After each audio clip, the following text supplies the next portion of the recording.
Right.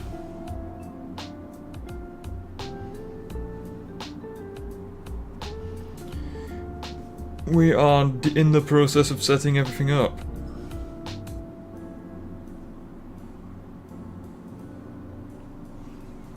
Let me know if you want to join VC. Yeah, I'm in VC. Do what you want.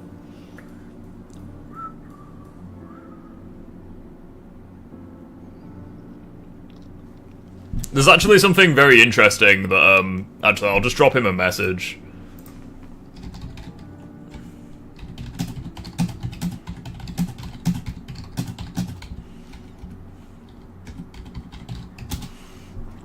Yeah, we've actually got a bit of interesting scaling that a viewer has provided in the Discord. Some like calculations and stuff, which I'm interested to go over.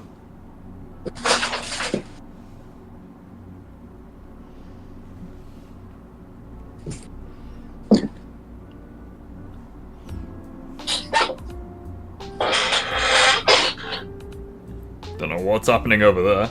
Sounds like someone's having a fight.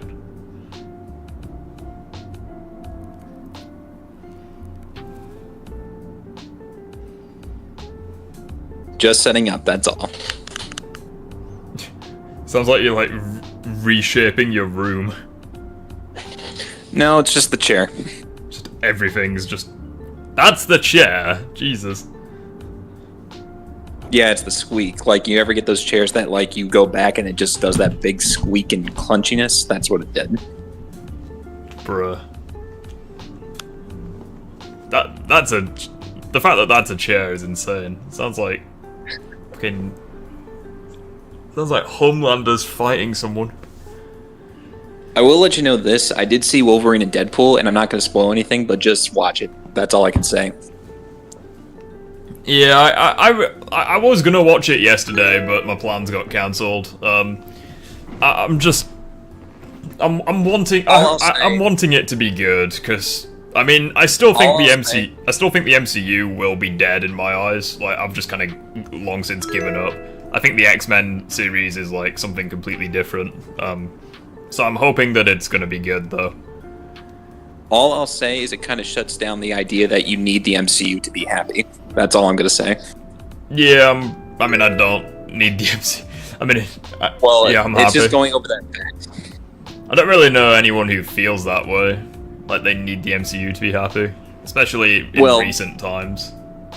Well, it kind of goes over that. That's what I love about it. It's almost self-aware of where everything is in the MCU, and it just like tells you, hey, there's still good out there. It doesn't have to be a part of the bigger universe. That's all. Well, yeah, that's something I'm very grateful for. I'm hoping that Ryan Reynolds really does understand what he's doing, because, to be honest, I appreciate the guy for actually giving the fans, the actors, everyone what they wanted, despite what Disney and everyone else is saying.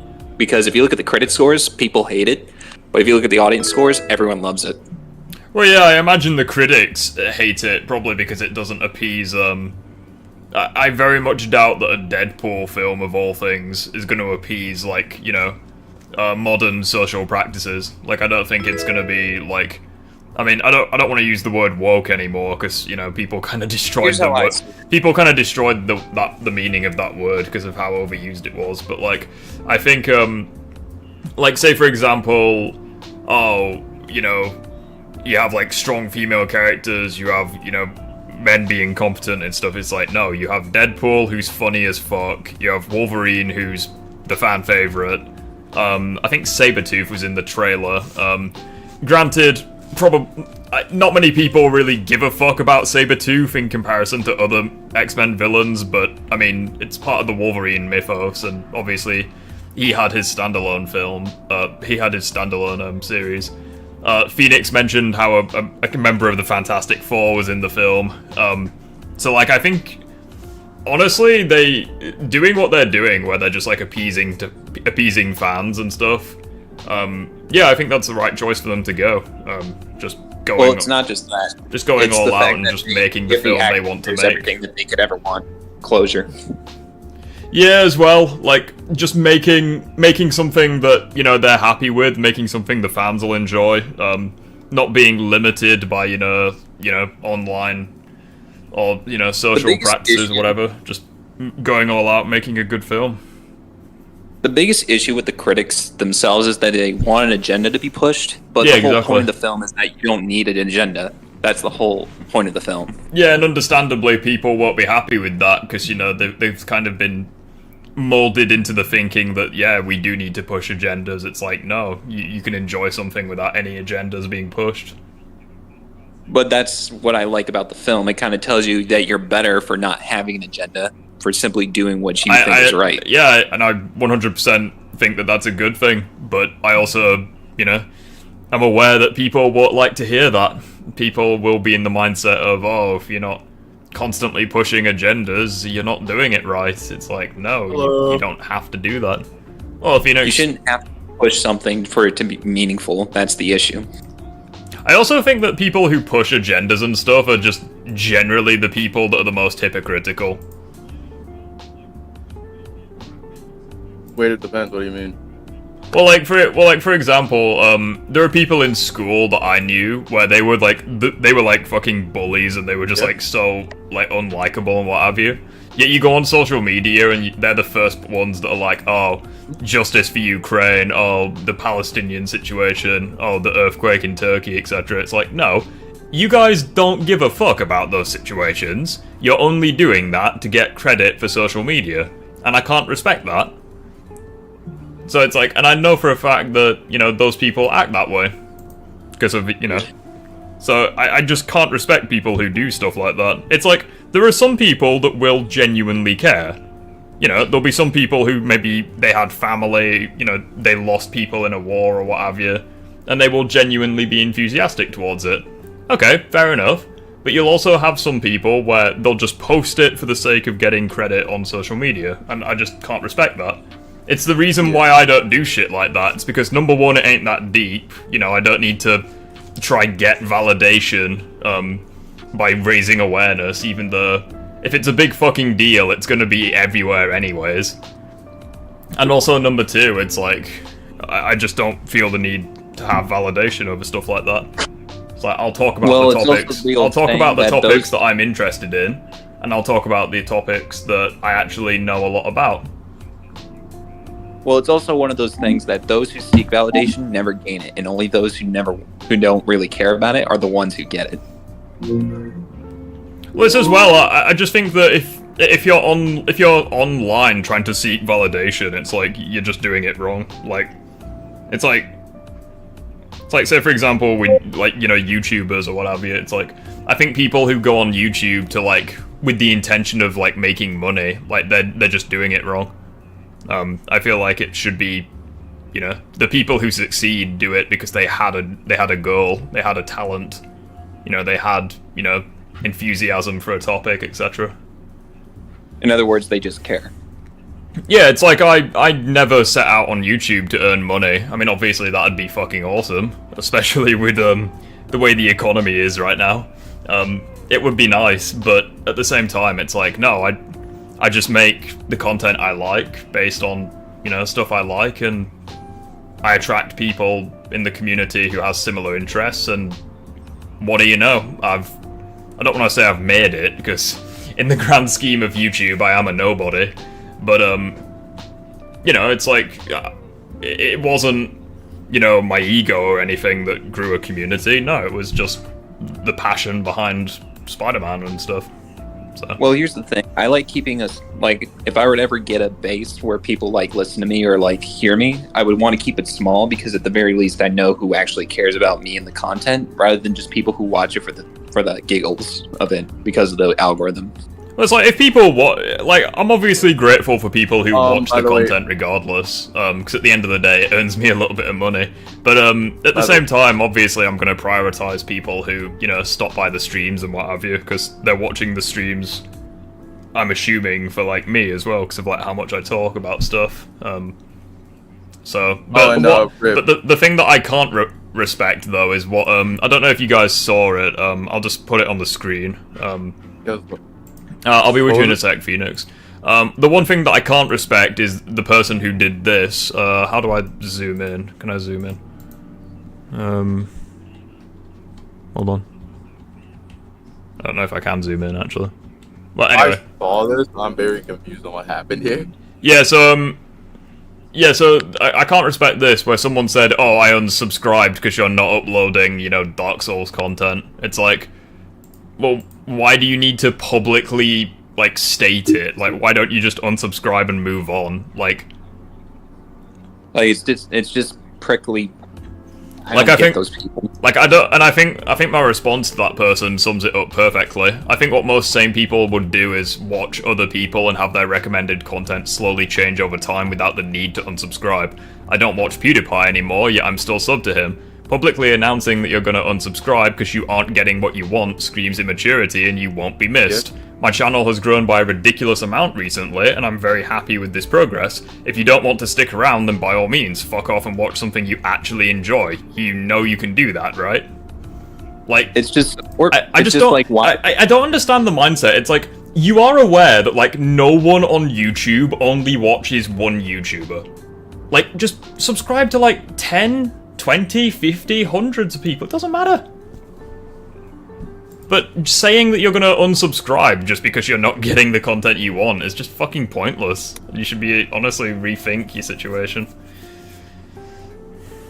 I also don't like excessive people who just focus on one particular thing, and then when you suddenly stay on that topic, they suddenly say, well, you're staying on the same thing, so I'm gonna unsubscribe to you. So I'm like, okay, why? Just because you're trying to be consistent with what you're doing? I'm gonna sit here and act like I know what you guys are talking about. It's good to have you here, Jen, sweetie. It's good to have you here. Oh no, you'd be surprised. You would be surprised because that's exactly what was going on with my Oh wow, my mic. Yeah, you'd be surprised. That was kind of what was going on with me doing some Stellar Blade stuff.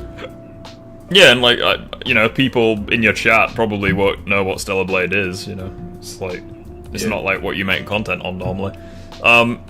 I don't know if Pfizer is going to join the stream.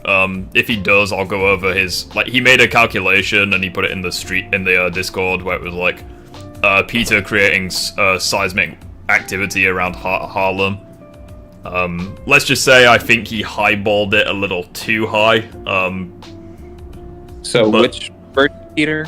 It's Insomniac Peter. It's in a side mission, with the Oscorp things in the first game. There's one where where pipes are blocked, and he ground pounds over and over again. And it clears the pipes, and it sends seismic activity throughout Harlem. But I think off the top of my head, where this should be is around city block level, maybe a bit higher. But somehow he got it to city plus, maybe mountain level, and even country level. I've no idea how that's fucking possible. But okay. I might have to restart. I might have to restart my. Yeah, no worries. Reaction. But yeah, I'm very excited for him to join the stream because I want to talk to him about it. Yeah, because the thing about Insomniac Spider-Man is that he can dish out and tank city block level attacks without really breaking a sweat. We already know that Rhino can cause earthquakes across New York, so it's at least a category 3 with multi-city block. So he's at least that, and then by the second game he's probably town level. But even then, it's just one of those things where people trying to scale him higher based on some feats. The city, you can probably argue in the symbiote, but there's nothing else that we can go on unless you use comics, and even then that's prickly. Yeah, what is your opinion on Batman 89? People say it's bad. Batman 89 was the first true action. King is a great Batman.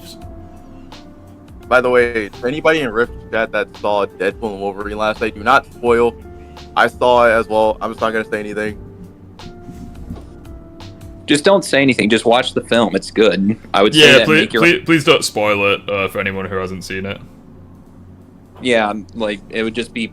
I'm just putting it like this: if anyone spoils it, you're just doing a disservice to the whole film in general, because it really doesn't deserve anything getting spoiled. I mean, I'm not going to spoil anything, but all I will say is that Thanos may or may not have a cameo. All I'm going to say is that don't give your hopes up for anything. Yeah, don't get your hopes up. It's shit. Promise you won't enjoy it. I would say I'm not going to say anything, but I would give it a 9 out of 10. I would give it a 10 just for what it represents. I would give it a 9 objectively, just the 10 for its awareness and what it was trying to do. Yeah. Hot take: Andrew Garfield's Spider-Man is better than Tobey's. Fucking get Fucking Somewhat. I think Toby's better, but I like Toby, but I think Andrew and Toby are just like two sides of the same coin. I think Like, you can pretty both much- of them are better than Tom's though. I think Tom's the worst live-action Spider-Man. And before anyone says Tom is not good, we're not saying Tom the actor's bad. That's all. Question: if a character could travel to an alternate, infinite-sized universe under a minute from an infinite-sized universe, would this be scaled to infinite ranges of speed or just MFTL plus? Hold on, I'll just read that again. Alternate infinite-sized universe under a minute from an infinite-sized yeah, it would be infinite speed, because they're crossing an infinite distance regardless. So, yeah, it would break the speed equation. I mean, the best way to look at it is saying Lex Luthor being shrunk down to a subatomic universe by the atom, because they went to a subatomic universe. It would just break it. Andrew Spider-Man seems more realistic. I mean, he's more realistic. That doesn't mean he's better, because at the end of the day, what's realistic about Spider-Man? If you really want to go, then really want to go. Jesus Christ. To be honest, the biggest thing about Andrew's like villains per se is that all of them seem too unnatural to be realistic. Like Electro, Lizard, like Rhino's probably the most realistic. I mean, again, you can say that about fucking any version of Spider-Man's rogues, so I just don't really make that point. Because that same argument you can use against fucking Toby's villains or Tom's. Also, another thing that I noticed about TASM Electro is that the amount that he was able to take in, I got the calculations right here from TASM 2. Mm-hmm. But his amount of voltage and ampage is only like city block level. So I'm just like trying to think to myself, okay, so he's at that level. If he takes any more, he explodes. So I'm just trying to think how that translates to No Way Home. Are you guys good? It sounds like you. Am I okay? I don't know. It sounds like people are being killed over there. Wait, am I okay? Like, yeah, you there's guys like hear me? shit being broken. There's like things being thrown, all sorts. Wait, can you guys hear me? Am I fine? Yeah, I can hear you, but Yeah, we can hear you. I mean, if you guys want a really big hot take, Web of Shadows swinging is overrated, and it's one of the worst swinging systems we've ever seen in a Spider-Man game. I mean, I somewhat agree. I think it's flashy and that it requires some skill to look good, but outside of that, it's pretty, like, basic. Yeah, I think it's nothing special. I think the OG Spider-Man 2's was better. I think Ultimate Spider-Man was better, and I think TASM 1 had better swinging as well. That's my only hot disagreement with you. I think that Web of Shadows is a little bit better than TASM 1, just because TASM 1, while it looks better, there's no real skill to it. That's my only gripe. Well, it's like, that's kind of the thing. It's like, there's only two things that I think Web of Shadows does better than TASM 1. That being, like, top speed and a little bit, like, skill. But that's it. Right, Phoenix, you're echoing, dude. Can you, like, fix your audio, please? Wait, hold on. My phone. No, you sound fucking awful. It sounds like there's, like, 10 of you trying to speak at once. You definitely should restart your audio, buddy.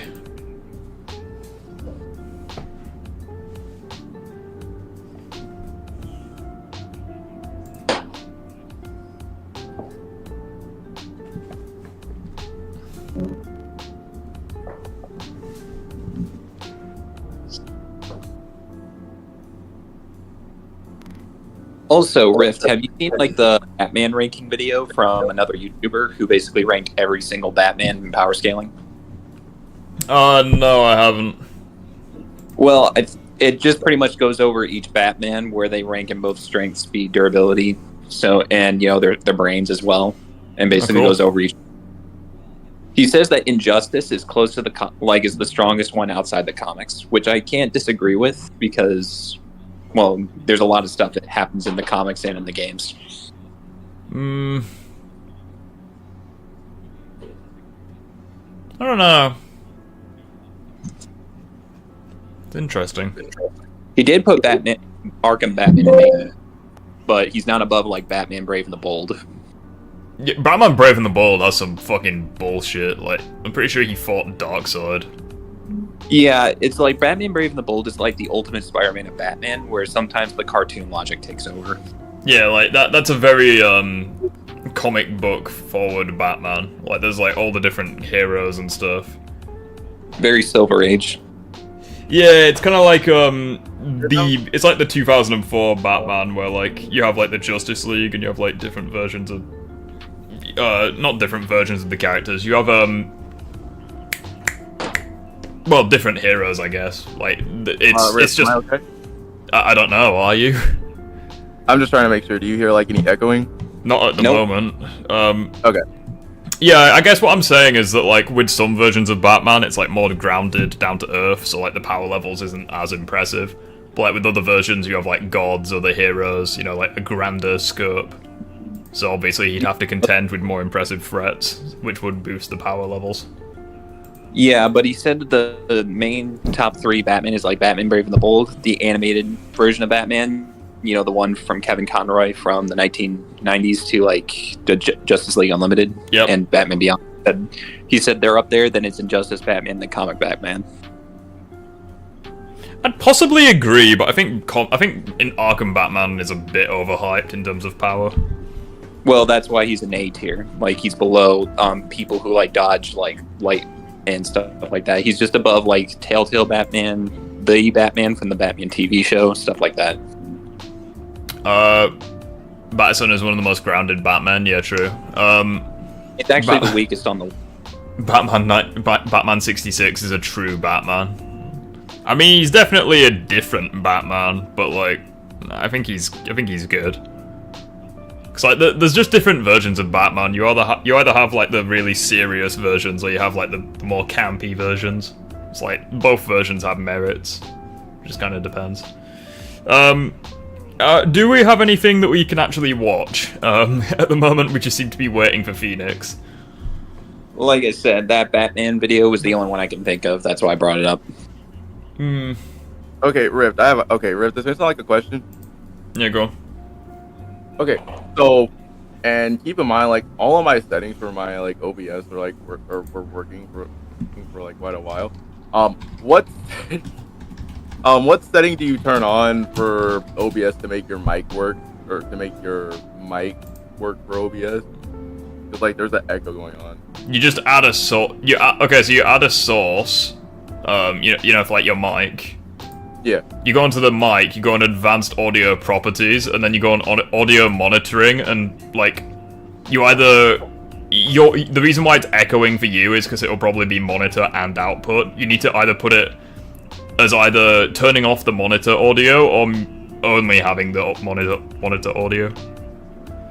The reason why it's echoing for you is because you've probably got 2 versions being played. Okay. How about now? I mean, it's okay. Right. It's okay for now, but we'll see. Oh, it's echoing. There is something that I'd like to watch whilst we're waiting for Phoenix. Yeah, but I put the Batman video in the chat in case you want to look at it. Yeah, we can check it out. Ideally, I want to make some, like, more Batman content before I, like, properly talk about it, because I am very rusty when it comes to Batman. The thing about Batman is I love his character when he's not grandiose. Like, you know, like when he's down to earth kind of thing.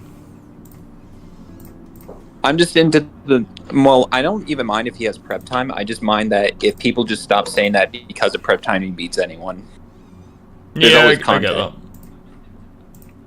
It's the same thing with Batman versus Killer Croc. I don't want Batman going brawl for Killer Croc. I want him to, like, outsmart him, outmaneuver him, not, like, you know, go pound for pound for him. Can we watch Dorito God's Spider-Man 2 video? I mean, it's over 2 hours long, so definitely not, but we can watch some of it.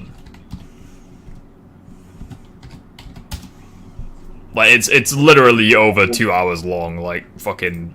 We ain't watching the whole thing. There's no way. We can watch, like, certain segments, though. Like, he has an entire segment on MJ. Oh, dear.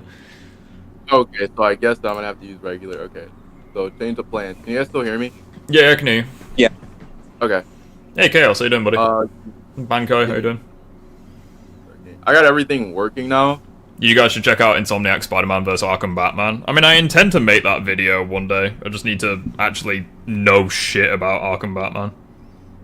I mean, the biggest problem that I have with, say, someone like Crisis right now is that he's still under the impression that Arkham Batman and Suicide Squad is like nuke level just because he made a suit for the Flash, but Flash's durability is different from Batman. You see, that's the part where I just like.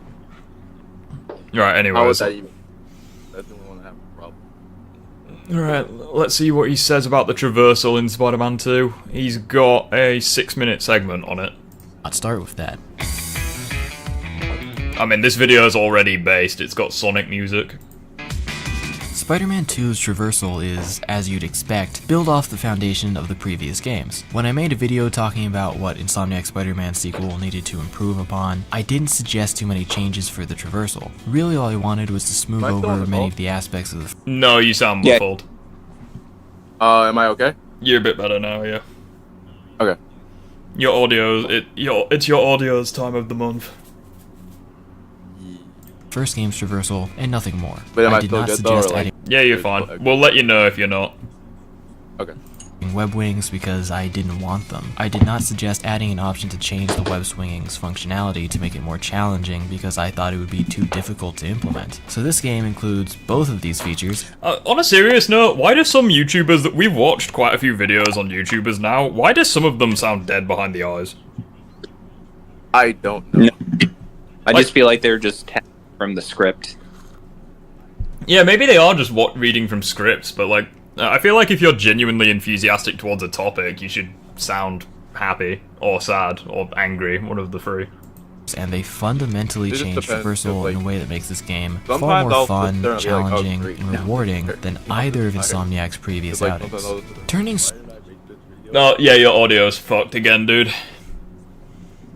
Oh, Wait, is it right. like- Give another idea for a Peter wasn't nerfed video. Go over like the anti-venom, versus Peter, anti-venom, Peter versus Venom and Miles comparison because people are still saying Peter was nerfed in that scene. Yeah, I'm gonna go over that. There's also another series I'm gonna go over, which is Miles didn't have plot armor, just because the amount of people who say that. Am I good now? I mean, you're good, but you probably won't be good for very long, because your audio keeps going in and out like a fucking cock and a prostitute, so... I think it's my mic. Let me try turning it up like a little bit. swing How assist about now? off makes it so that the swing I mean, for now it's good. Might not stay Okay. that way, but, it's good for now. becomes more Okay. based on physics. The Spider-Man are now Like, another thing that I dislike about this guy's presentation is that his Joe Biden voice is at direct odds with the hype music in the background. pulled more towards the It buildings. just than feels it's like attached to. like a death voice in a hype moment. It's like such a contradiction. Like, you may as well have like slow classical music or something in the background. It'd suit the tone of the video. So you actually have to steer yourself. Swinging too low to the ground will cause the web line to break once Spider-Man connects with the floor or a car. The hover boot swinging is still in just this sounds game. so Unfortunately, enthusiastic, Spider-Man does like not run along the unenthusiastic. ground when he gets too close to it, but with swing assist off, he just slams into the ground when he gets too close. So the floating issue has been somewhat solved. Fall damage is another thing that can add difficulty to the swinging, but I find that it's largely unnecessary. Having your swinging interrupted by colliding with the ground is, in my opinion, inadequate punishment for screwing up, and I think taking damage on top of that is just kinda silly. And you can take full damage from heights that don't seem that high. Just doing the charge jump will get you high enough to take damage, but the option is there if you want it. What matters is that players can now choose to make swinging more of a challenge. You have to think about your direction and when to shoot out a web, or if you even should shoot out a web, because you also have another option now, the web wings. The main reason I didn't want web wings in the sequel was that I didn't Oh, what see is the he point saying? of them. The swinging in I 2018 honestly don't know. Like, there's nothing so far that I'm overly disagreeing with, but... and Miles Morales was so automated that it basically Wait till already you get the- worked. Oh, Jesus. Hold on. No. We found something. We found something. Saying the web wings are automated. No, I think he said the actual swinging was automated. Hold on. in the sequel was that I didn't see the point of them. The swinging in 2018 and Miles Morales was so automated that it basically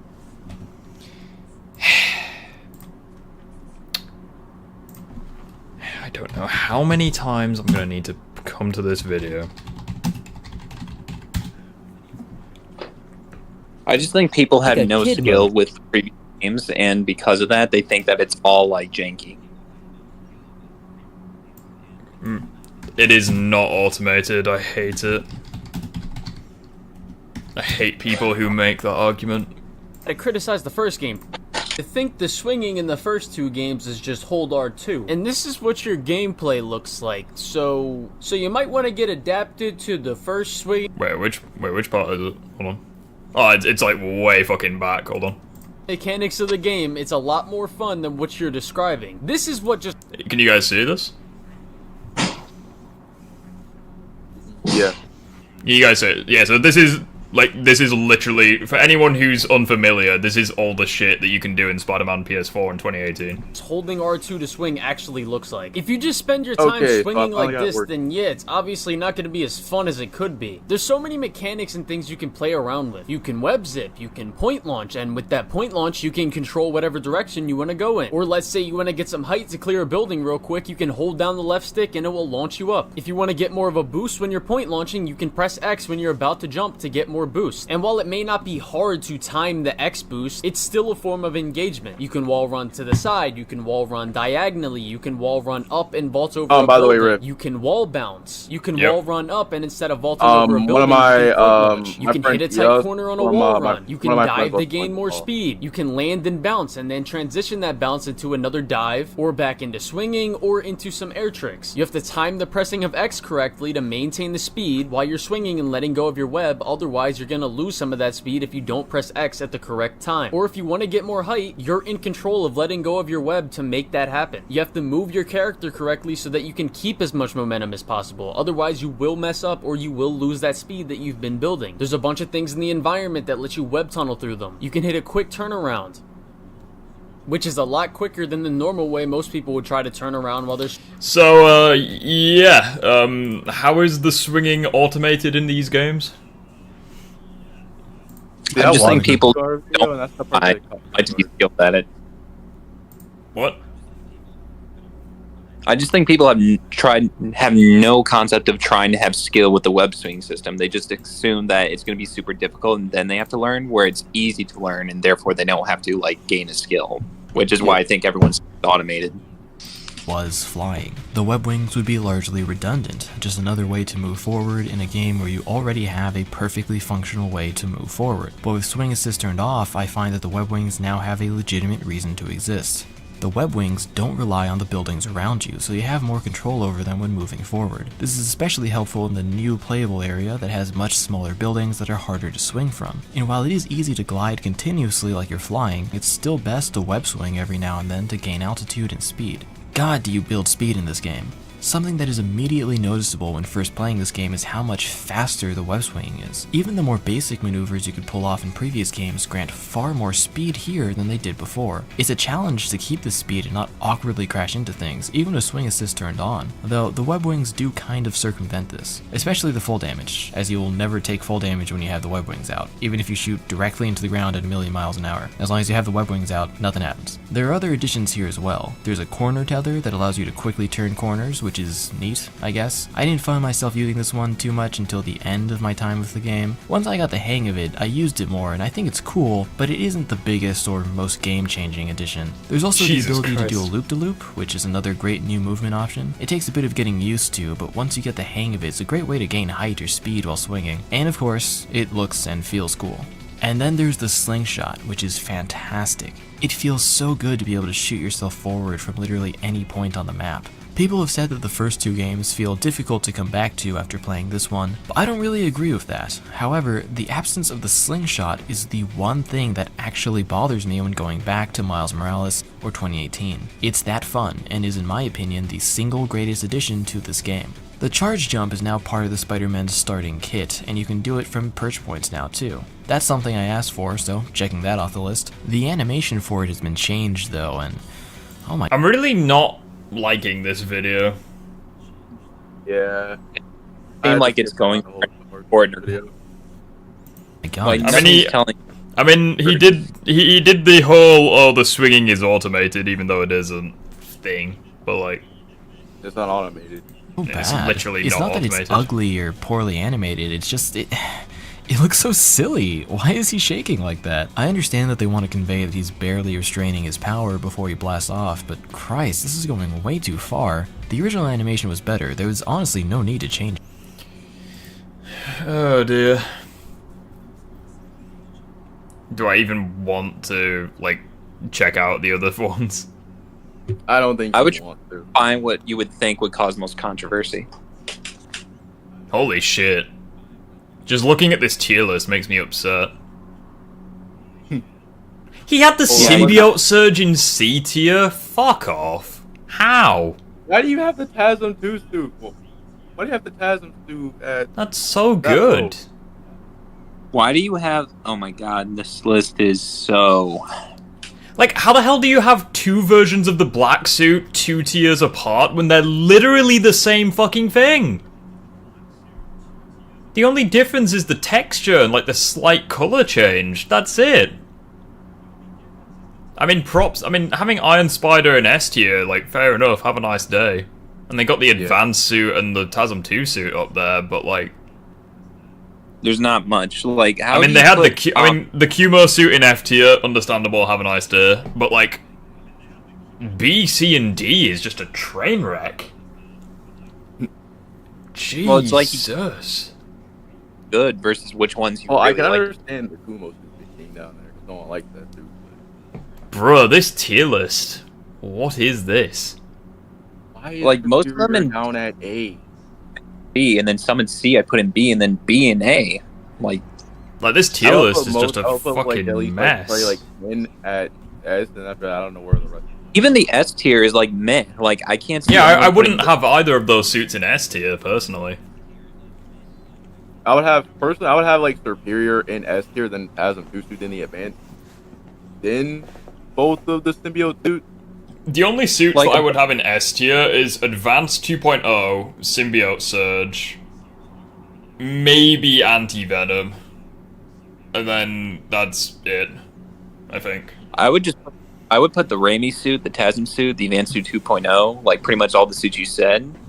I would have like the Arachnite Spider in A tier because I love that suit. Don't hate me. And then there's just so much you can go over. Like I can't really like you can just explain how this suit tier list is shit. This tier list is just... From the 17 Peter had in the first game. The deluxe edition suits are another Wait, thing the this game Miles has, and because you get showed Miles. man, I think it's cool that they got several different artists from outside their company to design these suits, basically having guest artists, which is a nice idea. But I only Yeah, I'm just not. really like It's actually good, I'm though. wondering if he put a Miles suit like at the bottom of the tier list, because I'm thinking from his taste he doesn't like a certain. Well, I mean, When it depends. There's only like a couple of suits. Well, it depends. For Miles, there's a lot of suits that I like from Miles. The 2099 one is the best suit in history. I don't care. Right, let's have a look at, your audio's fucked, Phoenix. Is it still? There's something in the background. I don't know if the audio for the stream is way too loud or something, but I can hear there's like something playing in the background. Oh. guessing Mary Jane. Alright, what's he gonna say about MJ? I love the fact that he has 10 minutes on MJ, but only 6 minutes on the web swinging system. Like, that's hilarious. How about now, Rift? Is it good? Yeah, for now it's good. When Is my discussing audio Mary good Jane too? in the Insomniac games, the first thing that comes to mind are the bits where you have to play as her. But before discussing the playable MJ section, Like, I just love the fact that like, only 6 minutes is on the web swinging, but 10 minutes is on MJ. That just makes me smile. I'll be fair on that. It might just be because of like, the web swing is already good in the first few games. To me, it feels like there's not much you can really talk about it because it's not like the overall change to everything. It's like, oh, It's we made this good web swing even better. That's how I kind of look at it. Well, again, like, the traversal is a huge part of a Spider-Man game, and... I know, but fundamentally the core is still similar to the first two games. So also I've seen a couple of Dorito God's videos. He's not. How put this? He can talk about gameplay, but Okay, how about this? Okay, how about this then? He has more time on MJ. He has more time on MJ than he does Venom, and Venom's a new character. So, there we go. important that we look at MJ as a character. And to do that, we have to look at the original MJ as she was. No, you don't have to look at the original MJ. It's a fucking adaptation, you gnome. How how it's a perfect. Funnily enough, it ain't the 60s anymore. Women aren't just beautiful objects to look at. They actually can, have their own careers and stuff. We don't get to see a whole lot of in the superhero genre. As their relationship grew, they each became the most important person in each other's lives. Peter's so just like Insomniac, okay. love for Mary Jane is so strong that it single-handedly brought him back from the grave in the iconic story Kraven's Last Hunt. So you can see why these two would be drawn to each other, why they would work so well together, and why their love was so powerful it took the literal... Yeah, literally just describe the Insomniac version. It's just different shit led to them reaching that point. ...level to drive them apart. None of what I just said applies to Insomniac's version of Mary. Come on! It literally does. Literally the only difference was the journey they went to get there. Jane. Insomniac's MJ is not a very engaging character. She's nice, she wants to do the right thing, and yep, that's it. In 2018, she had... There's far more to MJ than that. Her conflict with Peter, which was poorly handled and incredibly annoying, but at least it was something. Without it, there's not much to her. And to show you what I mean by that, let me ask you a very... Wait. You're literally interrupting at the worst possible times, because he was about to ask us a question. Without it, there's not much to her. And to show you what I mean by that, let me ask you a very simple question. Who is Mary Jane outside of Peter? A reporter, she works for J. Jonah Jameson, she hates her job, she hates the fact that she's writing slanderous things about her boyfriend. There you go. That's outside of Peter. She's friends with Harry Osborn, she has a dad who hates her, assuming that we're following that rule. She's been friends with not just Peter, but also Harry since school. She's also friends with Miles to an extent. They're working on a mortgage, like she has insecurities. One more thing too that has to be pointed out is for the fact that the only way that she's actually going to be able to pay for the mortgage is and this is probably teased a little bit. When she turns into Scream, she says that she has to get paid to write stuff about Peter to write stuff about Peter. Yeah, that's bad. So it's like. Yeah, that's what I said. Like, she's unhappy. She needs the job, but she hates doing it. She has to basically slander her fucking boyfriend. Completely random question of any of you played the Borderlands series. Yeah, I have. It's a bit of a mixed bag of a series, if I'm honest, but... Okay. I'm sorry, go ahead. Well, I was gonna say, I did have to go to work, but I did have one slight disagreement with Rift. It's very short. It's a very short disagreement. Yeah, Don't worry. It was how you said that... Is that show you said where Miles is underrated? And I replied saying Miles himself really isn't an underrated character anymore because many people now know who the name Miles Morales is. I think I think Insomniac Miles is underrated. Well, see, that's it. I don't agree with that because, like many people have said, Insomniac Miles was also the gateway to getting to know Miles as well. Okay, here's the thing. Movie audiences I would completely disagree. Bigger. Well, whoa. If anything, that was Into the Spider-Verse Miles that helped people get into the character.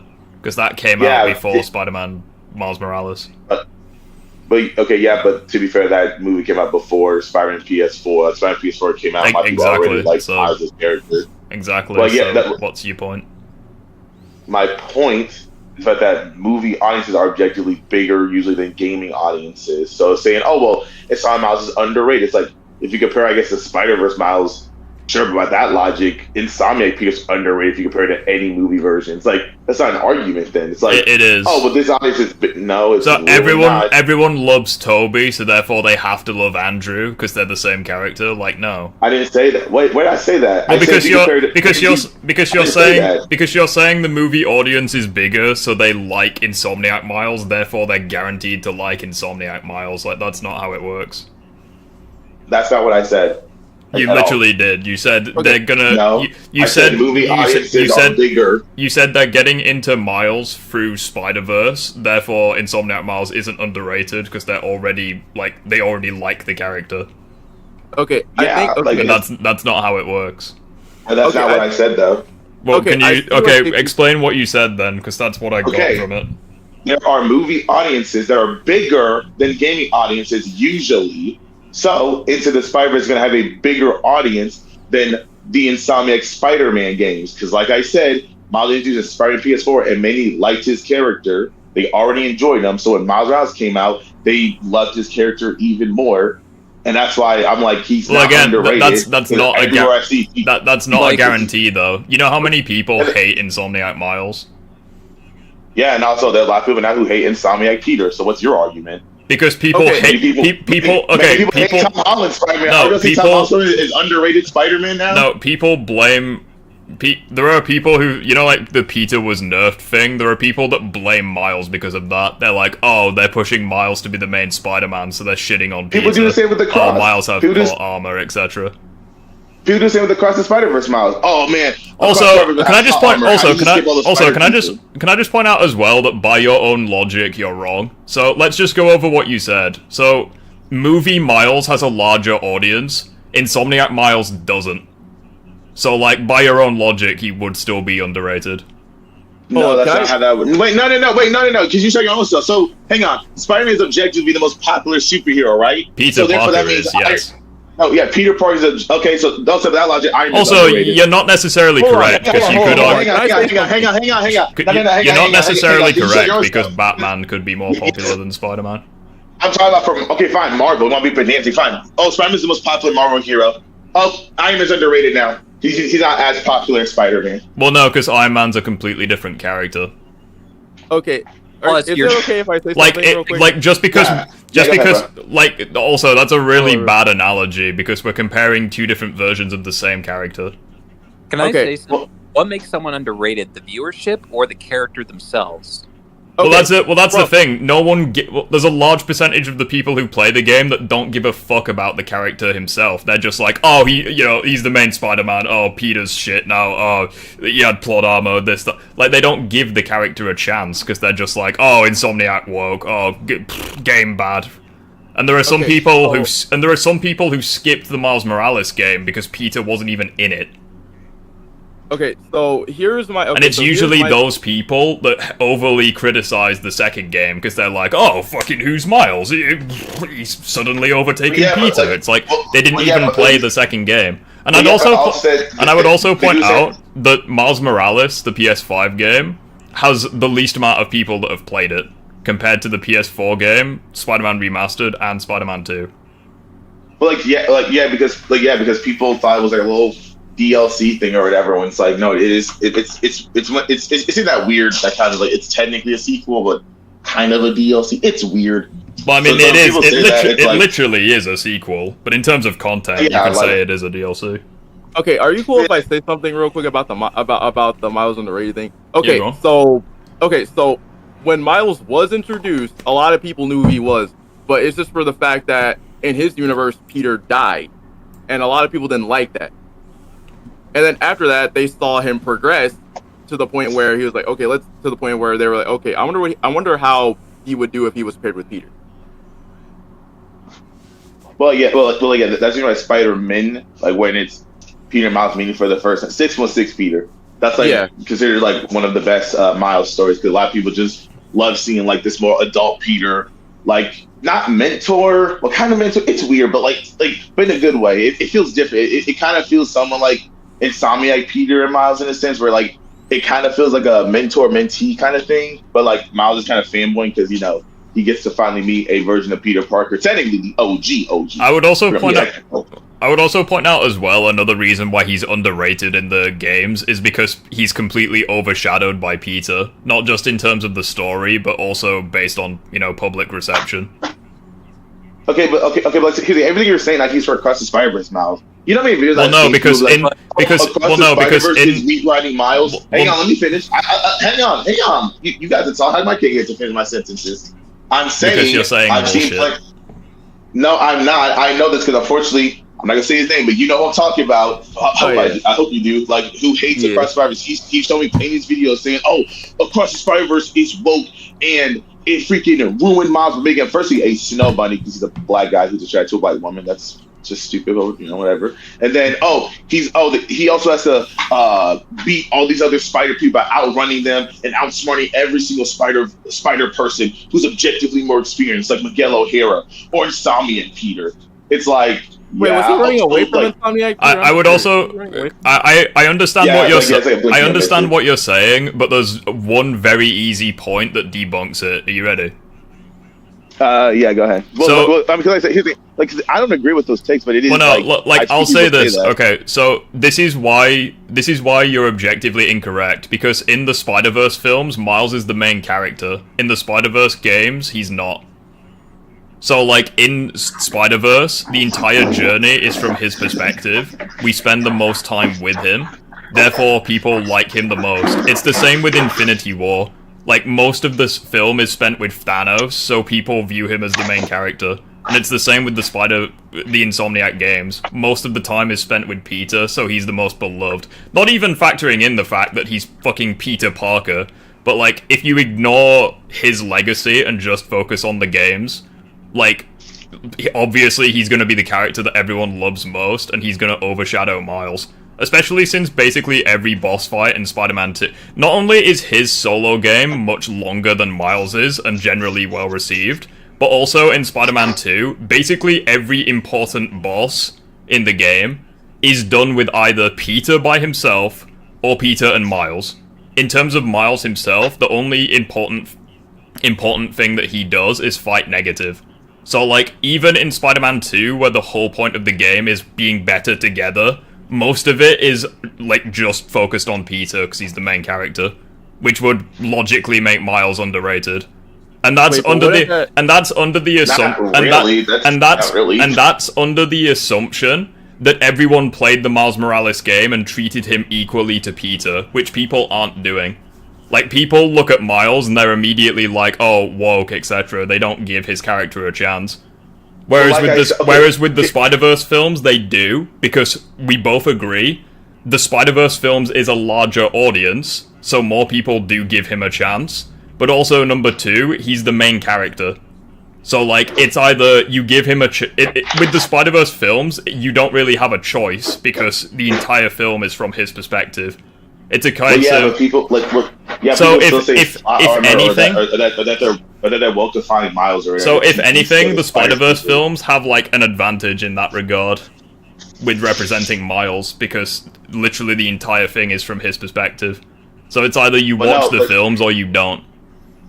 Well, no, because like I just said, that I'm not objectively wrong with this videos ragging on Across the Spider-Verse Miles. How does that count? And like I said, I don't agree with these people say. I'm just telling you, there are people who literally say the same thing for Across the Spider-Verse Miles. I've seen the videos. I was unfortunately I'm gonna say forced, but it was like, oh, we're watching Across the Spider-Verse and why it's bad, and it's like, okay, I don't try to argue with them because I can't say because we're in the stream, but what I'd rather do. Well, yeah, like.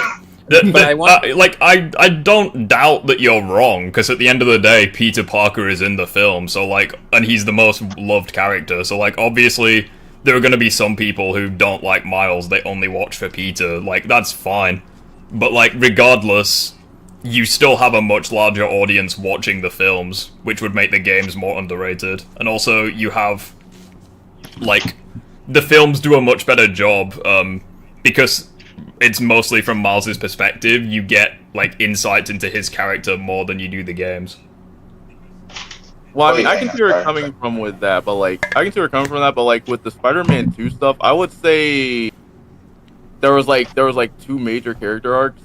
Well, there was obviously the negative arc, and then there was, I would say the symbiote arc, because a lot of people probably misinterpret that. And this is the only thing that I could probably end up saying about that. It was for the fact of, yes, Peter is fighting a synced up Venom. Miles is fighting a pure symbiote Venom, which the symbiote, if you know what I'm talking about, like, that was basically pure Venom that Miles is fighting in his face. But pretty much there's dialogue that purely just states that the symbiote just hated Miles. I'm also gonna bring this up. I'm well aware it's irrelevant because it's like an anecdote. Like, obviously what I'm about to show has no, like, objective, quality for measurements, but I thought I'd bring it up anyways. So, like, a while ago I did a community post, where I would ask, like, what would I do for live streams? Bearing in mind, I've recently been a Spider-Man channel, yet more people would rather me play a Batman game than play a Miles Morales game, even though I'm a Spider-Man channel. Like, if that does not show that the fucker is underrated, I don't know what does. And I'm well aware that this means absolutely. I'm well aware that this means nothing, and it's just an anecdote. But I thought I'd bring it up anyways. Hang on. You say that, but like Miles is still more popular than what's considered one of the best 3D Sonic games of all time. The Sonic is obviously the more popular gaming mascot. But let's not kid ourselves here. I'm a Spider-Man related YouTube channel recently, so like the fact that a Spider-Man IP beat a non-Spider-Man IP, it's like fucking well done. Do you want a medal? The fact that he got less than half the votes of a non-Spider-Man IP should be valid proof. Well, that doesn't prove he's underrated because he's still the second most popular version of Spider-Man. Plus, Arkham Batman, it's because you're a Spider-Man channel. I've literally seen the meme like, oh, Spider-Man playing Batman, and that's like a lot. A lot of people want to see that. Saying that Miles isn't underrated because he's the second most popular Spider-Man is irrelevant to the debate we're having. Because you said I mean, want to be honest, you're picking and choosing this specific version. Well, no, I said Insomniac Miles, but people mistake that as me saying Miles in general. Like, no, it's Insomniac Miles. Well, but I don't get how he's underrated. When, like I said, he's literally the third most popular superhero, licensed superhero, next to Batman and Peter, which is that's fine. That's literal bullshit. Tell me, okay, who else is there? Avengers? That shit game? What are we talking about? Oh, we talking games. Oh, fair enough. I thought you meant superheroes in general. Fair enough. Wait, what are we talking about? I thought you meant Miles is the third most popular superhero. I was like, yeah, that's bullshit. Wait. What's going on? Yeah, sorry, that's my bad. No, I was saying Insomniac Miles in terms of superhero video games, not Marvel and DC, that specific bubble. It goes I'm gonna say that'd be Batman, a fucking wild hot take if you said Miles was the third most popular superhero. Yeah, oh god, no. But for video games with Marvel and DC, it goes Peter, Batman. You can switch Batman or Peter, doesn't matter. Then Miles, and then fourth probably be the Guardians of the Galaxy, because that's a pretty good game. Then and maybe Midnight Suns, and then after that would be stuff you don't care about, Avengers and. I don't know. I would say my top favorite superhero games would have to be between Spider-Man, Infamous, which I really hope that we get a Infamous 1 remake. I still want that. But no, that's okay. Well, no, that's why I said Marvel and DC, no original IPs. That's why it goes Spider-Man, Batman, and all that stuff. Yeah, if I included Infamous, it would be above at least. It probably would be above Guardians of the Galaxy because JP, I'm just gonna say someone's put an interesting comment, and since you're a Sonic fan, I guess I'll read it. Someone said Sonic Generations was meh. I hope Sonic X Shadow will be good. I hate to break it to you, buddy, but if you think the original game was meh, I wouldn't get your hopes up for the remaster. I'm sorry, that's just a terrible time. I'm Sonic Generations is mid. I mean, okay, I guess the story, but the gameplay. How do you play Sonic Generations? Be mid. This is mid. Say what to say there, JP. To if your argument was that Miles is still popular in the gaming verse, where you can say that he is not underrated in terms of the gaming audience, that's fine. But saying that Miles is underrated in general, Insomniac Miles specifically, would be incorrect on the majority, not just the gaming viewership. Yeah, I completely agree. Obviously Miles is probably he's in the spotlight because he's had his own solo game and stuff, and it was relatively successful. But in terms of other, I'm on a Call of Duty apparently. Really? But yeah, whatever Call of Duty game came out that year, Miles sold more than that. I know what you're talking about. Yeah, wait, was that Cold War? I think. If it was 2020, it was. Let me just check. Miles. If we're talking about superhero games, I say Infamous and Prototype more popular than Miles Morales. Not really great brand. It's Miles is firstly I said, Miles is when you're popular for general audiences, you're gonna be more popular than almost any gaming thing. I said almost, not all. Miles is more popular than Infamous and Prototype. I love Infamous. I love Infamous technically probably more than Spider-Man. I like the Spider-Man games just a little bit more because Spider-Man is my boy since day one, literally. So, but I love Infamous, and I would love for them to remake the game so that way they can come back. Not a sequel, but just, people be like, oh shit, these were badass superhero games. That way other people can make more original IP superhero games, because we haven't had any since, I guess, Forspoken, but the game sucks. So here's the only thing with talk about that. Here's the only thing with Infamous remake. I would just like to see. I was like, sorry, I was gonna be just, but Rift, aren't you woke? Don't you like women with powers? Aren't you woke? I love Suicide Squad. It's great. It's pretty good, that.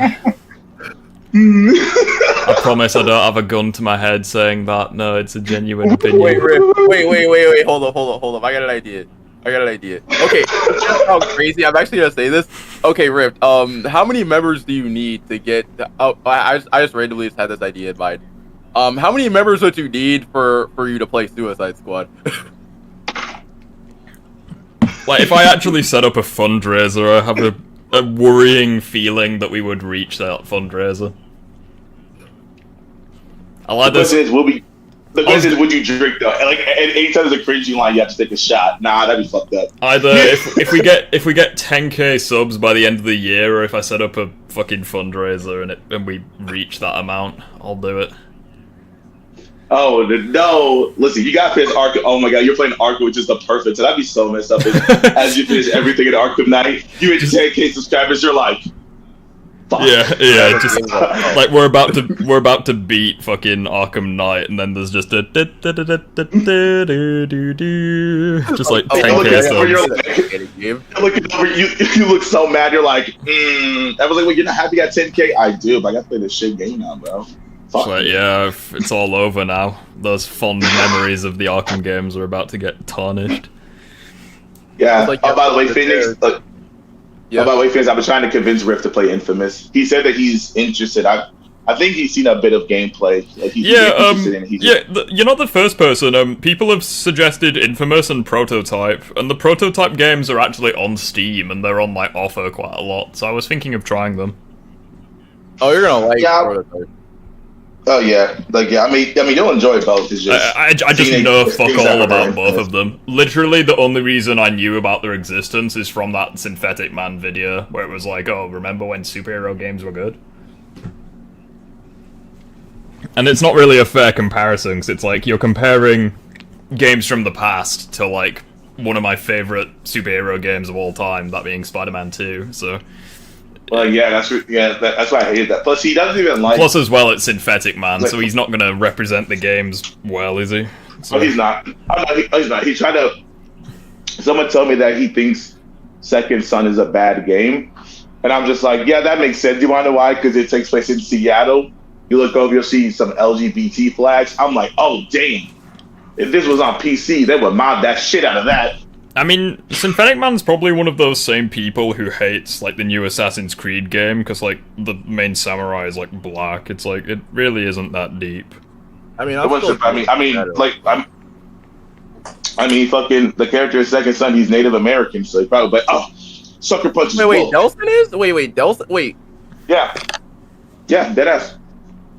I thought he wasn't. No.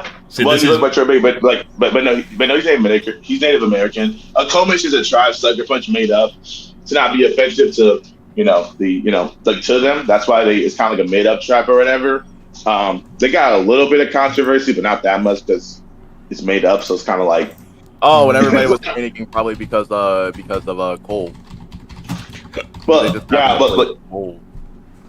Do trust me, Rick, dude. If you see the hate with Miles, Delson hate is like not worse because people don't say he's woke or whatever. Plus, Second Son is 10 years old now, so it's not as bad. But Phoenix can tell you, and I can confirm that Delson hate was real for a while. Wow. Yeah. People are like, F Delson, he has nothing good about his character, dude. Even nowadays, people still kind of underestimate him, saying, "Oh, he's only city block level and all that stuff, and he's a bad character."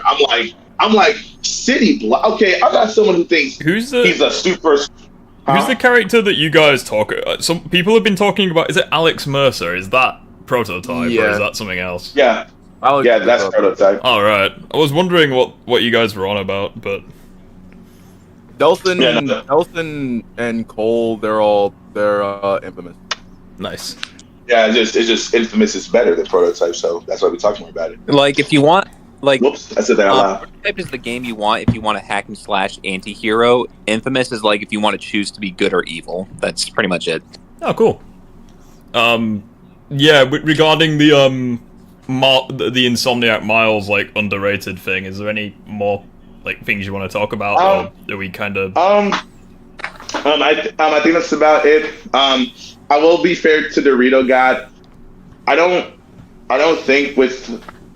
I think with his Miles suits, I think he does like them because we're not acquaintances or whatever, but you know, I reply to him sometimes on Twitter. I think he said he likes a good chunk of Miles' suits, so I don't think he'll dislike a lot of them. Could be wrong. I don't know. I'm not him, but Dorito God is mostly fair. It's just when it comes to him analyzing stuff, I don't agree with it either. Like what he said about MJ was just wrong. I just don't agree with it, but you know, yeah, what can you do? My biggest problem with people saying Insomniac MJ is bad is stemming from the fact that they just think it's generic for her being a journalist, for her having a life beyond just being a model and just eye candy. MJ as a character, even in the comics, needed a little bit more depth beyond just her looks and her modeling. It always came down to personal stuff with her and Peter and just how to move on in life and make a difference. That's pretty much all MJ was and is. And people just take that out of context just for what she does in the game adaptation. Yeah, I think if you look at the modeling stuff and be like, oh, well, she's hot, but she's also a caring, well-written character. It's like, yes, she is, but the modeling, I guess the people use the modeling as like that kind of is her past life, but she uses that as a way to help pay the bills or whatever. When it's like, yeah, that is interesting, but her character isn't interesting just because she's a model. Like, that's not why. That's not why MJ is the best Spider-Man love interest. That's not why at all. Well, that's kind of. It's interesting that we're talking about Miles, because like I'd probably say that Insomniac MJ is underrated for the same reason. Like people just blatantly misunderstand her character. Okay, dude, I'll be real with you. No, she's not underrated. She's overhated. Like that's what I'm like. Yeah, I can't say underrated, but it's overhated. It's like y'all need to relax. Well, I'd say that she's overhated for sure, because the amount of people that like there are times where you'll watch a fucking video that's unrelated to Spider-Man, yet they'll still find a way to hate on Insomniac MJ, which I think is just pathetic. Like, yeah. But like to an extent, I do think she is kind of leaning towards the underrated, just because there's a lot of people who just blatantly don't understand her character. Like you have like Dorito God, for example, where he's like, "Can you honestly name a single thing about MJ that doesn't have anything to do with Peter?" It's like I listed like 8 things. Like how can you play Spider-Man 1 and 2 and just not like have all of those things go over your head? I don't get it. Well, usually, is to be dependent from Peter. That's the whole point of her in the PS4 game. She doesn't want to do things without. She wants to do stuff without Peter. That's why they broke up. Yeah, which is pretty fun. Like, I feel as though people just deliberately don't pay attention to her character because they're just determined to hate on her, which is a shame. Or dialogue at all. Yeah, which I think is a shame, but it is what it is, I guess. Wait. One more thing before I go. Yeah. Sorry. Yeah, it's fine. I gotta do a little bit of shilling. Would you God. Just show them my YouTube short I made. Just real quick. Listen, it's just a little bit of shilling. Can you put a link to it in Disagreement though, chat? Well, it's not that. I just genuinely like I can't. I don't keep track of everyone's YouTube channels, like, unless they put stuff in, like, self-promotion. No, you're fine. Well, yeah, I'll put that stuff in self-promotion. Hang on, let me see if I can... There we go. Let's see. So I just put it in the live chat. There we go, put it in there. Yeah, like, Disagreement. Is it in Disagreement, though? Yeah, it's in a live chat of Disagreement. It won't show if it's in the YouTube, because the bot bans, those things. If you put it in the actual Discord Disagreement Day chat. Oh, I'm stupid. Discord. Yeah, the bots don't like it when people put links in stuff. Oh wait, do you mean the chat that we're in, like? Like VC, like VC. Oh, I'm stupid. I'm still. There you go. Yeah, I see. I'm still used to that. There we go. Right. It's nothing that will get me banned, is it? No. It's just an edit I made. Jesus fucking Christ, that's loud. Bro, Devil May Cry, bro. You got to be prepared for it. That Black Devil trick. It's like, whoa. I didn't even realize it was Devil May Cry. I just read something on my end, but essentially someone said they would rather take Black Cat than Insomniac MJ, despite the fact that they are complete opposites. I mean, the people say that just because it's like, it's literally just the fact that like, oh, Black Cat's hot. I mean, imagine in the third Spider-Man game, MJ suddenly has she goes into a bathing suit and she looks like an actual model, and everyone's gonna just like drop their jaw, and she's like, she was like this the whole time. Yeah, you dimwit. She just never showed it. Yeah, it's like.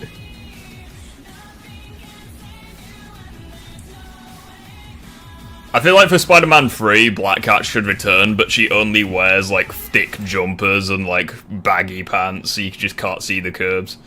And we'll see if people change tunes or anything. But no, the funny thing is, when she said that she was wearing sweatpants in the DLC, everyone was like, "Oh my god, that sounds so hot. She needs to be my mommy." I'm like, "What, Bruh. Oh boy, sit down, relax." Rift, you gonna stream Arkham Asylum today? No, I beat Arkham Asylum yesterday. What'd you think of it? Also, I feel like I might make people mad with the fucking... I'm gonna be reviewing the web swinging systems in Spider-Man games soon, and that's gonna piss people off. I mean, that's fine. I mean, hang on, wait, but what do you think of Arkham Asylum, though? What'd you think of it? I think Arkham Asylum... What happened to my mic? Hello? Can you guys hear me? You good? Yeah. I can hear you. I'm just curious what Rift's opinion is on Arkham Asylum before I head out. See, like, I enjoyed Arkham Asylum. There were times where, like, I struggled, but it was mainly just the fact that I'm not very good at puzzles. Like, it's not really my thing, so I'm not going to hold that against the game. Based on what I personally like about video games, I am predicting that it's going to be my least favourite of the four, but I don't think it's bad. I think it's good. Like, I'd happily play it again. Let's go, bro. Let's go. That's the reason why I said, because I remember you now talking about it. You said that you kind of want to start with Origins, but I said I would say do Asylum first because gameplay wise, if you go from Origins to Asylum, you're gonna feel it. Yeah, like wrong. Like someone said you should do them in chronological order, but I'm like, nah, because the gameplay will just be all over the place. Well, then again, I You can played argue Night before. I played gameplay Night. That's why it's a bad idea. Plus, as well, like for me at least, gameplay comes first and then story. So like, I'll play them in like release order because I'm hoping at least they get better with every release. But time will tell. They do. It depends. I can confidently say they do. I just love the thing that I love about the Arkham games though is that everyone's rankings are just so different. I mean, you already saw mine. Mine's Night, then City, then Origins. Like, there's some people that say Origins is the best, others say it's the worst. There's some people say City's the best, other people say it's the worst. Like, everyone's just so fucking different. It's awesome. I mean, I like Night just because, well, that's why I think when you play all four games, you'll start to understand why it's so divisive. Because you can see yourself going back to each one, and you can see the flaws of one over the other. It's just what do you focus on? But I will say Arkham Knight, there's going to be a couple of fights that are going to make you mad. What do you rate Arkham Asylum out of 10? So, like, at the moment, I rate it like an 8, but I feel like once I've played all the games, it'll probably drop down to a 6 or a 7. Like, definitely above average. Like, definitely above average. Like, definitely not bad, but I think that just in comparison to the other games, like, based on what I enjoy in video games. Like, I'd happily replay it. Like, I enjoyed myself, but... I think all the Arkham games can objectively be ranked above a 7. So yeah, like a 7 I think is fair. Well, I would say Knight's the 8.5 out of 10, and this is my only reason, but I'm not going to say anything due to spoilers, since Rift hasn't made it to Night yet. But if you know what fight I'm talking about from Origins, then you would know why. Oh, yeah, I know what you're talking about. I know what you mean. Yeah. Disappointing. Get it? Yeah, we'll why would they do that with that fight? I don't understand. I don't know. I just feel like after Origins came out, they started to they didn't even take their own tips from WB on how to make good boss fights, because Knight just had no good boss fights, in my opinion, compared to the rest of the series. Yeah, and I would say, other than that, Knight has like no issues other than that specific problem. No, the Batmobile. Driving the Batmobile. Come on, man. Peter is weaker in Spider-Man 2, not because he was don't get me nerfed, wrong, but I do rather like due the to his mental Batmobile. state. I do like that. I mean, the Batmobile he stuff. still has But really that impressive could have feats in been Spider-Man 2, so... hand to hand. I mean, he's not nerfed in Spider-Man 2 because of his mental state. If anything, his mental state is just preventing him from being his best. That's the only thing.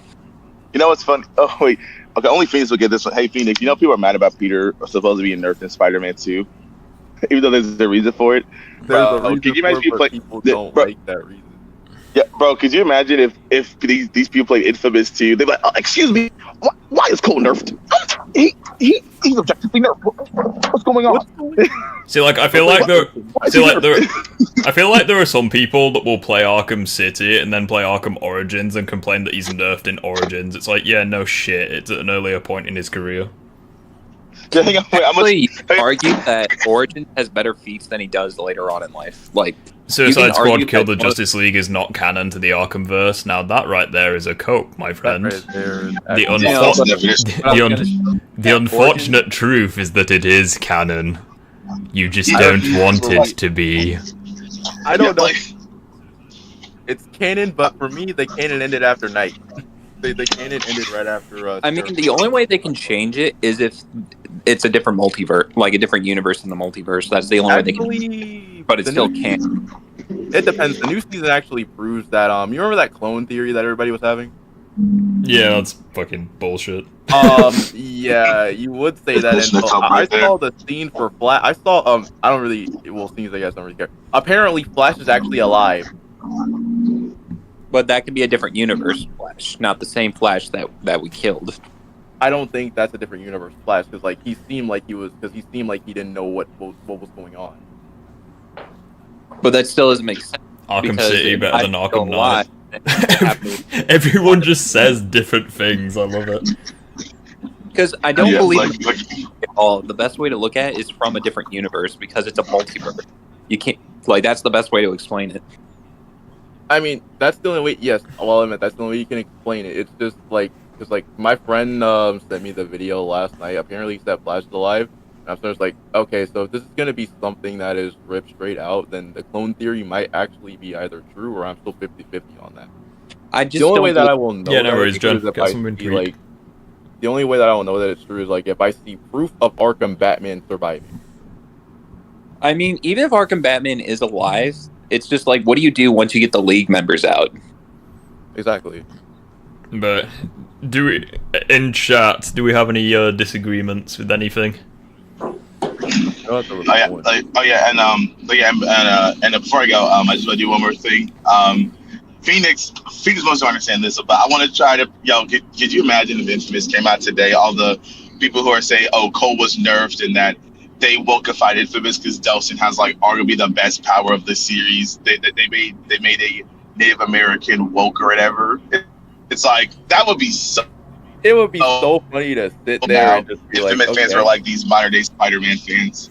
Well, it's like, oh my god, he can absorb other powers. He's a Gary Stu, man. Well, it's like I'm pretty sure that Arkham Asylum. It's funny you mentioned that because like I'm pretty sure Arkham Asylum wouldn't be made today because like you have not only do you have like Harley Quinn get casually one shot, but you also have Joker saying stuff like "No one hits Harley but me," like stuff like that. It's like, could you imagine if that was released today? There'd be a shitstorm. Oh my god, there is one video. When you beat all the arguments, I'm gonna send to you. It's literally this person trying to say that Arkham hasn't aged the best in terms of like storytelling because they objectify women and all this stuff. And there's this one person on Twitter who blocked me. I still remember his name. I'm not gonna front them. I'm not gonna say their name, but they blocked me, and I see why, because they would constantly roast Arkham Batman and say, I don't get how people can like this version. He objectifies women, and the Arkham games are garbage. The only decent one is, I think they said City or something like that, which I'm just like, I don't know how gameplay-wise you can hate any of the Arkham games. Like, I kid you not, they hate the gameplay of like, I'm sorry, the only decent one is Asylum. They don't like City, and they don't like Night, and they kind of like Origins. I don't know how you can dislike the gameplay of any of these games, but I guess. I'm just saying, like, there's a big point that people try to make in terms of objectifying women is that Harley Quinn they thought that she was pregnant with Joker's kid because there was a pregnancy test positive. And then after the DLC, it was all negatives. Like, she kept having all these tests, and all of them were negative on the ground. So it was like, did she get an abortion or something? Because it seemed like that's what happened, or she was never pregnant to begin with. The whole idea is that Batman made her cause an abortion. I have no idea how, but people try to use that to, like, say Batman's an abortion. Well, yeah, oh my god, it wouldn't even surprise me if that person on Twitter tried to say that too, 'cause it would just be ridiculous. It's just like, really, you're gonna, like, I get feeling like a version of the character, but I'm trying to be disingenuous and try to act like I mean, that's the reason why it takes me out. People do the same with like versions of Peter I like with Insomniac Peter. It's like, you can dislike them, but don't try to make them be worse than what they actually are. Well, that's the thing. That's the thing. It's like it's very interesting when like you try when the Peter wasn't nerfed series, because it's very interesting reading some people's perspectives, because there are some people that, whilst I might not agree with them, they have very interesting like theories or things to like read. But then you have some people where they just blatantly misrepresent the source material, and it's like it's very difficult to take them seriously. Oh yeah, definitely. Oh yeah, and I remember there was this. It wasn't about Insomniac, it was about Miles in general. They said that Miles is a bad representation of black media. You know, I'm a black man, so I watched it, and I'm just like, everything he said about Miles was just so wrong and just absolutely terrible. Because he was like, oh, like he compared across the Spider-Verse Miles, but like he was using Spider-Verse Miles and was comparing him to like some terrible reboot. It was, what was it, the Good Times reboot? I don't know, some animated reboot that people have been hating on a lot. Mm-hmm. And he said that, you know, Miles' powers is basically just Peter's, but now he has electric powers, which every black superhero has. And I'm like, okay, that one's valid. Yeah, there are a lot of black superheroes. Okay, I will admit, yeah, that's valid. That one's like, yeah, like that one's valid. But then he's trying to say that he shouldn't just have Peter's powers, or that his powers should be a bit different from Peter, which I'm just like, well, the electricity and invisibility kind of do that. I mean, I just love that. I love that comment so much. Like, that's amazing. Black characters have like lightning. It's like Blade. Well, I mean, are we just gonna act like John Stewart, Luke Cage, or like? Well, he feels like because he basically said that Spider-Verse Miles is Static Shock, but with spider powers, and I'm just like, Miles objectively uses more Spider-Man like abilities than his electric powers. Like, the only time you can ever say that is nowadays in his comics, which I don't like. Like, I don't. Oh, you don't like the recent one? Oh no! I love the research of the writing, the character. I fucking love it. I'm one of like, this gonna sound very gatekeepy. I'm one of the hardcore Miles fans who loved him since day one. He's been just getting better and better. That's when people say, oh, modern day Spider-Man sucks. I look at them and say, they go read Miles. He's been killing it. I just personally don't like how he can make this electric sword now. I'm like, I don't like that, but at the same time, I kind of do, because he gets to interact with people like Colleen, Wing, and Misty Knight. It's like, I don't like you from a power set, but I love your story implementation because you get to interact more with the Marvel Universe. I love seeing Peter Mouse interact more with the Marvel Universe, because it is kind of tiring to see, like, Spider-Man interact with another Spider character. It's cool, but it's like, I want to see like Miles interact with Iron Man, Captain America, you know, Thor. Like that stuff is really cool for me. So seeing him interact with the electric sword, I'm still confused on. The electric sword, I am still very confused on. Like, yeah, like that's the part that lost. I don't like that, but I do like when he channels all of his Venom energy. It's instead of using like a Mega Venom Blast, he kind of internalizes it. And it's a temporary boost where he can hit harder.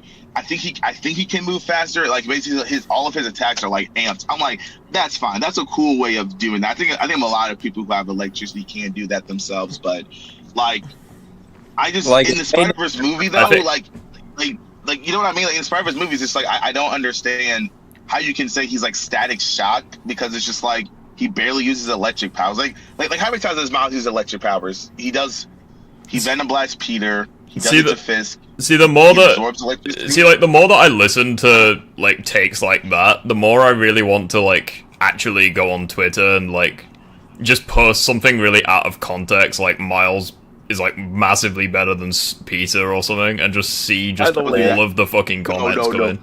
No, please don't do Like, that. By the because guarantee it'll be the most unhinged shit like possible. Like, you'll just have By the people way- that will be like, oh, he woke, this, that, the other. It's like, it'd be fucking beautiful to just read some of those. By the way, if we're really gonna say that Peter's nerfed, let's take a look. And this is my take on this, because like after reading a whole bunch of Miles comics and after watching I'm watching a lot of videos. If Peter's nerfed, well then explain to me how Miles has the powers in the comics to level a whole entire city block. Well, I And think then that's... he's more than that at this point, like multi-city block based on just his feats against. And Yeah. Well, So anyways... it's like, why are you gonna complain about that when? I mean, the biggest issue is that people keep saying it's because of Peter's mental state. I don't disagree with that, but it's not saying that he's weaker. It's more the fact that Peter's not in his A game. He's Well, I just think- not in the right mentality. Well, I think what... Yeah, I kind of agree with that, but, like, I think what people don't... Like, the people who say, oh, it's because Peter's getting older, it's like, he's fucking 25, like, he's not exactly ancient. But, like, I think as well what people don't acknowledge with this version of Spider-Man is he has lost way more than, like, any, like, just using the live actions, for example, because they're, like, the most, recognizable, I guess. Yeah. Like, aside from Yeah. maybe Tom, he has lost more than any of them. Like, he literally has no family members left. I mean, you could say that for Peter B, but he got his life together Peter B... Wait, Peter B? from Spider-Verse. He got back. Well, yeah, well, yeah, but, like... Well, he's yeah. another example, though, because, like, we actually saw, like, when his life wasn't together, we saw how he was falling apart, you know, how, like, he was sinking into depression and stuff. But no one claims that he was nerfed. It's like, you can argue the exact same thing for him. It's like... Yeah, the only reason why Sonic Peter didn't get to that level is because he had MJ, he had Miles. I would argue he had Rio. Like, I know Rio is closer to Miles, but I don't think that, like, Rio would, like, not help Peter in a time of need. Like, if he's feeling really depressed and, like, that's what I was hoping to see. Like, Peter, like, basically Peter and Miles interact with their own friend. Like, I really wish Miles was involved in that, like, fun Coney Island. It'd be great to hear banter between Harry and Miles, or I think seeing that Peter too. and Rio, like maybe Peter's feeling down about AMA, so he kind of goes to visit Rio, and like you know, she kind of helps him out. Maybe in a way gives advice to AMA. Well, I'm not saying that Rio needs to be his new AMA, but you know what I mean. It's like, you know, it's like, oh my god, like, you know, like seeing these other characters that we don't normally see interact in the comics, now they're interacting in the game, and it's like, you know, it'd be really cool to see, like, I think the closest... like, you know, Peter look at Rio similar, like I just to I think May. the closest thing we got to that was, like, the end of the game, where, like, they're all, like, at Peter and MJ's house. But, like, even then, there's no, like, dialogue between Rio and Peter, which I think's a shame. Honestly, I would Well, say like yeah. the best way. I would That say like goes into Peter's mental state is the fact that he is, like, there's a video I've seen about explaining Peter's mental state, but the whole idea is that Peter's tacking on too much. He's tacking on the EMF, he's tacking on Spider-Man. This idea that he can have the black suit, have a vacation, do everything all at the same time. It's kind of like Peter's taxing on more than he should, and it's causing imbalance in his life rather than balance. Well, this is And what... plus the Aunt May as well. Like, I It's agree, just like it's I all agree with that, under- but, like, I just think, like, it's always funny when people say, oh, I shill for Spider-Man 2, even though I'm literally on live streams criticizing it, but, like, I think, oh, no, that's what like, because obviously, like, Rio's worried about Miles going after Lee and stuff. I think there should have been at least one cutscene with Peter and Rio where, like, she's maybe, like, thanking him for saving Miles or what have you. honestly, I would would've like liked- to see Uncle Aaron beat, because Prowler does know of Spider-Man, and even if you listen to the Miles Morales game, like, Prowler's like upset that Peter got to Miles first. Yeah. So it's kind of like, Rio- I wonder I how think that they're would. cool. Well, Rio and Well, Peter yeah, do have a I don't- phone call together. Yeah, I know that, but I mean, like, at the end of the game, maybe she could, like, say, for example, when they're having the dinner, maybe if, like, Peter's doing the dishes or something, like, Rio could just go over and, like, I don't know, like, put her hand on his shoulder or something, like, just something, you know, like, I feel like he needs, like, the like, because if anyone's been in that situation, it's like, a phone call is nice, but it's not, like, it's not, it's scientifically I mean, I would've proven, it's scientifically proven that, like, physical contact is, like, the best, so, like, even if she just walked over and, like, didn't say anything, like, she was kind of, like, solemn in that regard, because obviously what had happened to Harry, just a little bit of physical contact literally would have probably been all that Peter would have needed. I think he just needed like a little boost or like a little reminder that he's got people there for him. I mean, I would have liked to have seen Miles. And this about all Spider-Man adaptations. It doesn't matter if it's 616, it doesn't matter if it's live action or all that. When Peter's in a depressed state, he usually fumbles a lot. Like, a lot. Like, it can be Tom and Noe and Far From Home. Rhea does thank Peter in a phone call. I'm not saying she doesn't, but I mean, like, if anyone's felt depressed in real life, a phone call is nowhere near as good as physical contact. So, like, there should have been a scene as well where, like, she gives him a hug or just reassures him or, just does something, because, like, that would mean more, you know, than just a phone call. Because the thing about depression in general is that it's almost a type of self-harm. Like, you're in a state where you just feel so down about all life that you just want it to end. If anything, sometimes people say you want to go suicidal. And if anything, Peter, of all people, should feel like shit. Like, he does everything right. He does everything he can, and yet things still go wrong. Like, even in the PS4 game, to his knowledge, he tried to do everything he could right, and yet Aunt May still died. Yeah, like, he tried to do everything right, yet fucking Yuri went to the dark side. It's like, he tried to do everything right, but, like, the fucking Sable guys still rounded up civilians and just tortured them and shit. Yeah. He tried to do everything right, but Otto went off the rails. It's like... Like, the thing about Tom, Toby, and Andrew is that they kind of suffer from making mistakes and then, you know, getting the consequence out of it, while Peter in the Insomniac verse does everything right, yet still gets the worst outcome, or at least a bad outcome. Well, I mean, he tries to do See, like, right, I'd agree with that, but not really, because, like, obviously with Toby, he makes the mistake of letting, you know, revenge cloud his judgment, and that costs him the life of Uncle Ben, but, like, what else does he do aside from that? Like, Goblin, he does the right thing with Goblin, but it costs Harry his dad. I would and the same thing can be said with Andrew, because it's like, obviously he lets kind of like revenge and he's angry at Uncle Ben, but like he doesn't really get Gwen killed, because like he actually webs her to the taxi, but like she herself is the one who drives into danger, so like he doesn't really do that much. Like, I was more going into like Tom suffering, like, for comparison, because people say he suffered the most. Tom made the most mistakes that are almost unexcusable. Yet him suffering doesn't have the same impact as like Toby, Andrew, or Insomniac, because they at least tried to do the right thing and still got a short end of the stick. Yeah. So I understand what you're coming from. I understand what you mean. Another thing too is that Tom tried to do the right thing, but it ended up with him mistrusting people. Because like the thing is like Tom tried doing the right thing, but it was too late, because the reason why like you could argue it was noble for him to like make everyone forget who he was, but like he wouldn't have had to do that if he didn't fuck up earlier in the film. Well, it's not even just that, it's the fact that if you look at every single film Tom is in, he fucks up to the point where if the plot didn't push him to do the right thing, he wouldn't have if it didn't. For example, with Vulture, after Tony took his suit away, he stopped being Spider-Man. He wouldn't have gone after Vulture if Vulture wasn't Liz's father. Far From Home, if MJ didn't find the projector to like show that Peter made a huge mistake, Peter wouldn't have been none the wiser. He would have just carried on with his day like nothing happened. And in No Way Home, if Strange didn't pick him up, then Peter would just be like, oh, I don't need to catch these villains. And it's just like, he's more concerned about not wanting to catch the villains to look good for college than catching the villains until Strange makes it a point that he's the reason they're here. I mean, he doesn't even do that. Well, it is... I mean, you're not wrong, but, like, he's saying, like, oh, you know, it's not my problem. It's like, Aunt May is like, oh, it's the right thing to do, and then he changes his mind. It's like, Doctor Strange is saying, oh, you know, he has to, you know, it's their fate to die, and, like, Peter has the balls to say to Doctor Strange Vol characters, oh, have a heart, you know, it's like, you know, the same motherfucker who, like, helped save trillions of lives with the fucking... fight against Thanos. It's like, well, no, but like the point, it's like I'm not necessarily saying one is right or one's wrong, but like Peter, I think it's especially since Peter has a huge amount of respect for not just Iron Man but also Doctor Strange. So the fact that he would have the balls to even say that is just really out of character.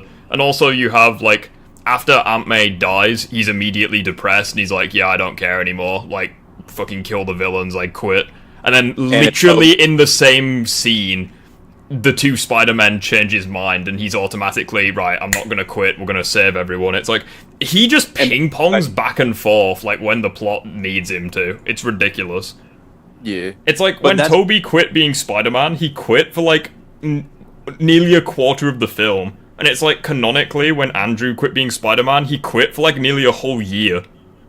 Like, but Tom quits being Spider-Man all the fucking time, and he quits for, like, in Homecoming, it's like maybe a few weeks at most. And then in Far From Home, it's like hours at most. And then in No Way Home, it's like minutes at most. It's like, it's ridiculous. Well, Far From Home, he didn't want to, but he was forced to be. Yeah, like, that's what I mean. Like, in Far From Home, he routinely tries running away from the responsibility, yet it's other characters that, you know, drag him back into it. Yeah, and that's kind of bringing me into, like, the section of the video, which Spider-Man is, like, better written type thing. It's one of those things where you look at Tom, you look at Tobey, you look at Andrew, you look at Insomniac, and it's like, who, did the most, and who suffered the most? Well, it's like, to an extent, I think that is an unfair comparison, because obviously you have Tobey, who's been Spider-Man for, like, fucking however many years, a load of them. You have Insomniac, like, they've been Spider-Man for, like, different times. But, like, I do understand what you mean. Like, Insomniac has suffered probably the most, especially because he did the right thing for everything. You know, it's not like Tom, where he, like, tried... Wrong. If anything, he's the exact opposite of Tom, because it's like, Tom, like, kept trying to run away from his responsibility, and, like, Yuri has a character arc where he needs to stop, like, pushing people away. So, like, if anything, they're the exact opposite. I mean, I would say like this, that Insomniac wants to take on more responsibility than he can handle by himself, where and he also wants people around him to not have the responsibility, because he doesn't want to protect them. Well, he does want to protect them, but he doesn't want them to be hurt. Yeah, well, Tom just abandons the basic necessities of any responsibility. It doesn't even matter if it's Spider-Man, just any responsibility in general, be it school, like, be it anything. There was an argument someone made where it's like, oh, Tom has the freedom to abandon his responsibility because the Avengers exist. It's like, number one, that's out of character for Spider-Man, and number two, the Avengers exist in the Insomniac verse as well, but he doesn't quit, so like... No, it's not a matter of availability, it's because Peter in Infinity War still helped out in Infinity War despite the Avengers handling it, per se. Yeah, and it's like in Far From Home, you have that scene with Nick Fury where Peter is literally naming heroes to try and, like, sort the problem out for him. It's like, Thor, Doctor Strange, Captain Marvel. It's like, you little shit. Just like... I mean... the thing is, though, like, Tom wants to not be Spider-Man on his vacation. So it's more like whenever he wants to do that, he's like, yeah, let me see if I can get another person to do this. I don't want to be like... Even Insomniac in the Miles game was willing to abandon his vacation to immediately help Miles. He was immediately looking at... Yeah, exactly. Like, he was willing to get, like, the first flight home just to help Miles. If he couldn't handle it. But that's the whole difference between Insomniac and Tom, is that one takes responsibility, the other one abandons it. Yeah. Yeah. Jen, well, I would say if we're talking about Insom got on the phone and said, "Hey, I could get back in the city." He said he'd get back in the city that day to help Miles, but he was like, but Miles said no, he had it. Miles was like, nah, mate, it ain't your game. Like, Peter Miles outright said, like, Peter trained Miles for, like, over a year before taking him, like, on any missions. Like, even if you read, like, Wings of Fury, Peter is, like, still training Miles. He's still teaching Miles how to do his thing. And this is something I like to bring up. Experience, like, how long you do something, and quality experience. For example, Miles in Across the Spider-Verse is, like, a year and a half in as being Spider-Man. Whereas Miles... Spider-Man for 2 years at this point. Well, my whole thing is that Miles, by his first game, is like a year in. So who do you think has more experience? Across the Spider-Verse or yeah, I actually really agree with that point, and I'm glad you brought it up, because there's some people that it's like a good example is like Godzilla, where people are like, oh, he has the experience advantage because he's like millions of years old. It's like, yeah, but he was dormant for like most of it. Like, what do you mean?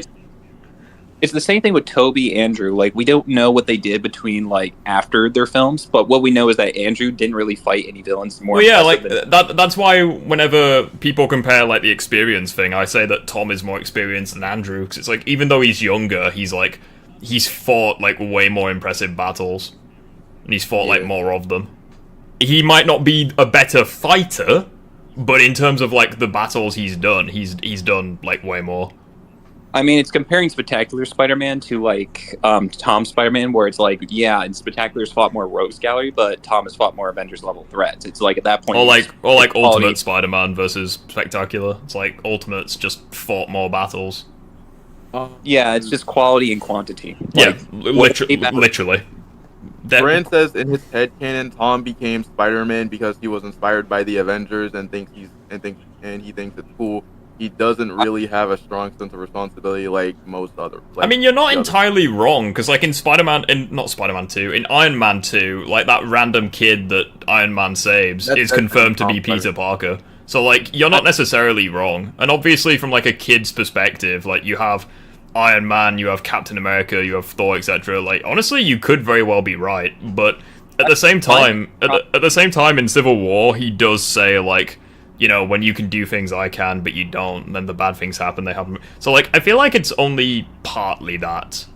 I feel that would make sense, actually. Like, he does have his own, like, arc, if you like, and he has his own origin that's, like, separate from the Avengers, but I think, if anything, I think the Avengers are just, like, they probably, like, contributed to it, but not entirely. I want to say this because I think this is more relevant. I think that Peter just idolized Iron Man more than the Avengers. And I'm not sure if you guys seen Robots. Have any of you seen Robots, the movie from Blue Skies? Oh my god, that film's fucking fire.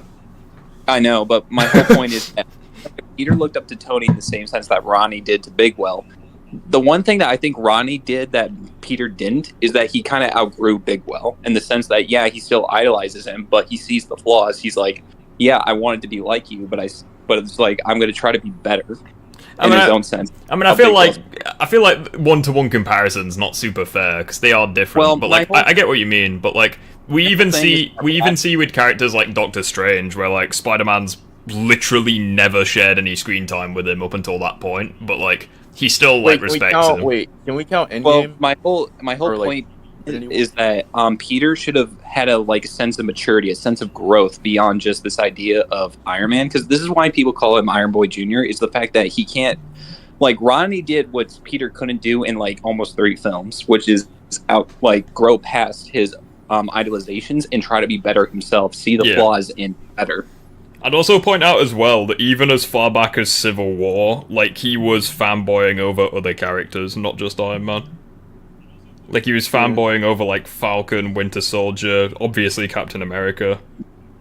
Fucking who else? The Giant Man to an extent, you know, like... I really wish that he idolized Captain America just as much as Tony. That way that he can get... I feel like he definitely does. I think he just... The only difference is that he just doesn't have a personal connection to Cap. Like, he definitely idolizes him, though. There's no doubt about that. Well, my whole point is, like, if you look at, like, Captain America, Winter Soldier, if you go to the museums, you go into the idea that Captain America was virtuous, the idea that he didn't let authority back him down, the idea that he surpassed people's expectations, and he still did, like, the noble thing, even despite what everyone thought about him. Yeah. Like, I feel like that's what should make Peter want to be more responsible, even without Uncle Ben. The idea that a hero like Captain America shows nobility, even when no one gives him credit for it. Well, it's like, I kind of agree with that, but let's be honest, I feel like he would idolize Iron Man more, based on, like, what... And obviously, Iron Man, as great as he is, he's not exactly the best role model, especially for a kid. But even for Peter, it's like, you would think that he would know who Tony was. Like, if you idolize someone so much, you want to know how out. I understand what you mean, but I think it's mainly, like, just comparing... Like, there's someone actually made a really good analogy. I'm not sure how well this is going to work with Tom and Iron Man, but, like, I think it was, like, John Delaney... No, not John Delaney, that's Spider-Man. John Maloney, I think, who made a comparison where he's like, Donald Trump is a poor person's idea as to what a rich person looks like. I feel as though that's kind of Spider-Man's portrayal of Iron Man, where, like, he's kind of like a kid's idea as to what a superhero looks like. And like he just can't look past like he sees Iron Man, he doesn't necessarily see Tony Stark and like the flaws and stuff that he has. But here's another thing that I would like to say is Peter, like even in Insomniac Peter, if you look at Otto's bio within the PS4 game, it says that other kids idolized Captain America, Iron Man. I looked up to Otto Octavius because of his mind, because of his ability to use both his talents to help people beyond just fighting people.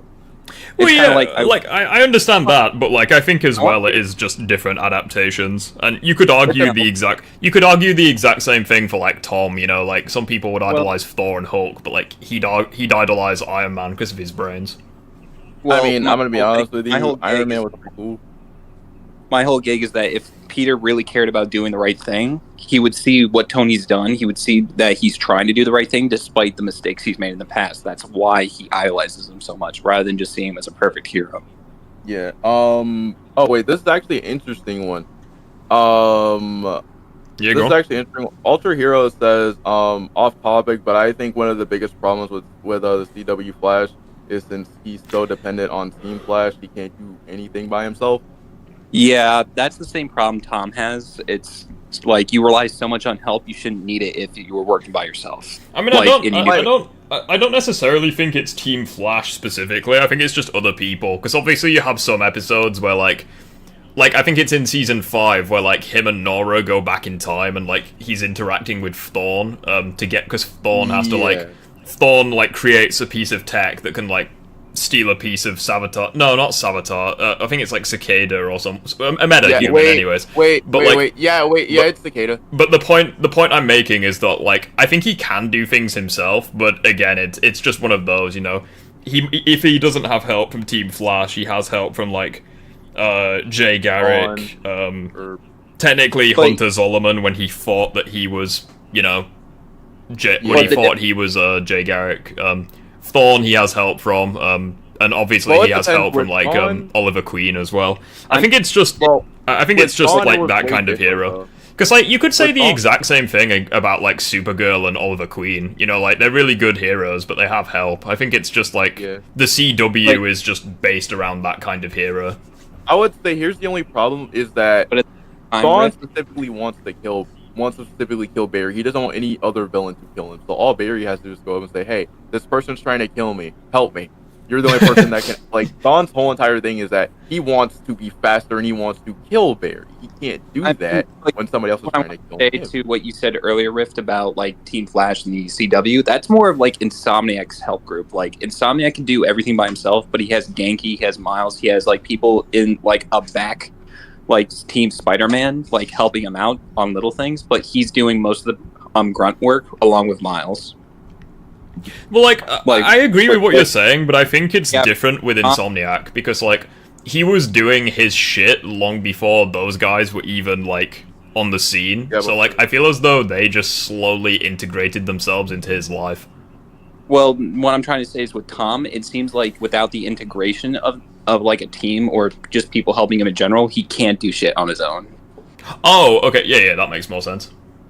That's what I'm trying to...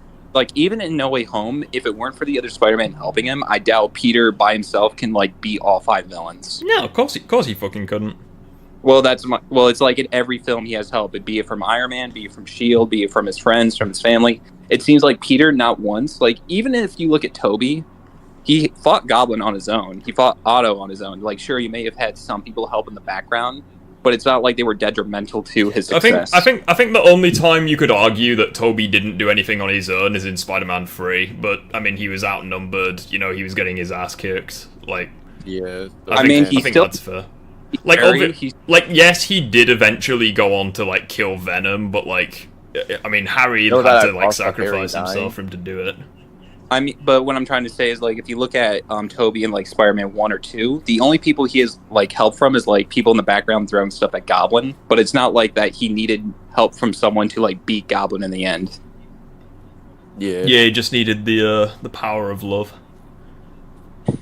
And even with Andrew, like, he had help from George Stacy and Gwen Stacy at points, but it's not like... I mean, to be fair, bringing up Andrew is a pretty bad example because he does have he doesn't win a single fight in TASM 1, and he also has help in TASM 2. Well, it depends. If we were getting that fight, most of the work. He's doing most of the work in both of those compared to Tom, because it seems like Tom just needs like the excessive help.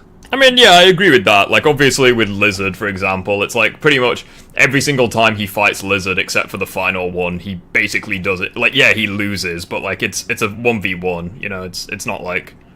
Yeah, but it's still a case where he's doing most of the work. And that's what I mean. Like, even though he loses, it's still a 1v1. You know, it's like he's doing, and obviously he's inexperienced at the time, so like it's fair enough. You know, he takes L's. It is what it is. I mean, it's with Vulture and Mysterio for Tom. It's like Vulture outright beat Tom and could have killed him if he didn't spare his life. And to be honest, Beck could have killed him right there if he used all drones to kill Spider-Man, then set up the illusion. I would say, like, this is probably just me. I would say if we got that initial TASM 2 fight from Andrew beat Green Goblin by himself while protecting Gwen. I mean, he failed at protecting Gwen in the second part. He failed. Well, I mean, he failed after the deleted scene where Andrew, he didn't hold back. So here's something I want to bring up right now. Like, now that I think about it, you know how Andrew could have killed Harry after Gwen's death? There was actually deleted scenes of Harry, like Peter beating the shit out of Harry, but still sparing him in the end. Mm-hmm. If I compare that to Tom wanting to kill Goblin after killing Aunt May. Like, even though Andrew's implied to kill people, he at least held back, like, after the initial trauma. Yeah, I get that. There's actually a real.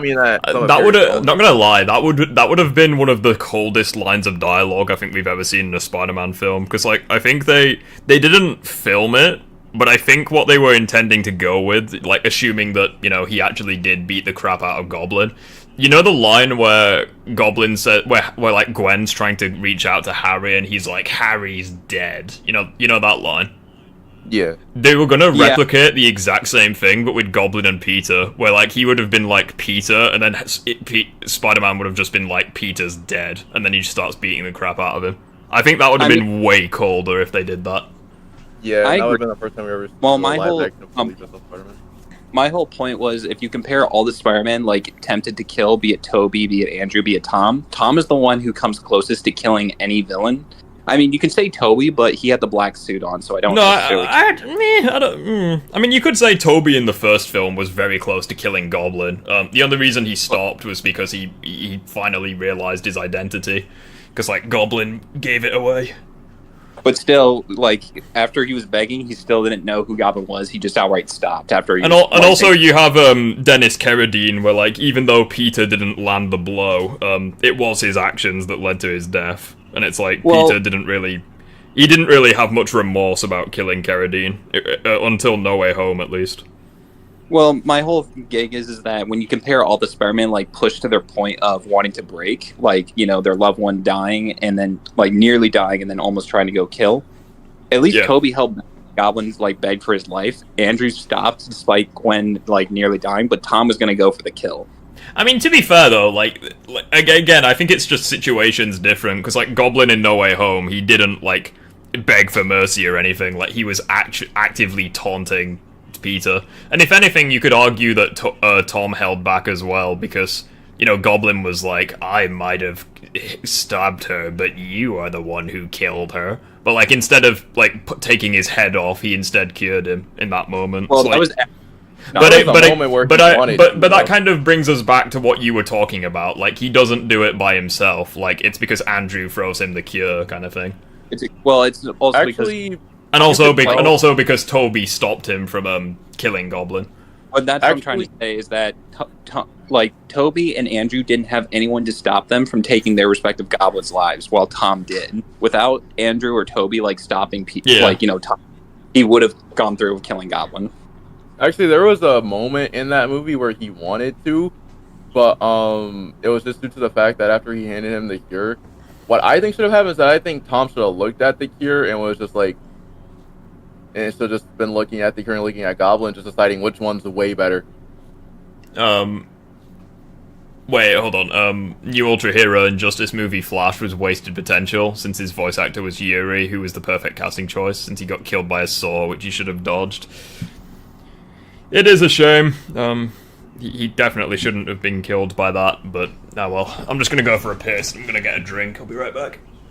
But yeah, it's just the main thing that if we were to compare all, like, 4 Spider-Man, even Insomniac, it's just kind of the thing where it seems like Insomniac doesn't even, like, try to kill no matter what he's pushed to. It doesn't matter if it's Lee, it doesn't matter if it's Otto, it doesn't matter if it's Kraven or Venom.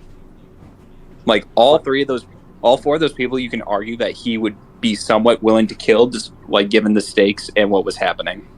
Yeah, it's just that due to him struggling emotionally and mentally.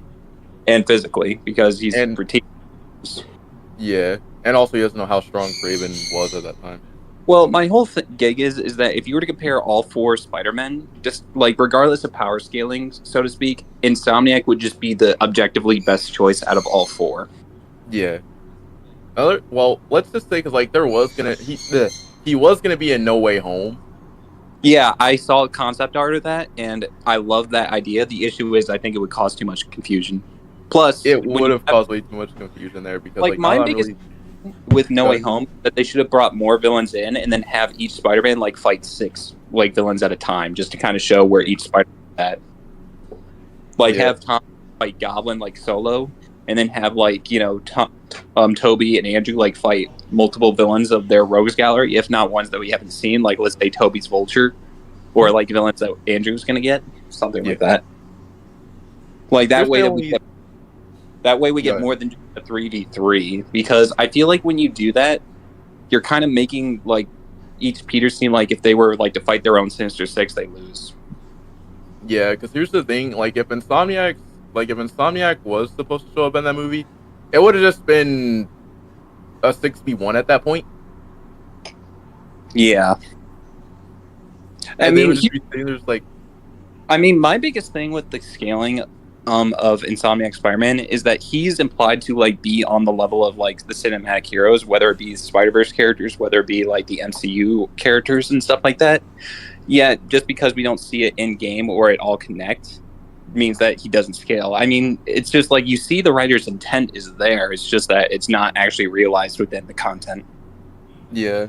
Peter kills Venom and Harry in Marvel Spider-Man 3. I mean, it's the same thing with the comics. Like, he interacts with 616 Spider-Man. Like, even Venom interacts with Null and kills Grendels, which is, like, would put him above most 616 characters. Yeah. Actually, wouldn't that mean that... Well, this is probably going to be, like, the only thing about that, because, like, I would say, after seeing that, at least this is what I believe personally, I believe after reading that comic, I believe that Insomniac Venom is canon. Well, that's what I'm trying to say. Even if Insomniac Venom is canon, the fact that Anti-Venom or Miles even scales to Insom Venom, if that is canon, would put them on the level of 616 characters. Yeah, and plus, now I'm really thinking about it, like, you know that shot, like, that we get at, like, the start of the Venomverse comic? Or at the... Yeah, I see the shot. It was, like, right after Harry said we were going to heal everyone, and then, you know, it cuts back to Peter. He came back. Noel erased his memory, and he came back. I mean, it's like Riff said, it's like the comics erase the memories because it's like the writers don't want to contradict the games or vice versa, but I feel like that if you keep doing it, you're implying that it's the case. You can't just say that, oh, all things are canon, despite making content where, yeah, they still interact with comic characters. Yeah, because it's more or less like, because, like, after Noel, like, this is what I think would happen, like, after Venom said he was going to heal everyone, he got teleported into 616. Noel said he was very interested in, like, Noel said that he liked Insomniac Venom because he wasn't a Brock, like, he wasn't the usual host. Well, it's not even just that, it's the fact that he recruited him to be, like, a hand of his, like, someone that can fight alongside him, or, like, be... Say my name, I magically appear.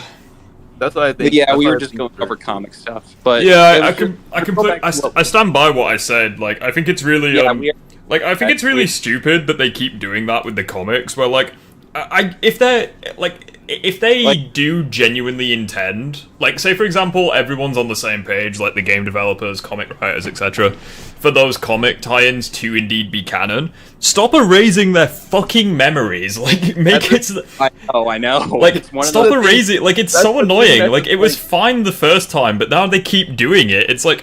I feel as though they're genuinely scared to have them keep the memories in case it contradicts the canon, which is so annoying. Here's the thing that just makes, because, like, me and Seth are talking about this, and he actually brought up a really good point. if they keep erasing all of these characters' memories, like especially for like the game, then by default you're technically meaning that they're canon. If you keep doing it. Well, no, I'd argue the exact opposite, because it's like, I feel like they're just constantly worried that it's not gonna be canon, so to get around that, they erase the memories. So I was just about to explain this, but it was the same thing with what Phoenix said about No Way Home, how they said that Insomniac was actually intended to be in the film, based on, like, you know, early drafts of the scripts and, you know, concept. Yeah. And it's like, you can see the potential and the writing is there. Like, even in Spider-Verse, like, we see that he's interacting with the Spider Society, and we know that based on feats they don't scale that high, but it's like, even they are implied to be connected to the MCU and other characters. So it's just like, there's a lot of stuff implicating the writing, and the writers do intend Insomniac to be at a certain level. But even then, it's like, until they come out with the conclusion to the final chapter being the third game, where everything's concluded, will they probably make everything like canon and make sense? Yeah, like, because, like, I feel as though... I feel like they're not going to reference the events of, like, the crossover the comics, so the stuff with 616. But, like, I don't think you even have to reference it. All I think you need to do is have Peter engineer, like, a new suit in one of the comics, and then just have that suit in the game. Like, that's pretty much all you need to do, and it'll be like, oh, okay, the comics are possibly canon to the verse. And, like, maybe... but instead of, like... But actually, like, start the game with Peter, you know, like, wearing it or something. You know, so it's not like the Raimi suit, where, like, just because it's in the game, it doesn't mean it's canon to the character. Like, no. Make a new suit in one of the comics, and make Peter wear it as, like, his default suit in the new game. And then it'll be like, okay, the comics are canon then. They did that with the Velocity suit, though. I want to talk about this for a second when it comes to the timeline of everything. If we look at Across the Spider-Verse, it's technically 2019 because it's like a year and a half since Into, which is 2018. So from the MCU's timeline, it's from Spider-Verse's timeline, it's 2019, and they imply that No Way Home events happened, which happened in 2024. Yeah. And then you have Insomniac Spider-Man, who is, like, if you go by the game, the first game starts in 2018, and then it's 2 years until the second game, so it's in 2020. Yeah. So Across the Spider-Verse is like in 2019, and then, you know, but Spider-Man 2 is implied to already happen by Across the Spider-Verse, despite the fact it's supposed to be in the future. I think the timelines are also different. Like, well, no, I think it's mainly just, like, they come from, like, parallel points in time. So, like, obviously someone like Spider-Man Noir is from the past, whereas, like, Penny Parker's from the distant future. But I think I think they just parallel each other, which is why they're able to do that.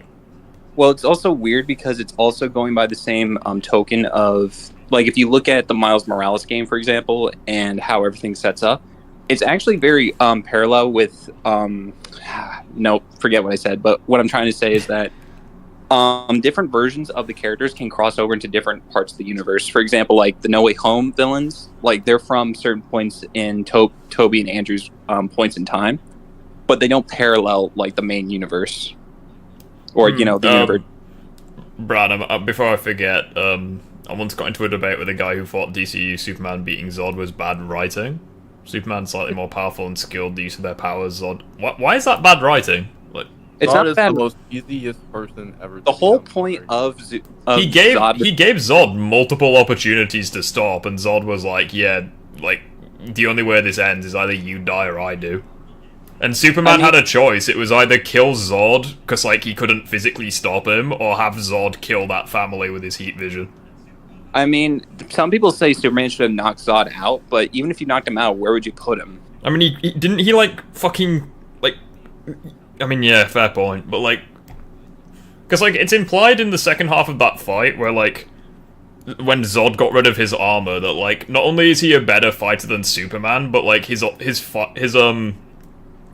body was then absorbing the, solar radiation, so you could argue that, like, he was rapidly growing in strength. So, like, if Superman didn't stop him in that moment, he might not have been able to stop him.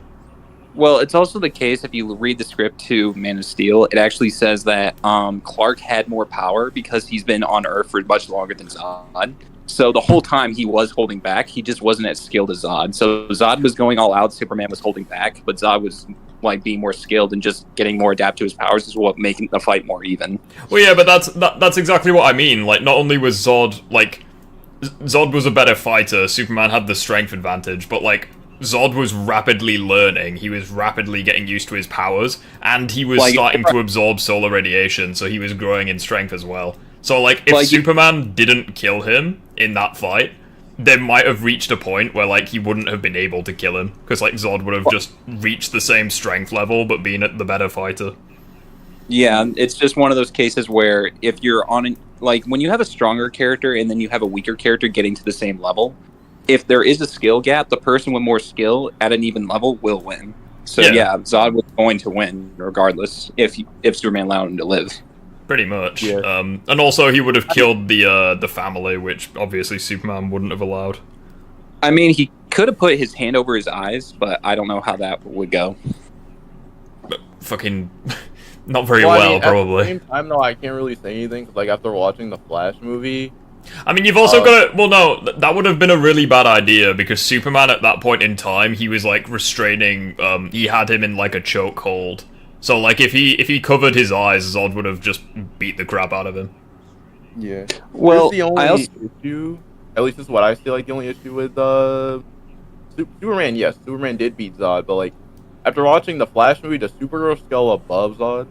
No. So what happens is that Supergirl, because she wasn't exposed to sun radiation, she was technically weaker than Zod, and Superman even, like, still. So Supergirl is the weakest she's ever been, and Zod hasn't fully adapted to the Earth's environment. So technically Zod is no different than how he was at the beginning of Man of Steel. So this is, like, not even the Zod that Superman was fighting at the end of Man of Steel. So it's just a case of Supergirl was just completely outmatched. That's why in almost every timeline she would die. Pretty much. I mean, even a weakened Supergirl is on par with it. That's the only difference. She doesn't have any friends or family that we know of. She pretty much only talks to Peter or people related to Peter. Even her job as a reporter has her work for a man that Peter used to work for. All of her playable sections exist only to have her help Peter. MJ has nothing going on in her life outside of supporting Peter. No, if anything. The funny thing about the thing that I find funny about that is not only is it, like, objectively incorrect, but, like, you can literally apply that to fucking anything. So, like, imagine if someone said like, oh, the characters in Infinity War are all terrible because they're all tied to Thanos. It's like, yeah, no shit. That doesn't make them bad. Like, or Galactus. It's like, oh, Iron Man has no character development because, like, he is going into space to stop Thanos. It's like, and do the crowd and everything, because I know some people who just like feminism and like talking about girls and saying that they need no man or they don't need to revolve around a man. Gamora and the Nebula literally revolve around Thanos. Everything to their backstory, to their state of mind, to where they are, everything is a result of Thanos. But that doesn't mean they're not bad characters. That doesn't mean they have a life beyond Thanos. It's just to say that some of it on Thanos. It's like Thor in Infinity War. His entire like motivation was built around Thanos. That doesn't mean, like, he's only defined by Thanos. You know, it's ridiculous. Exactly. That's like saying that in Guardians of the Galaxy. That's like saying Guardians of the Galaxy, Star-Lord's life didn't revolve around... I forgot who his dad was. Oh, wait. I mean, it's the same problem with any... Yondu? Yeah. No, wait, not Yondu. Yondu's life revolved around Star-Lord's dad. It was Star-Lord told Yondu to go... Well, Star-Lord's dad told Yondu to find him. Or to find Star-Lord. So it was more like... Yeah, like, I think it's just different. Like, I feel like if you try hard, like, you can apply that to literally anything. So I think it's a bad argument against MJ. The best way to counter it is just to showcase that MJ in the PS4 game was literally living her life without Peter, and just that all the events in NYC just happens to revolve around Spider-Man villains. Yeah, like you have the fucking Grand Central mission where she's like, maybe I should call Peter, and then chooses not to, so she can do, like, her own work. Like, the only reason why she ran into Peter by accident. The only reason why it ties back into Peter is because Mr. Negative was there, and she panicked, and she was, like, texting Peter. She was like, yeah, party at GCT, bring your best suit. Also, one more thing too that I also want to point out. Shall we? Like, let's look at this logically. MJ, assuming Peter was not a factor in her life at all, say that she wasn't in a relationship, she didn't know Peter at all. She was investigating Fisk in the prequel novel, and Fisk, regardless if he gets captured or not, she would still investigate. Martin Lee, and even Fisk in the museum, she was investigating. Yeah, she was investigating. She was investigating Fisk and like the artwork. She had no idea she'd run into Peter. Exactly. So it's more or less like as soon as she ran into Peter, it was like that kind of jump started the Peter the kind arc, of if you like. But it's like even, but it's like even in, you know, after that point, you have her sneaking into like Hammerhead's warehouse to like find out information. But like again, like she was just doing that, you know. It's not like Peter told her to. Like, no, she was just doing that because she could. So, I mean, even the main reason why Peter knowledge. There's also wait, say what? Like, you remember when she was going to the Sable base and she like told Peter that she was going the moment she was entering it? Yeah. If Peter were there, then she would have gotten her lead. I also find it really disingenuous that he's like, oh, she's working for J. Jonah Jameson. It's like, okay, are we gonna, like, Peter wasn't the only person who worked at the Bugle. Like, there are a lot of other people as well. I mean, they even mentioned this one more but J. Jameson was no longer a part of the Daily Bugle in the first game. He only became the boss after the second game. Yeah. Also, another thing, too, is like... Yeah, that's actually a really good point, because... Not to mention... MJ also said that the main reason why her and Peter broke up was he kept treating her like a baby. I mean, if you read the prequel novel, it's more in depth, but essentially Peter was like staking out Fisk, and he basically fell for a setup that Fisk set up, and it ruined all of MJ's lead. If Peter didn't show up, the setup wouldn't have gone down, and then MJ wouldn't have been like in a position where she felt like that Peter was just ruining everything, because that's exactly what happened. Yeah. Interesting. The game tries to comment on this by having her complain as a brainwashed monster about her job and having to help Peter all the time, but it's not enough to simply acknowledge these problems. You have to fix them, which this story doesn't really do, as the game ends with Mary Jane still being the main breadwinner of the couple, now with her own podcast as Peter works on his hobby in the garage. Still not sure why this is portrayed as a good thing. Essentially, this MJ is Peter's equivalent to Genki. Both of them exist only to support their respective Spider-Man and have no real character or purpose outside of that. It's just not I true. felt like Genki was getting more... I feel like Peter was getting more information from Genki than MJ, but that's just me.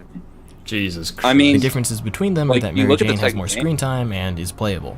Oh, and MJ gets a symbiote attached to her and fights Peter. Scream is a development that comes out of nowhere and disappears just as suddenly. I've never been a big fan of any of the Life Foundation symbiotes, so I need to stress that I am fine with MJ being Scream, though I don't think that Scream was used in an interesting way. There's no real reason for her to be called Scream, the name is never even said aloud. At least it's not going into the whole entire, oh no, Scream.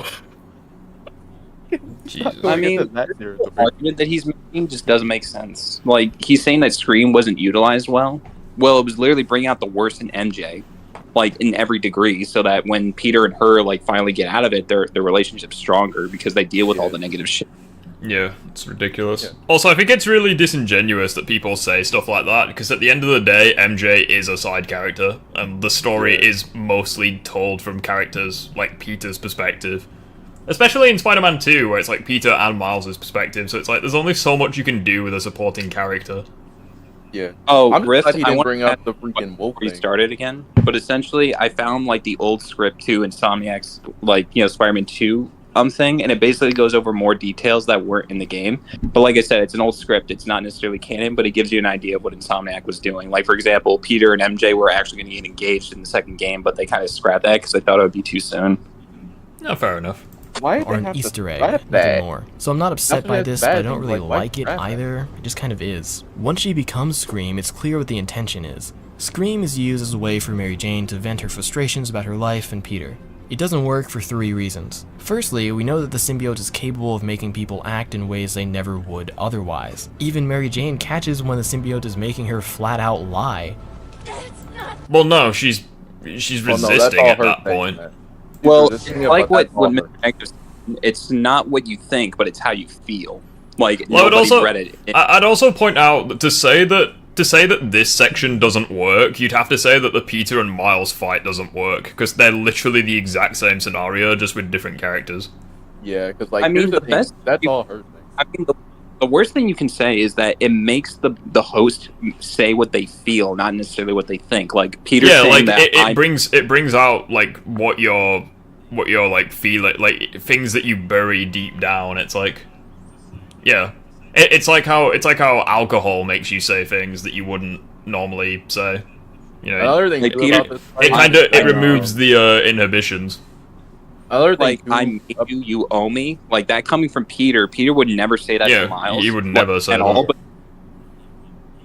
like he feels like that he did make Miles, that he does owe him in a sense. Like he feels that deep down, even though he doesn't outright think it. Yeah. yeah. Another So thing it's hard too to about believe this that whole any entire of the stuff fight she says is true. The second is is the that lack of pretty much setup. what I did, MJ that's apparently pretty much what I hates did. her job now, even though she wanted it Venom's so whole bad in the entire first game job that she... Oh, hang on, this is Oh, gold. Are what you the- ready for this, lads? You'll love this. I'll rewind. Right, listen to what he says. Say that you haven't played the game without saying you haven't played the game. So it's hard to believe that any of the stuff she says is true. The second is the lack of setup. MJ apparently hates her job now, even though she wanted it so bad in the first game that she repeatedly almost died for it. Even in this Okay, Jonah Jameson wasn't a part of the bugle of the last game. He is now. That's the driving force of why she was kind of struggling to keep her job. Also, do you remember And do to you remember the MJ, scene where MJ, like he has his very bully Maguire moment where like she's forced to say shit about her boyfriend that isn't necessarily like positive. It's like, Yeah. you really think she's gonna like that? It's like, oh no, Peter just tried to kill me. So, are you okay? game, she's desperate to make it work and gets upset when she doesn't get her story published. But after one discouraging Skype call from Jameson, she wants to quit. Thirdly, just like the first game, the conflict between That's Mary 'cause she Jane knew that and it wasn't Peter is Peter. lopsided due to the developers being unwilling to give Peter any Like- negative traits. In the first game, it was difficult to What do you hold on? Maybe he'll hold on. take MJ's side because Peter wasn't being overbearing or overprotective. He was actually For a good supportive way, I of know her how to- work, even giving her the lore gadget to help her out. So when she lashes out at him for the Charles get in- Standish let's get on situation, to that the was a Venom complete section of the video. misunderstanding. The blame of the situation falls entirely on MJ, since she's the one being unreasonable. Something similar happens here, where Mary Jane is mad at Peter for not being able to pull his weight and not being supportive of her and her goals. But he is. He tries his hardest to get a job and is only ever kind and encouraging to Sorry, her. I'm reading the dialogue on this. Right. You kind of lost me after I saw the dialogue. Okay, I can't get over what you just said. Peter Parker I has can't no either, 'cause, like, I'm negative reading the dialogue traits.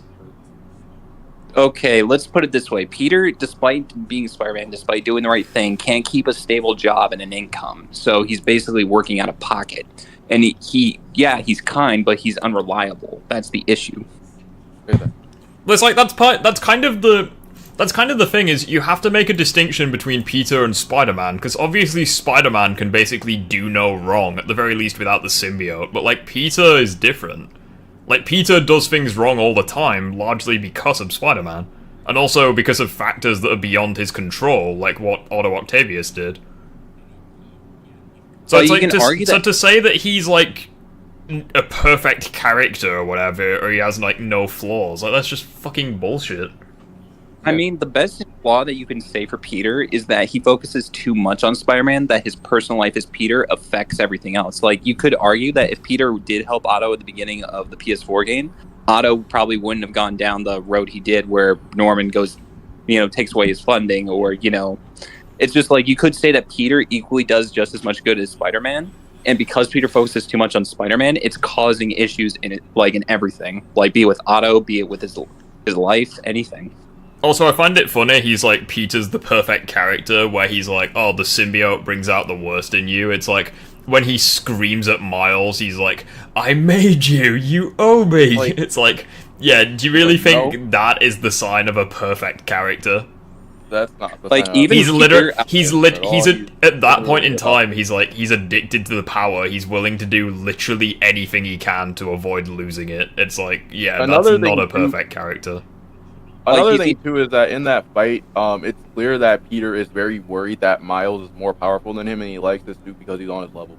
Yeah, like he has like the inferiority complex. He's like he doesn't want to get like obviously he'd never say that to Miles, but like he is worried about being overshadowed. That he's worried about. Well, I feel like the main thing about it is that Peter in that scene wasn't so much having an inferiority complex as much as he was trying to cope with everything. Like for example, he was like Miles is like, "Don't try to mentor me. You're the one running away from your problems. You're the one." Well, I think as well it's the scene before that where like. He's like just ranting to himself where he's like, is Spider-Man doing more harm than good? What about now? Who needs the old Spider-Man? What's so good about the new Spider-Man anyways? He can't even stop hunters. I have to do everything myself. It's like he is, at that point. I think at that point he is like, I don't know, like either he's having like I mean, his ego is fucked, either in terms of feeling inferior to Miles or feeling that he has to do everything himself, but either way. I think it's the latter, because Peter in the whole game, like, it doesn't matter what power level he is, he's never in a state where he's, like, in a position where he's, like, afraid of Miles or he feels inferior to Miles. If anything, he feels like he gets more shit done than Miles. Like, even if you look at the Lizard fight, Miles' plan to like take down the ship and like, you know, bring it down caused civilians to be in harm's way, and Peter was trying to chase Lizard and he had to save a civilian and he lost Lizard in the process. That's why he said Miles is off his game. Yeah, but like it's like that's more where it comes from than the idea that he is inferior, because he is more powerful than Miles. Like there's no doubt in his mind that with the symbiote he is more powerful. Well, yeah, but I think it's mainly just like the writing behind it and like how he feels, because like obviously, like, he's not exactly thinking straight with the symbiote, but it's just bringing out the worst in him. You could say that it's a bit of both. You what? You could say it's a bit of both. Like, yeah, he's feeling... But, like, either way, he's definitely not, like... Jesus Christ, there's a lot of blood here. But, no, like, I think the main reason, the main thing that I'm getting on about is, like, you know, in the video, he's like, oh, Peter Parker has no, like, personality flaws. It's like, regardless of which way you spin it, it's pretty clear he does have flaws, even if they're, like, buried deep down. He does have, like, areas where... I mean, you could say that Peter hiding it. Like, he's, like, his flaws, like, he's put himself into, like, a Paragon situation rather than, like, have you ever heard the saying, a Paragon or, like, a renegade? Like, he's in that age most of the time. He, like, makes the active right choices, but he's feeling like making renegade decisions. Hey, Abdul, how you doing, buddy? We're not really debating anything. We're mainly just going over this guy's take where he's like, yeah, Peter in this game's fucking perfect, MJ sucks, you know, the usual. Job and is only ever kind and encouraging to her whenever she brings up her work. So the issue is not that Peter is an unsupportive boyfriend. The issue is that Mary Jane can't communicate her feelings properly. Okay, now we can talk about the bits where you play as her. The sections where you're forced to play as Mary Jane are significantly improved over the ones from Spider-Man 2018. Fucking thank you. Levels are more open, allowing players to tackle objectives in ways that suit them instead of being forced into the one correct solution needed to progress. MJ's toolset is improved as well. She starts with both the lore gadget and the world's loudest stun gun. As the game progresses, she eventually upgrades her stun gun to a web gun and then a sonic gun to deal with the symbiotes. This changes her gameplay into more of a third-person shooter, and it handles quite well. She can dodge to quickly get away from enemy fire, and she can take an additional hit before dying, which, wait. She took an arrow to the chest and just walked it off? To the shoulder, but okay. This isn't gameplay, this is a cutscene. Peter gets stabbed once and dies, and Mary Jane just rips out an arrow like it's nothing? Gameplay, not canon. Well, hold on. Well, first, three things. Number one, gameplay is not canon. Number two, she pulled it out her shoulder, not her chest, but I guess paying attention's hard. And number three, Craven's blade was poisoned. Okay. Yeah. The hunter's crossbow bolts probably had like poison or trank darts, but like either way, it's gameplay, so who cares? Another thing that I don't think many will even notice is that the context behind these. And he even acknowledges MJ can take 2 hits before dying, so it's like I'm pretty sure like. Wait a minute, that means that he's playing on spectacular. Because if you're playing on amazing, you get 3-shotted. Missions is different as well. In 2018, MJ threw herself into the most dangerous situations imaginable, which made her look more stupid than brave. Part of why a lot of people simply did not like her as a character. But here, these sections are forced upon her. She engages in these activities not because she's a reckless thrill seeker, but because she needs to in order to survive. Reckless thrill seeker? She's a fucking reporter. Like, what do you think makes reporters want to expose the truth? Like, Exactly.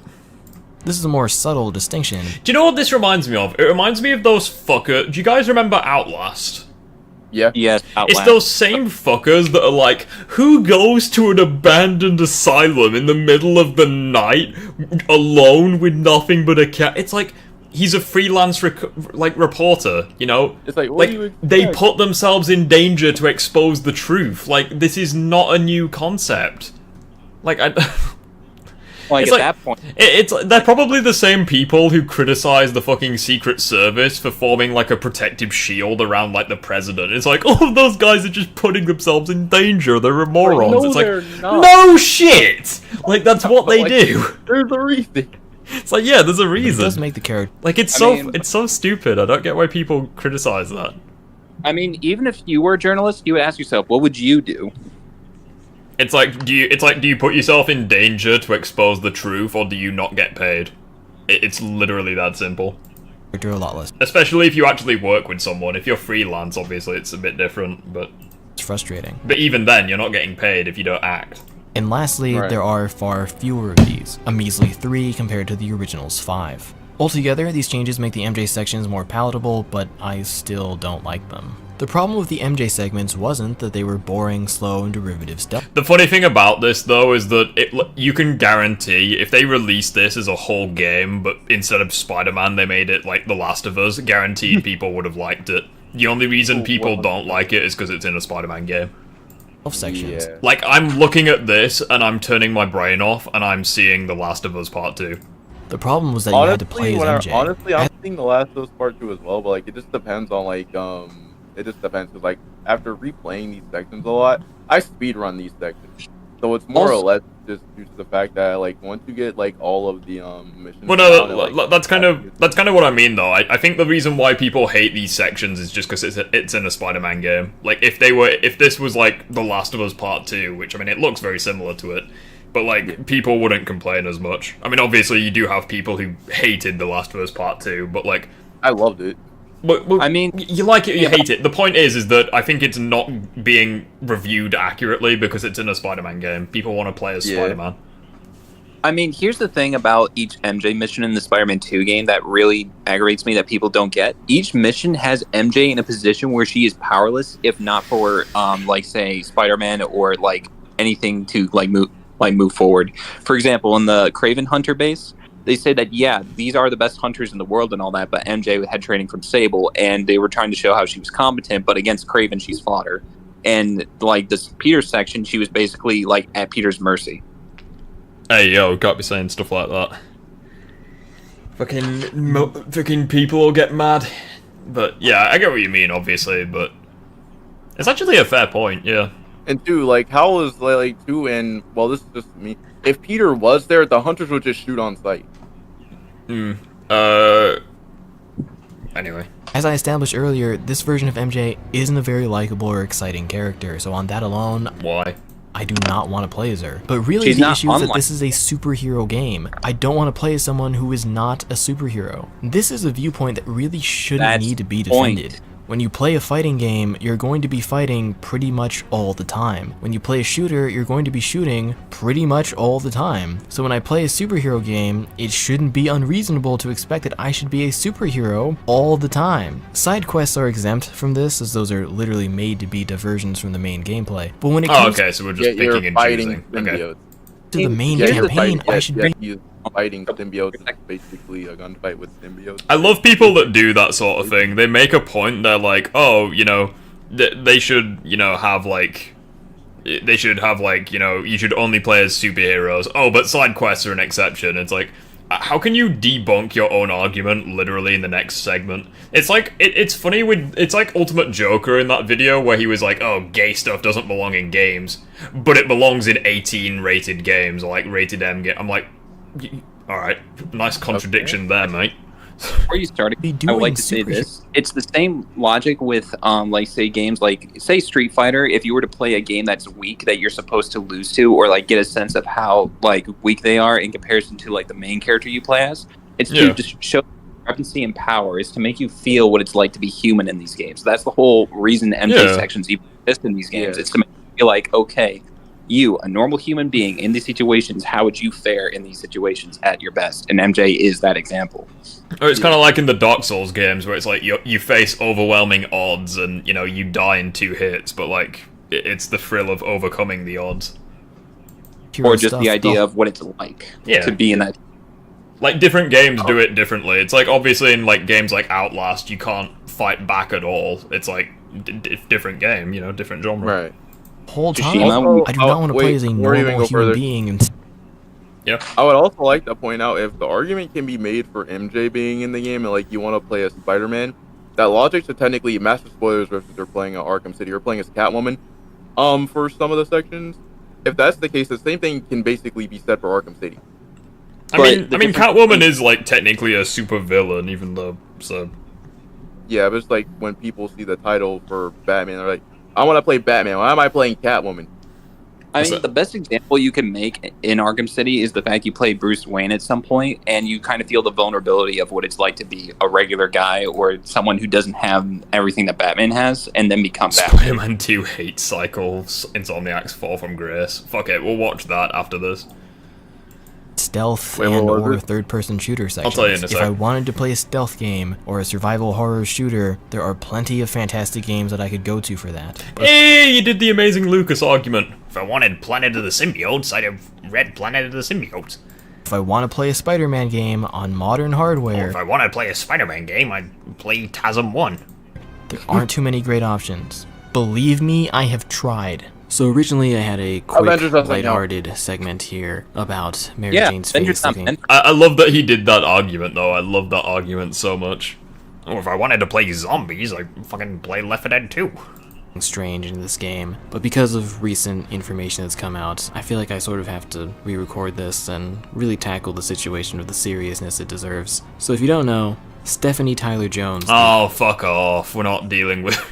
We're not doing Oh this. yeah, No, we're not doing this. Yeah, I remember this. I did a video on this. Yeah, he changed his mind after. I think he changed his mind after hearing about what happened. So, What did he change his mind on?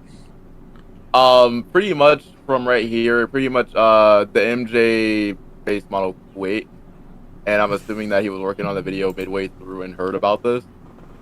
So, I'm just saying, whoever Yeah, brings let's- stuff up is disgusting. Scam. Like it's under disgusting. It's such a shame, yeah, especially since she had like an injury that would potentially change her face, you know, like her facial structure. I think it's such a shame that she goes through stuff like so- that. Sometimes, anyway. And they- sometimes she and looks they didn't wanna mess with alright. continuity, Actually, so sometimes they she had looks to- a lot better than she did in the first game, but sometimes she looks really odd. And I think it's... I mean, it's I wouldn't not- mind Who if the they- fuck cares about her appearance, you little fucking gremlin? I mean, here's my issue: is that I know you're playing the Arkham games, Riff, but if you did the same complaint with Batman, Catwoman, or any character in the Arkham series, I guarantee you there would be more people raging on those games Well, than yeah. Spider-Man. Yeah, like, for example, in Batman Arkham Asylum, literally one of the first things I noticed was the shit facial expressions for the characters.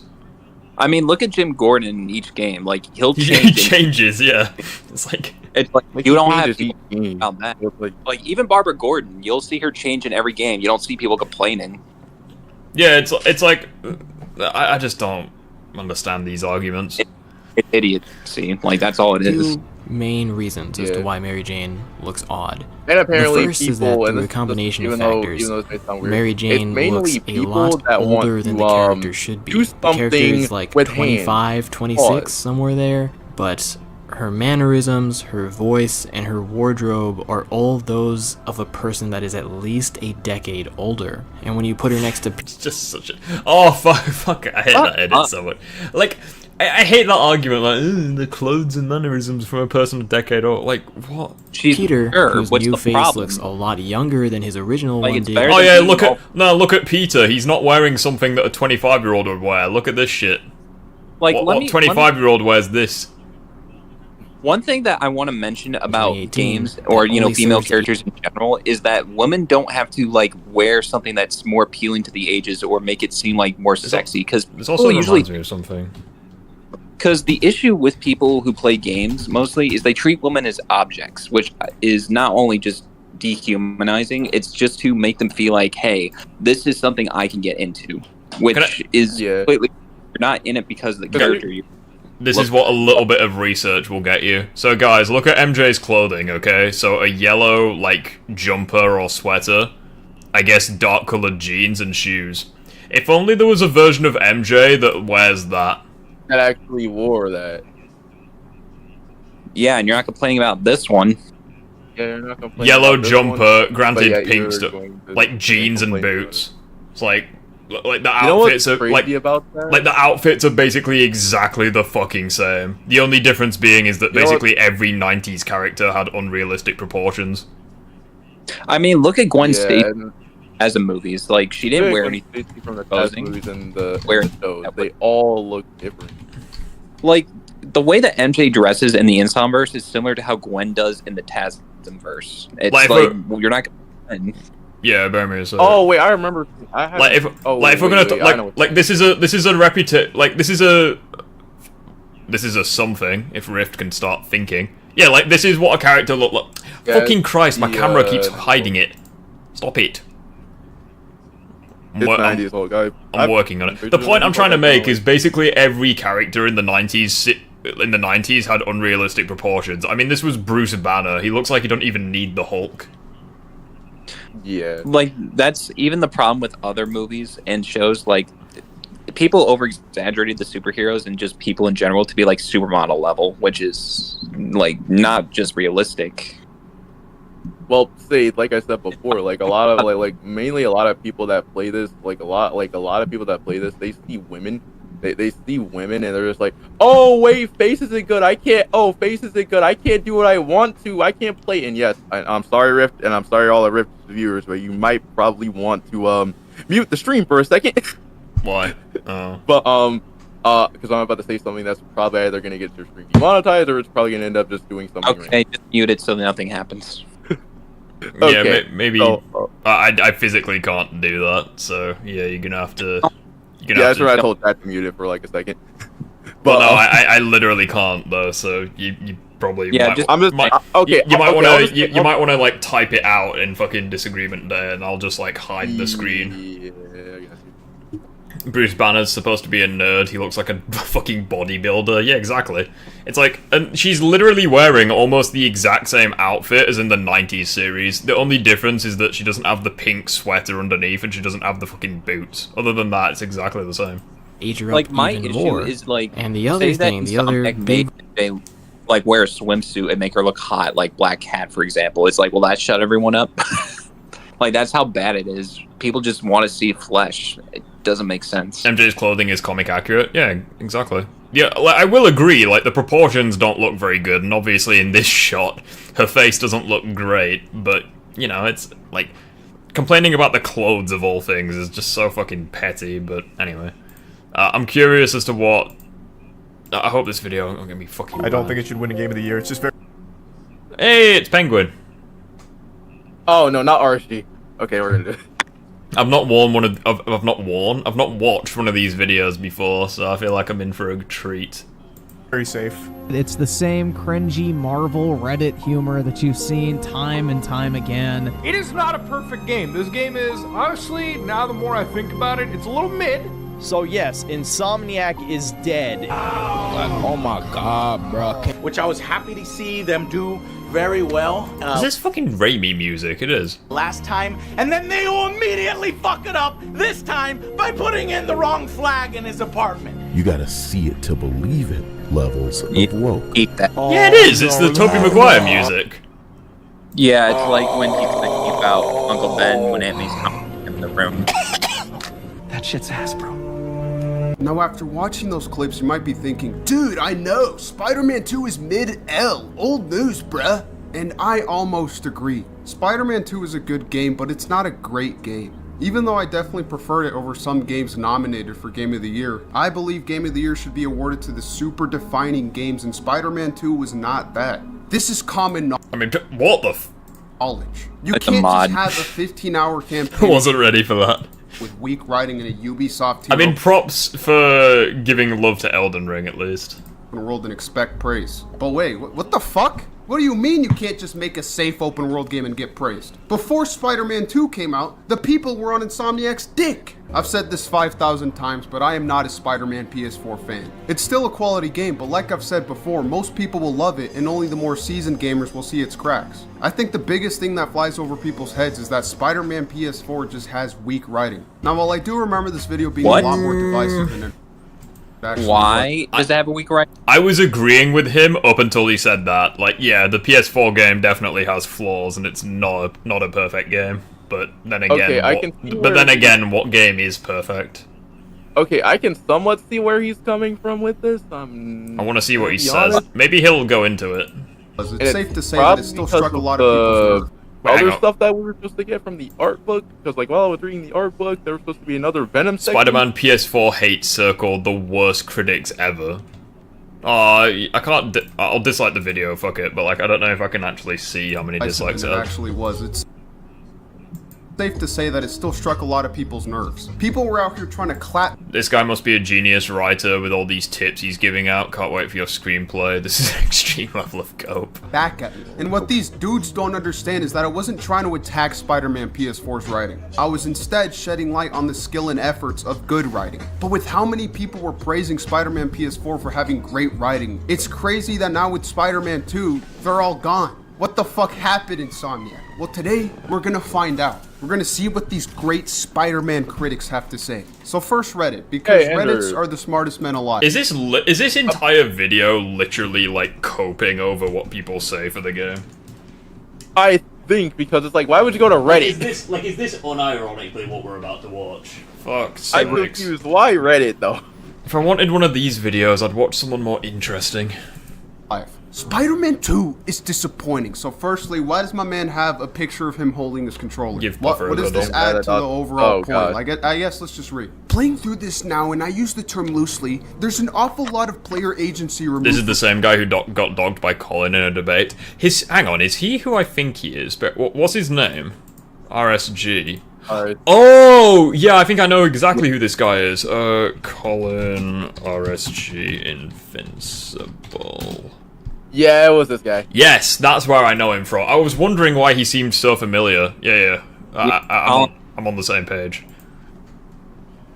From you early and often. Peter talks more than Alloy did, and the combat hasn't really evolved since the Activision days. Activision days? What are we talking about here? Are you referencing the old Spider-Man games like Web of Shadows and Shattered Dimensions? Fucking Spider-Man Friend or Foe? This is the same combat as Spider-Man 2? This guy's living in an alternate dimension, still got that picture of him holding his controller. I don't know what he's trying to say with that. I've just started, and the first thing I noticed is that the game looks like shit. From the moment their character showed up, I could tell something was off, and I continued playing and it just looks horrible. Dude, honestly, the graphics look washed. Like, this classroom scene is like, oh my god, what the fuck is this? It seriously looks worse than the last two games. Is it me, or did Spider-Man 2 have a rather— And this is why you don't forcefully include ray tracing into your games, but that's neither here nor there.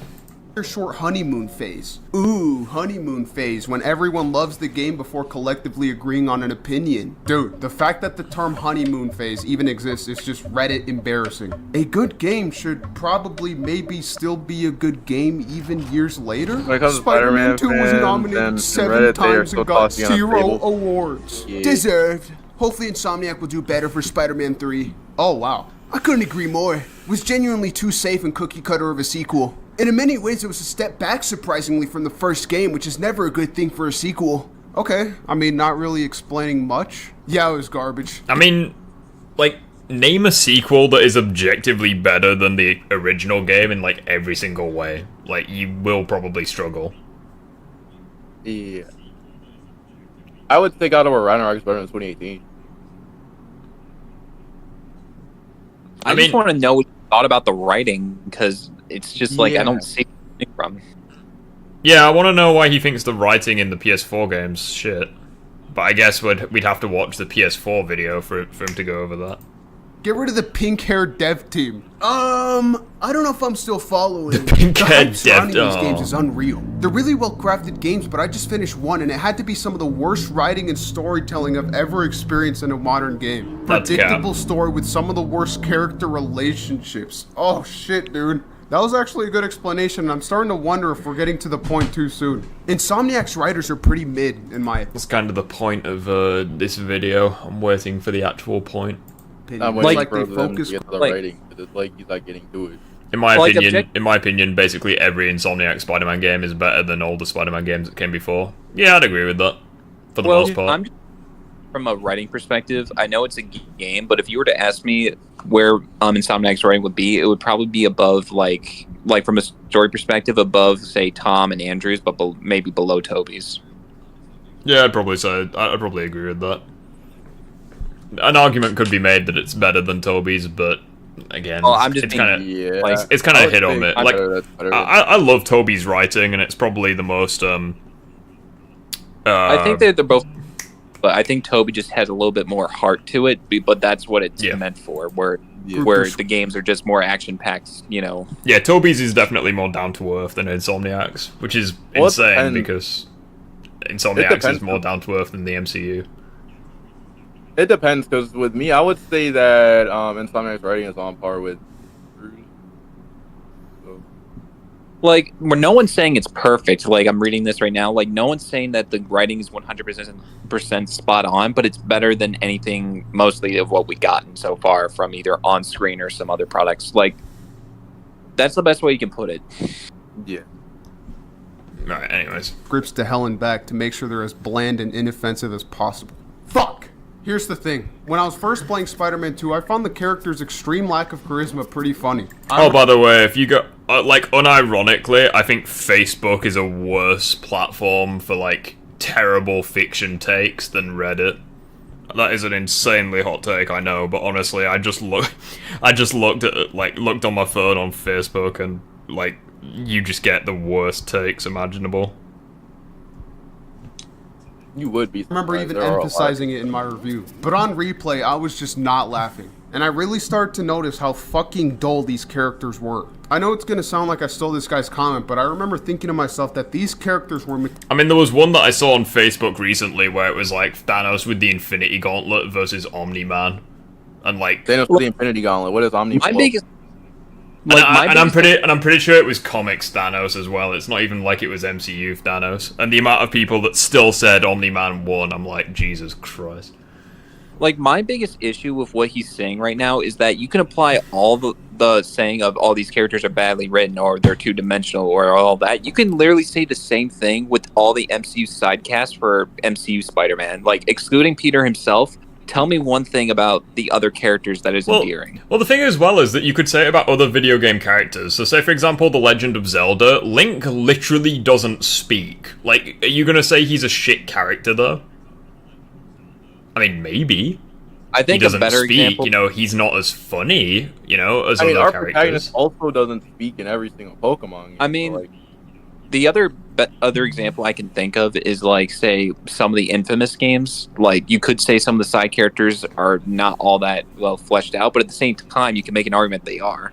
Yeah. Meticulously calculated to have the most inoffensive personalities and relationships possible. You look at Miles and Genki. I don't care how nerdy you are, nobody's ever like, you figured out the flux capacitor. You're a genius, Genki. And this fucking friend group with the deaf girl is just so incredibly artificial. It's almost as if Genki helps Miles in his journey of being Spider-Man.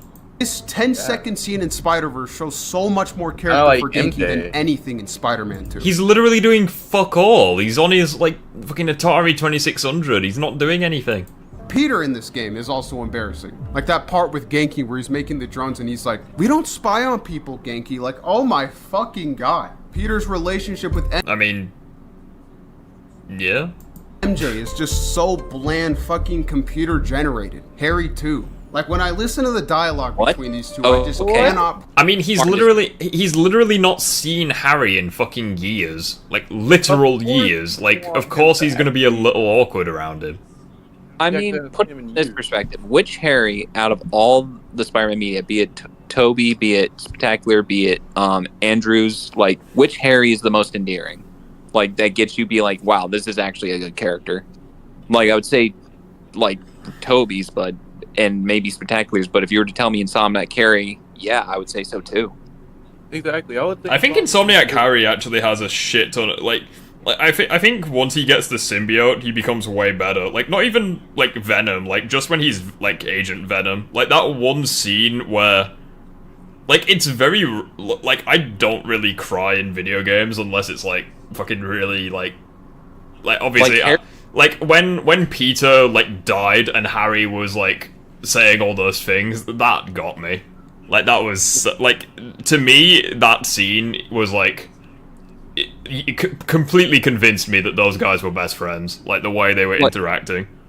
Yeah, like that's one of the things that they took from... Honestly, I think that's one of the scenes that they took from Spider-Man 3, or at least the words from Spider-Man 3, where Harry said that he would protect his friends and he would die for them. Well, no, but I think those words and apply it to that. I mean, the biggest problem with Toby Harry is the fact that he's delusional. Like, he never bothers to get the whole story until like last. And that's the biggest issue with almost all versions of Harry. They're either delusional or they're just like they see things in such a narrow-minded view that it hurts my brain. Whereas Insomniac Harry is open-minded. I mean, he thinks about.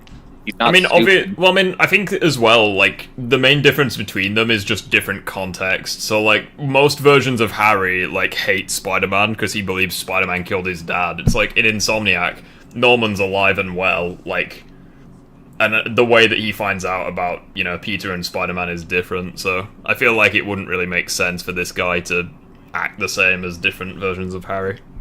Well, even if we ignore the Spider-Man stuff, let's look at Harry and Peter as characters. Like, Peter in the Raimi-verse with Harry seems like they're best friends, but it's not, like, so endearing to the point you think they're brothers. Like, even Andrew and his Harry, like, when they first interacted, they seemed like good friends, but it's, like, all the shit afterwards with, like, saying you're... downhill. Yeah. Yeah, just downhill. And then Spectacular, they're friends, but it doesn't seem like that they're neck and neck, like they're buddies for life. It just seems like that they're friends for, like, context, like acquaintances. Yeah. I mean, I feel like as well with Spectacular, there's, like, a lot of context which goes into it. So, like, Harry feels, like, insecure and jealous of Peter. Not just for his brains, but also when they're trying out for the football. Well, it's just one of those things where it doesn't seem like Harry in any major media, other than, say, Toby's, for example, that Peter and Harry feel like brothers. Yeah. Because the thing is like, in that episode Spectacular, whenever they were, whenever Peter and Harry tried out for the football team, Harry wanted to try out. Harry wanted to make the football team. Peter was there for moral support until... Insomniac Harry was the only Harry who was chill and felt like a true friend until the symbiote arc happened. If anything, I'd argue it's the opposite. I think Harry was a little bit bland until he got the symbiote, and then he became a true friend.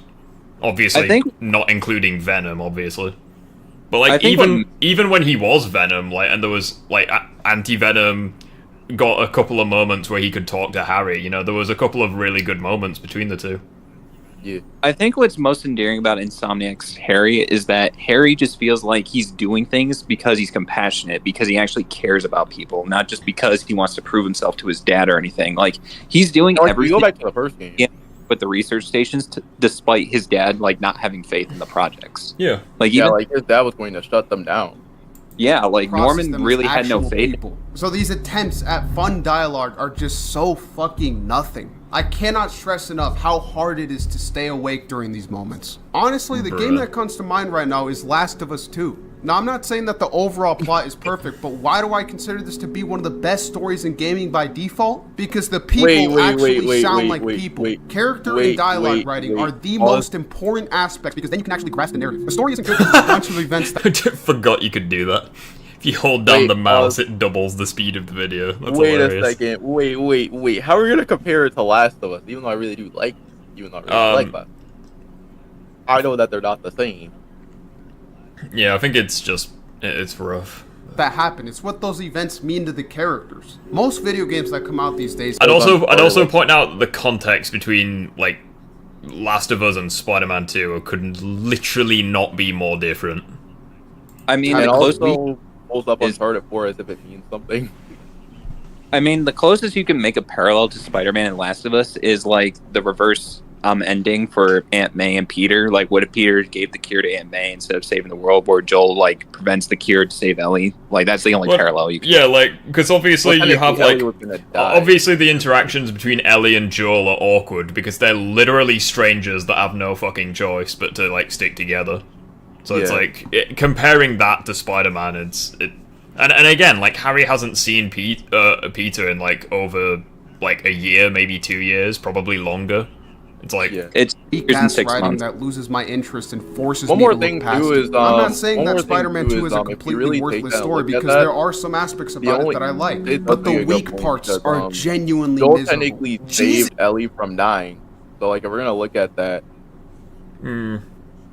It's a tough crowd in this thread. Like, you're telling me that Yuri Lowenthal shouldn't have won for best performance? His voice acting was literally impeccable and showed such raw emotion. Dude, fuck no. Honestly, look. Bruh. Okay, let's look at the choices here. There's the guy. So you have Ben Starr, the guy Cameron from Final Monaghan. Fantasy.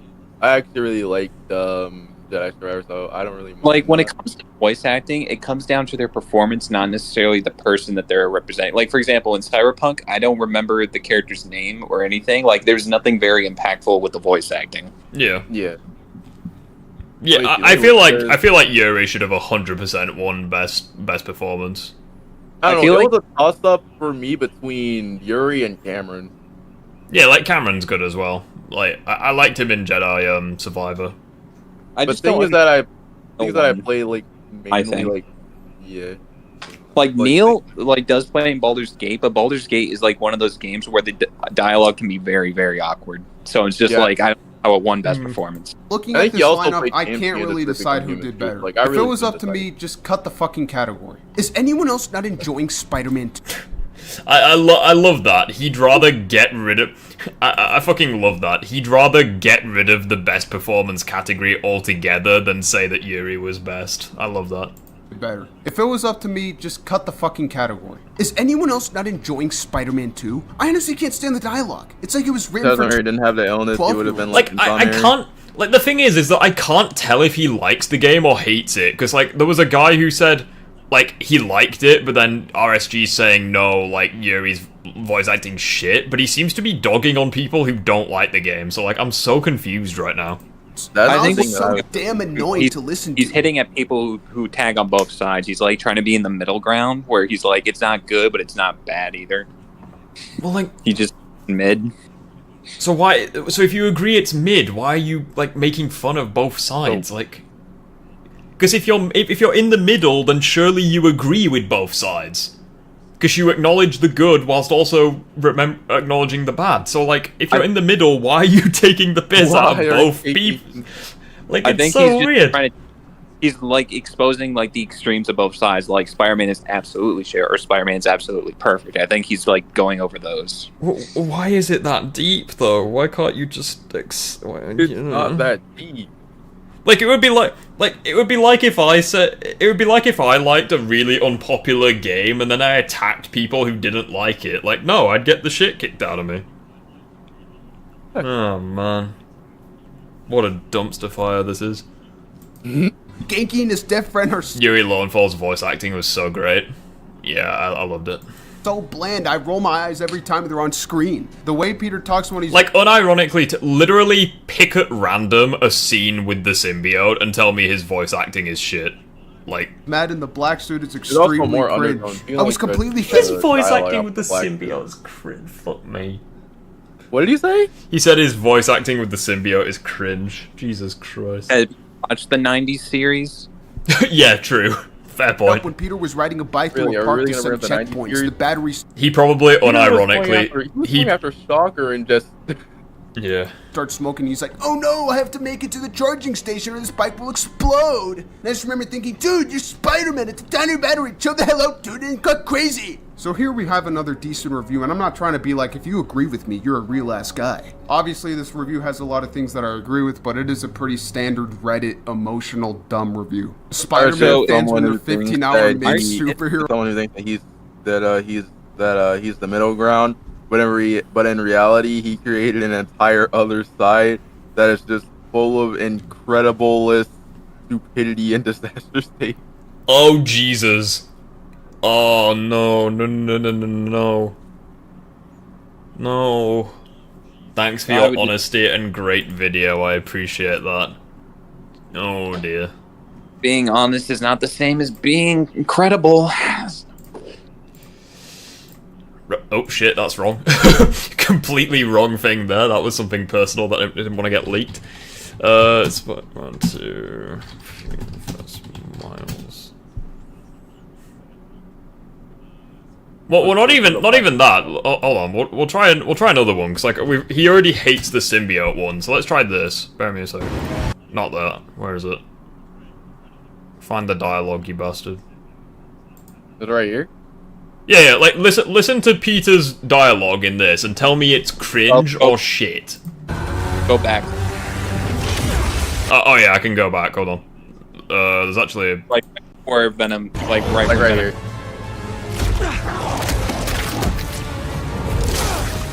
First, I'm surprised that he actually go back for a second.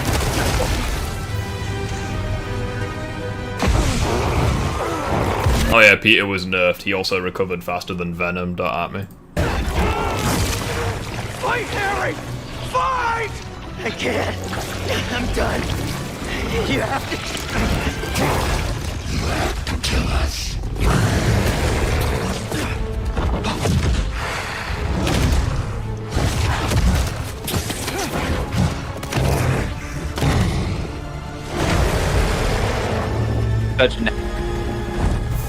That's such a cool thing. Harry! Please! Like, if that's not really good voice acting.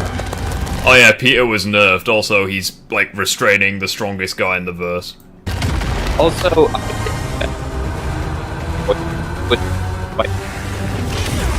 it's mainly this bit here that I wanted to focus on for like his voice acting.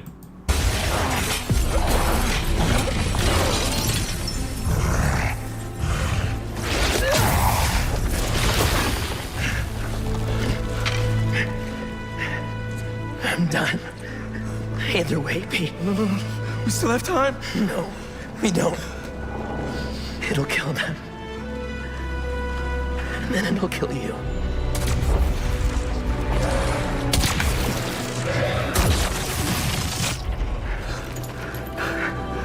Let's heal the world, Pete. Together.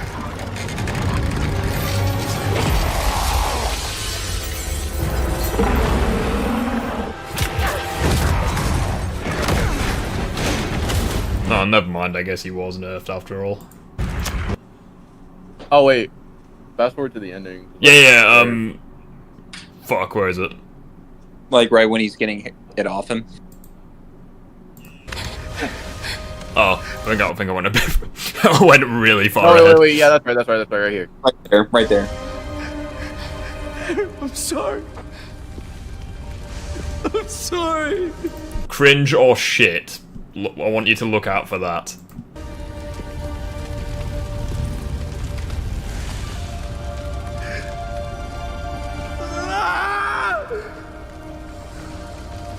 Fuck. Oh, that scream gets me out. Give me some room.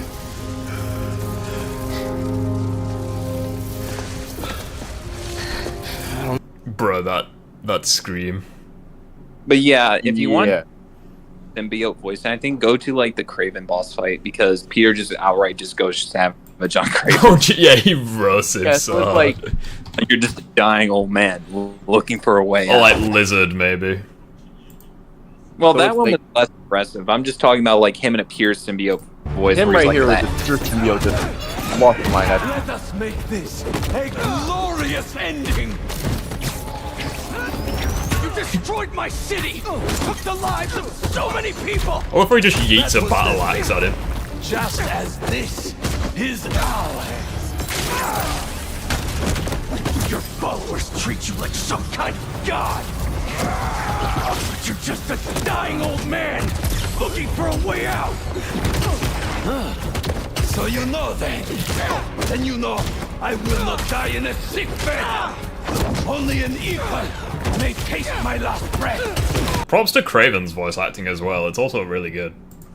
I'm sorry, I would have to say that I like the Fury's voice acting, but I also like Dim's voice acting here. So it's like it really goes well. I hope you're enjoying this. Tonight won't end well for you. I study all of my prey. You are agile, intelligent, vulnerable to emotion. First of all, his carries are on point. Jesus. So am I. Don't let the taste of power get to your head. Dude, the fucking gadget just pulled him into the thing. I love this game so much, how like your gadgets actually affect the bosses. It's so funny. I think it's also you can leave Raven in the air about you can leave Raven in the air the whole entire fight. Also, I will like you're all out on it. Like complimenting you, he's like gorgeous, excellent. But when you're like not attacking him at all, he's like getting pissed off, saying "Don't hold back." Yeah, that's a good. That only the moment you stop attacking him. I mean, if you want to talk about like great dialogue for the symbiote, like that fight's not really going anywhere at that point. But this is pretty good as well. Oh wait, go back. When Peter starts talking to Miles, because that's when it really gets good. Wait, what? Like go when they initiate the ball. Like right there. Also, can we just appreciate the sounds that this motherfucker makes, like right before the fight starts? Like he's growling. Need a mouth and you become Venom. It's just me. I've seen dragons in Elden Ring that are not as menacing as that. Like that's the sign of like at that point, I'm pretty sure even though I said this before. At this point, Peter is crazy. What are you doing? You're in the way, Miles. Always in the way. I could have fixed everything. How? By strangling him? That's not what we do. Don't try to mentor me. You're the one running away from your problems. You're the one hell-bent on revenge. Revenge? All I wanted was to protect my family. Protect you. Jeez, how fucking quick has he killed Peter? I've just noticed the health bar. You can go very flawless if you know what you're doing. Fucking hell, Miles is strong. I think there's a segment in this puzzle where you can actually like web yank Peter towards the bell. Or, like on top of the bell. Just want it for yourself. All I want is to save you. I'm the hero. I don't get saved. Also, that is the best shot in the entire... I should make that my wallpaper. Like, that fucking perfect. That is the best shot in the entire... With the scene is New Game Plus came out, I wish that was the Raimi suit. Like Wow. the Raimi black suit. Oh, just to have... Do you know it'd be great if you could change the color of both of them, so if this was Toby's black suit and this was Toby's red suit, like that'd be a fucking great one. That would be... I mean, obviously the electricity would kind of kill the illusion a little bit, but it'd still be great. Maybe they could edit in like the black suit having like red lightning or something, so it'd be like a cool over the top image. But yeah. Because I've done Carnage versus this. I actually did Miles Carnage versus Black Suit. RSG2 fans are delusional meat riders because they think that Idol is different with his takes, but he sounds video to Viproff. It's not funny or interesting. Well, it's actually pretty funny because like there are some people who like. I don't know. It's like I've in the comment section, for example, there's been some people that have been like, "Oh, what are you talking about? Pete was nerfed." And like I'll see one of you guys like reply to it, and they'll be like, "Oh, you're just defending, Rift or whatever." It's like, but I'm actually quite glad that I'm not like that. Like in terms of, like this. I'm very happy. Yeah, I'm not exactly a moral saint, and I can definitely be a dickhead when I want to be. But like at the very least, I'm not like this guy. Well, it's just like you don't want to say that. Oh, just because because you agree with Rift, you're defending him. No, we're saying that what he's saying makes sense, and you have to disprove that. Like, you can't just say it doesn't make sense and not prove it. Yeah, it's like that guy who was like, "Oh, I'm gonna unsubscribe because you're not making the content I want you to make." I was just like, "Okay, go fuck yourself." Like, you have to line everything that you're saying up with like a truth fact before like actually. Like, I'm not a moral and it's all the more hilarious when people are like, "Oh, you're just making excuses." It's like, did you not watch the fucking short? Like, there's evidence in the games for it. It's not exactly an excuse if there's evidence backing it up. Well, here's the thing. Because it's then up to you to like debunk the arguments with evidence of your own. And if you're unable to do that, that's not my fucking problem. Like, here's the thing. When it comes to people saying, "Oh, it's an excuse," you need to prove that what it is an excuse. For example, you can't just say that, "Oh, you not being responsible is an excuse." Well, no, if someone else is handling it better, more qualified than me, then yeah, it's responsible for them to do it, not me. I don't know how to at you. Yeah, it's alright, good dude, don't worry. No offense to Tom, but Tom has nothing that compares to what Yuri is doing here. Like, again, I think Yuri is a not Yuri, I think Tom is a fantastic actor, but again, like, all of the sad scenes with him just feel hollow. Like, they don't... MJ's ugly Miles is uninteresting. The problem that I have is that the writing, like, nothing that happens with Tom feels earned, just because the writing is just so fucking inconsistent, and the character is just so frustrating. I mean, the best way I can put it, if I were to go from a writing and acting perspective, think of the Green Mile. Like, it's the writing that makes us cry whenever we see, like, the person die. But if the context was, well, he was a child murderer who did all these horrible things, then it wouldn't be as... Yeah, but I mean, to be fair, the actors definitely sell it. I mean, pretty much. Well, no, like, all the actors are fucking fantastic. Yeah, like, but when Tom I'm trying Hanks to say, is pretty much the goat. But even if that scene was exactly the same, but the context was different, you probably wouldn't feel anything. That's the whole thing. It's like it was earned. That's what makes it impactful, not just the acting itself. You can have all the acting without the writing; it won't matter. And it's actually pretty interesting, so I'm pretty sure Sam Raimi said something similar when he was making Spider-Man 1. It's like, it's like children or what have you, they'll hear the triumphant music, and they'll automatically praise the hero, even though it doesn't feel earned. So, like, and that's why in his writing, he makes you care about the hero. Which is actually pretty interesting when you think about it, because it's like, with Thanos, for example, at the start of Infinity War, it's like, the music is ominous, and that immediately sets the tone, but, like, it's not just the music, it's also, like, Thanos' speech, the fact that he basically has Thor by the balls, he beats the crap out of Hulk, and he kills Loki, like... It's not just the atmosphere, it's also the characters are well written and it like assists the story rather than contradicting it. Yeah, and that also that Thanos is knowing that okay, he's a problem. Yeah. Like, you can listen to it won't change the fact that the film is not scary, or if the writing's just shit, you won't feel scared. Like, if the characters are making stupid decisions, if they're like there's contradiction after plot hole after plot armor.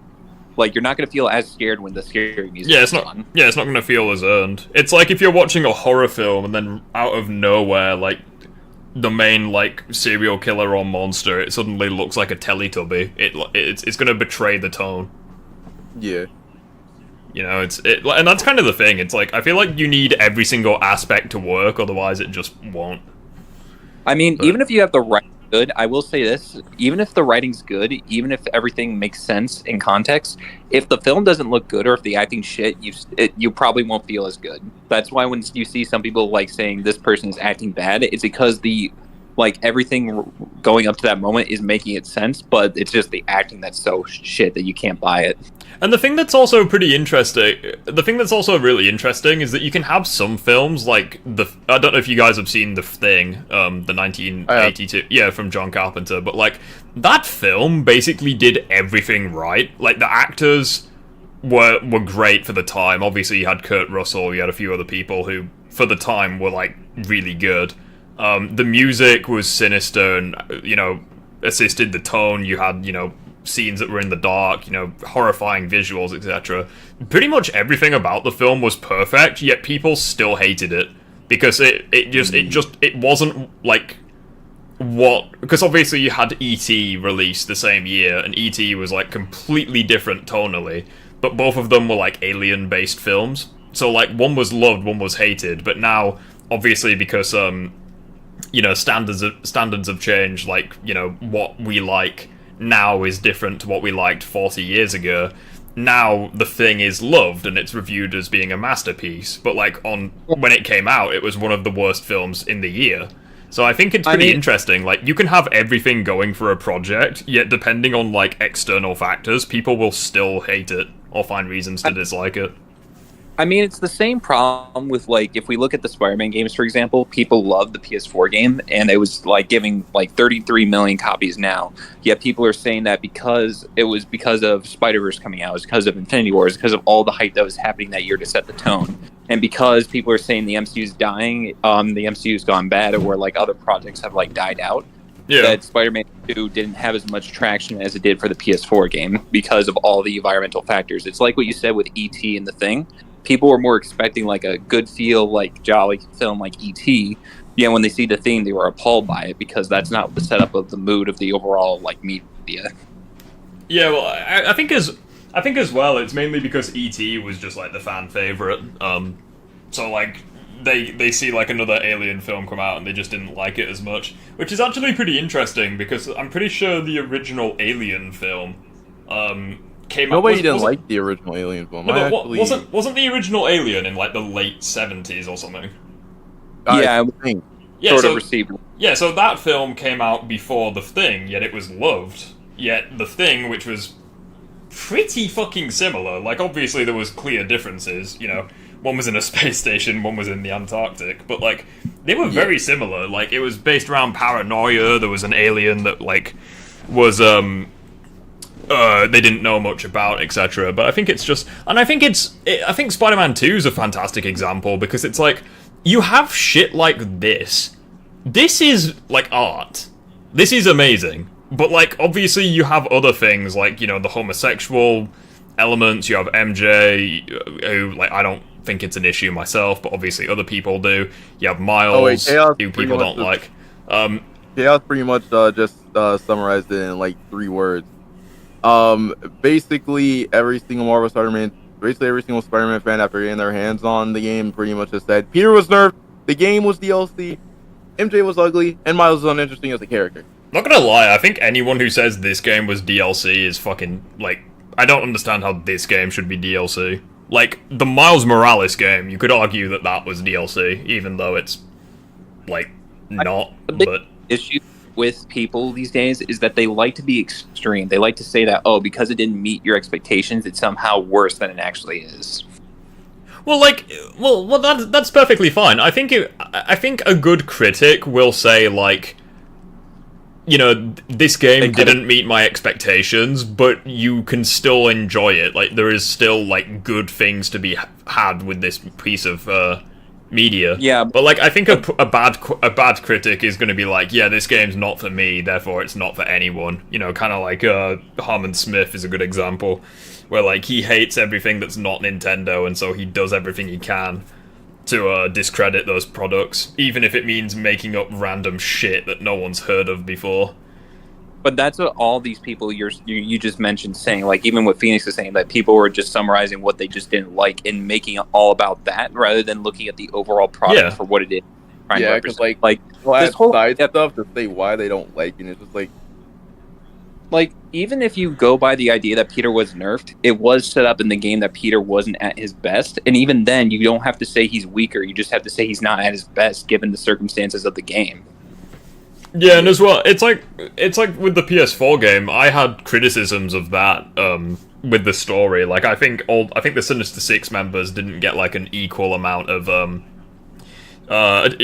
attention, and there could have been like new set pieces that would have been fantastic, like having a Rhino boss fight where like you're chasing him through the city, kind of like what we had with the intro to Miles Morales. I think that would have been really cool to have. Eventually, I'm glad that we did get it in Miles Morales, but like I feel like we should have got something similar like that for the PS4 game. Same with Vulture. We basically did fuck all with Vulture, aside from a cinematic and a 1v2 boss fight. But like it would be like if I said, "Oh, the game's fantastic, but not all the Sinister Six were treated equally, so the game's shit." It's like no. Like, but here's the thing: like some criticisms I hear of Spider-Man 2, like not living up to expectations, is like the idea that it should have been like 40 hours longer, or 40 hours in total, like compared to the 20 that we get in the story.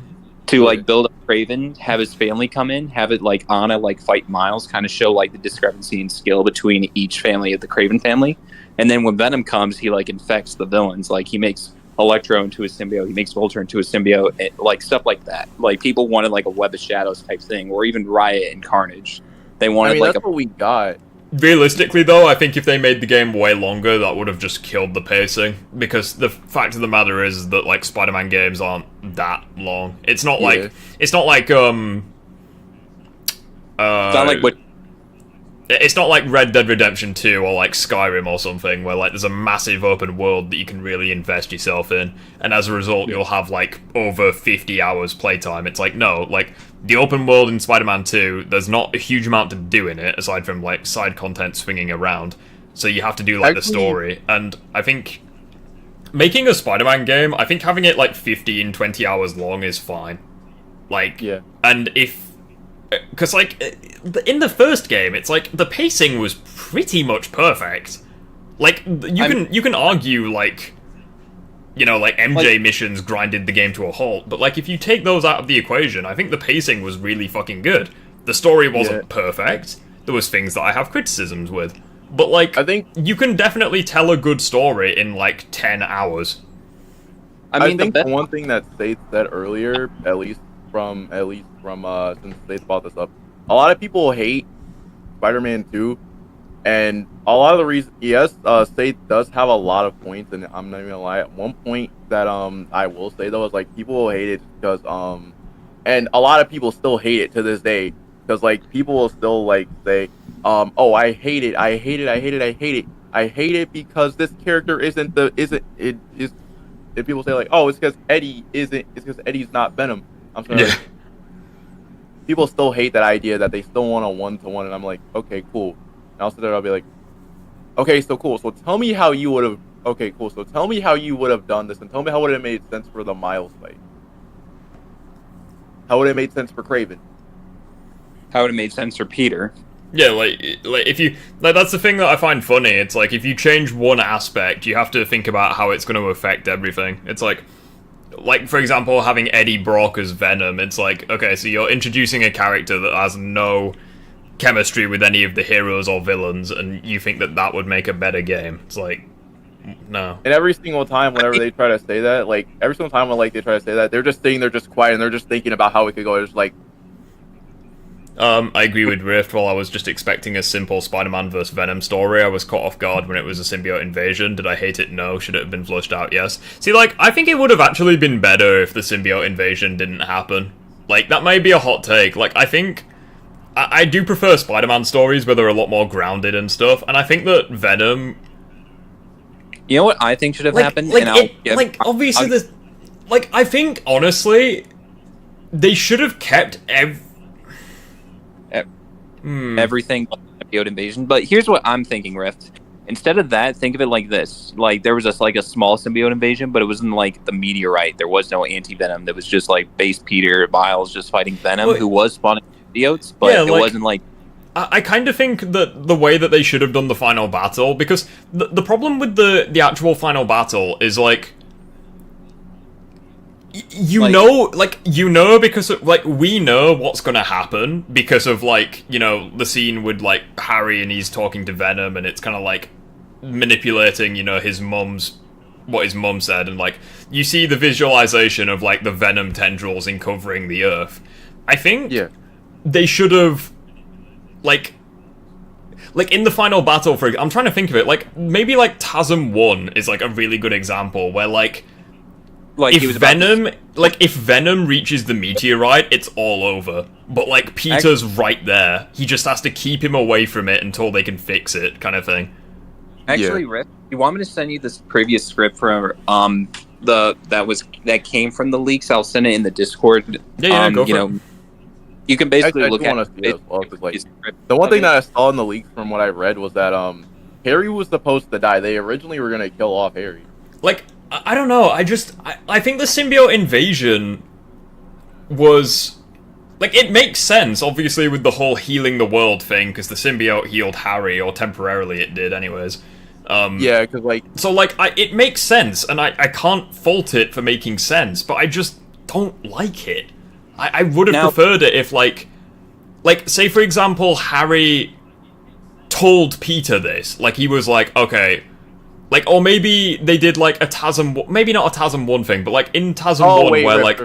So, like, in... I know what you're trying to say. So, like, in The Amazing like, Spider-Man, where, like, where Peter sees the thing with Dr. Connors, where he's like, why should you be human at all when I'm offering you so much more? And, like, he sees the visualization, Peter sees it, where, like, you know... Everything will go out, and everyone will turn into, like, symbiotes in this case, and lizards in TASM 1. I think that would make more sense if Peter is the one that sees it, not us. Because we will then see it through Peter's perspective, and, like, I think that would be better. Now, Riff, before I sent you the link to the early script so you can read it if you want to. I wouldn't recommend putting on the stream just in case. Yeah. But I wanted some detail with when it comes to, like, the main story. I feel like what they were trying to go for was, like you said, heal the world, the idea of Venom getting stronger. If you read what Insomniac had planned, they just wanted to make Venom stronger than he's ever been seen in media. Because that's what they said. They wanted to make him stronger than he was in any platform, make him like the King in Black Venom, if you look at it. So they were trying to make him the most powerful version. Wait, where did you send me this stuff? Is it in Disagreement? Going on stream, though. Yeah, I'm not going to show it on stream. But, like, I think, because, like, that's kind of part of... Because, like, that would have been really well. So, like, you know the scene, for example, where Harry is at, like, Peter's house, for example? Like, with MJ and stuff before the Scream fight? Rather than Peter being like, Harry, we've got to get that stuff off you, I think it would have been much better if, like, Peter saw the visualization, because, like, he would have been able to empathize with Harry to an extent. But, like, he kind of just ignores what Harry says, and he's just like, yeah, we need to get the symbiote off you. It's like, no, you should... What Peter should have said... Here's the thing, though, what I look at it like, from at least my perspective... Wait, Riff, can you hear me? Yeah, I can hear you. Okay, so, what I look at it from, like, my perspective is, like, from what you're saying, I would say, like, probably have Harry get the meteorite first, and then go to Peter's house, and then have him say, hey, I finally have the power. Hey, I finally have this power to, you know, help people. Like with him, like with Harry already being like... Because if anything, it would have been a pretty cool throwback to TASM 1, where Peter could actually, like... Say, for example, Harry could be, like, upset that... So, for example, like, Peter rejects the idea of helping him, and Harry's, like, upset. Like, Peter tries comforting him, and then Harry, like... tries a different argument with Peter where he's like, well, would you go back to how you were? Like, with all the power you have, would you really want to give that up? Like, I'm offering that to everyone. And, like, Peter wouldn't have a valid, like, argument in return. It'd just be, like, a good scene between the two of them. You know, but rather than... The thing that I really think would ruin that is the fact they wanted to introduce Anti-Venom, and Anti-Venom would kind of, like, flip that whole thing where Peter would, like, say yes, where, yeah, he has the power now, and it's one of those things where I feel like Insomniac wanted to be like, Peter doesn't need the symbiote. Like, I think that could have worked, because, like, I understand what you're saying, but, like, if anything, I think that could have, like, developed the conflict between Peter and Venom, but in a different way, where, like, so Peter now has anti-venom, and then Venom, like, and he could, say for example, like, there could be, like, a boss fight against Venom where, like, Peter wins the first phase, like, he completely kicks Venom's ass, but then it's revealed that Venom was testing him the entire time, and, like, Venom's laughing, he's like, you see? That's what I'm offering you. That's what I'm offering everyone, like, you just beat me. And then it could, like, create a conflict within Peter, kind of thing. Like, if you read on the script and all that, this is only. I'm reading it right now. Yeah, I'm gonna read it. Is this the one that you sent me? Like, I'm not like. Yeah, I just read it right now. Bear me. It's just the Act 3 thing you said, like Sequence 7. Yeah, I just read it right now. Also, another thing with the DLC, I feel like what Insomniac were originally planning was Carnage to be a part of it, because they wanted to introduce the idea that Carnage would start his own symbiote uprising, like Absolute Carnage. and that Peter would need anti-venom to like combat Carnage in this stage. Yeah. So if that's the case, then weren't they planning to do the? If that's the case, weren't they technically, by that logic, weren't they planning to do? Since Carnage has a cult. Yeah, because what mean that they were planning to do something with that? Or yeah, were they're trying to set up, okay, trying to set up in the comics where like take on the city by himself with a horde of symbiotes or villains. Like I'm thinking Max. So he has a cult. So like, I'm gonna read out not the story segment. I mean, it does say confidential, but pretty much everything's been leaked, so I don't think I'm gonna get any trouble for reading out like the actual. I'm not going to read the top bit, because obviously that kind of spoils what they had in mind for the story, but the gameplay section I'll read out. So, Dr. Connors tells an injured Spider-Man that the symbiote's natural weaknesses, fire... Oh, okay, so you can definitely tell they changed this, because in the main game, he's not weak to fire. Yeah. He tells an injured Spider-Man that those natural weaknesses aren't going to be effective against Venom. He's bonded with too many symbiotes and is now too powerful. Peter tells Dr. Connors about his visit to the raft and how the symbiote reacted to the presence of Mr. Negative. Dr. Connors theorizes that if Peter could harness Lee's negative powers, he might be able to create a symbiote just as strong as Venom. Peter and Miles then break into the raft in order to help Lee escape. Miles has a difficult moment facing the man who killed his father, but he tamps down his anger, knowing that he must think of the greater good. After collecting enough symbiote samples and bringing them all back to Dr. Connors' lab, Mr. Negative corrupts the substance and helps Spider-Man become anti-Venom.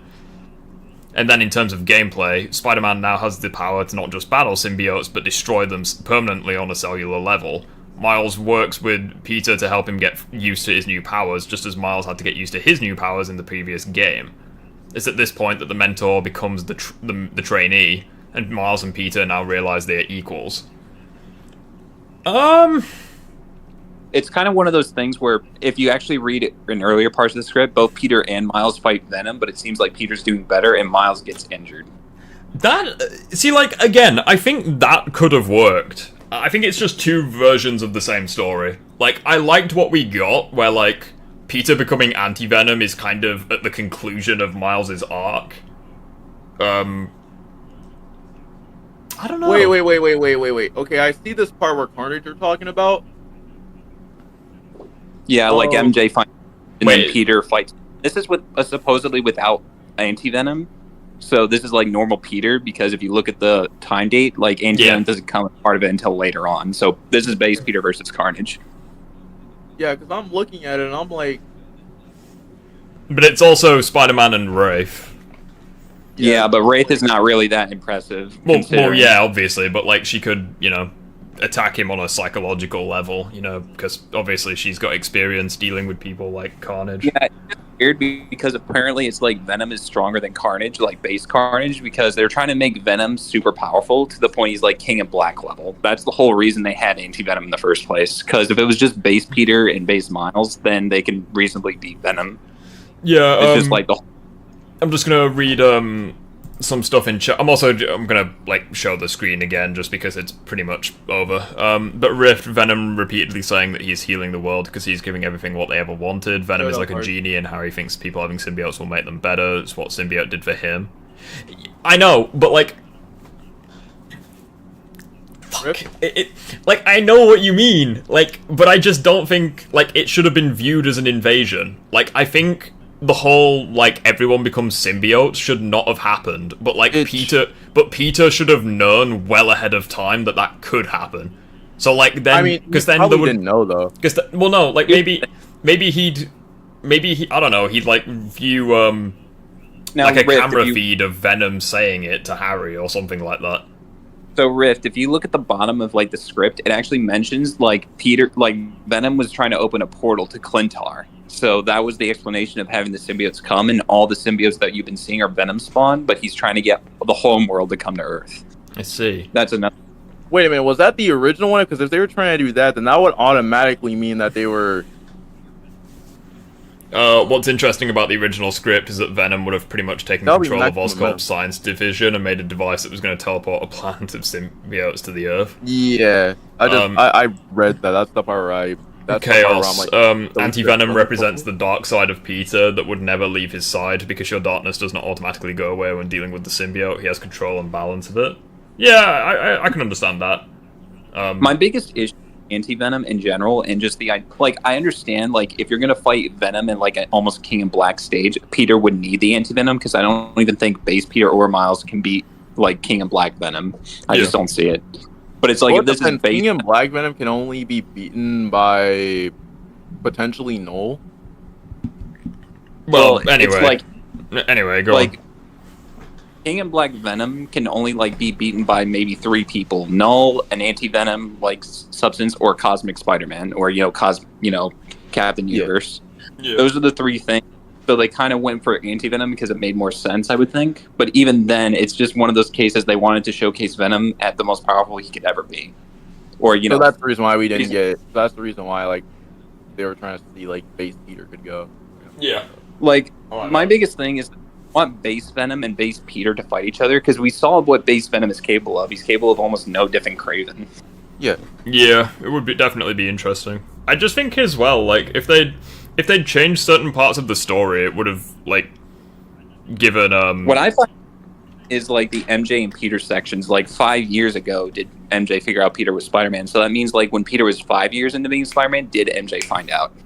Well, yeah. I think as well, what would have been really good is if we actually got dialogue between Peter and Venom himself. Like, that may seem a bit of a weird thing to say, because, like, technically we do, but, like, because the dialogue that we get mostly is, like, Peter with Harry when Harry's with the symbiote, but, like, if we actually got a conversation between Peter where he's, like, trying to learn about the symbiote or whatever, and, like, Venom's, like, I was inside your head, that kind of thing, but I don't know. Honestly, I think what I would have liked to see more, and this is probably just me, I would have loved to have seen more of Harry in the symbiote, or at least the symbiote talking to Harry. Yeah, because the thing that always bothers me about it is, like, Peter never really views Venom as being, like, well... an entity. Yeah, he just views he views it as Harry. Like, he never views Venom as, like, its own thing. Which I think is really weird, for sure. Like, he just views it as being, like, Harry. Which I think is really weird, because, like, he can hear the fucking symbiote in his head saying, like, kill Craven. But, like, he never really questions it. I think I know why Peter is referring to Venom as Harry. It's because Venom has all of Harry's memories and Peter's memories. Well, yeah, but, like, it's still a different entity, though.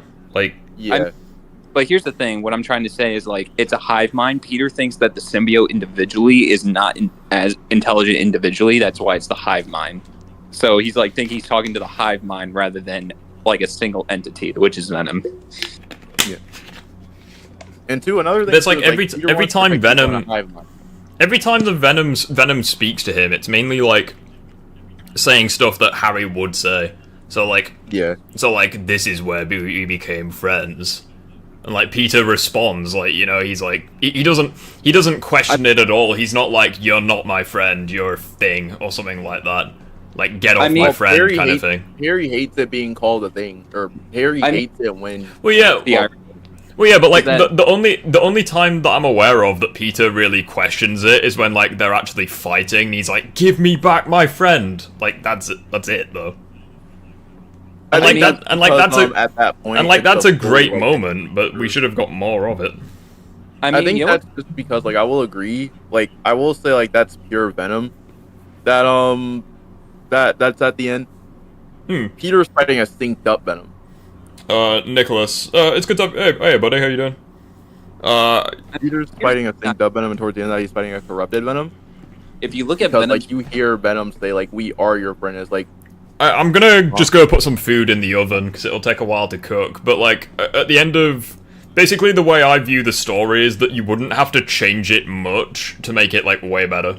Like... Yeah. I just... Like, but that's just kind of me. Like, for me, I would just want Venom just to be, like, this hulking presence, where it's, like, he's pretty much killing all the villains. He's basically healing people, like, with some symbiotes, but he's not, like, invading the Earth. He's, like, giving it to specific people, not just everyone. Yeah, so realistically, all I would want from, like, want them to change is give us, like, more scenes between Peter and Venom, a different, like, the action was great, but like just like a different context with the final boss. I don't know, maybe a couple of other, maybe like an extra boss fight with Venom, where like base Peter tries fighting him and gets humbled, because that could then conflict Peter and be like, huh, maybe he's right, maybe I do need the symbiote. I mean, it's also the case that you have to consider that Venom, like, if you look at the threats in the game, they want Kraven to be a main force throughout the entire game, kind of like showing that Peter or Miles is like out of their depth when it comes to someone who is like nearly on their level but more skilled. Yeah, like way more tactical. I'm gonna go put some food in the oven. I'll be right back. It's kind of like the idea that when you're facing someone who's better at you at, you know, other than say power level, but they just almost equal you in skill. It's kind of like that saying that they may not be on your level, but they're so skilled they pretty much make up the difference to the point you need a power amp to actually contend or, you know, get more skill.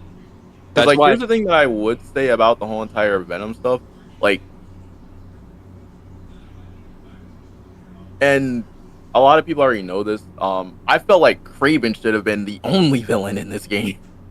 I mean, I don't disagree with you, but I feel like the biggest thing about each Spider-Man game that I like is that there's at least two villains. Like in the first game, it was Mr. Negative and Otto, because I don't think that one villain could carry a game like by itself for as long as it does without dragging too much. I feel like it needs to focus on separate villains that focus on two different versions of the same theme.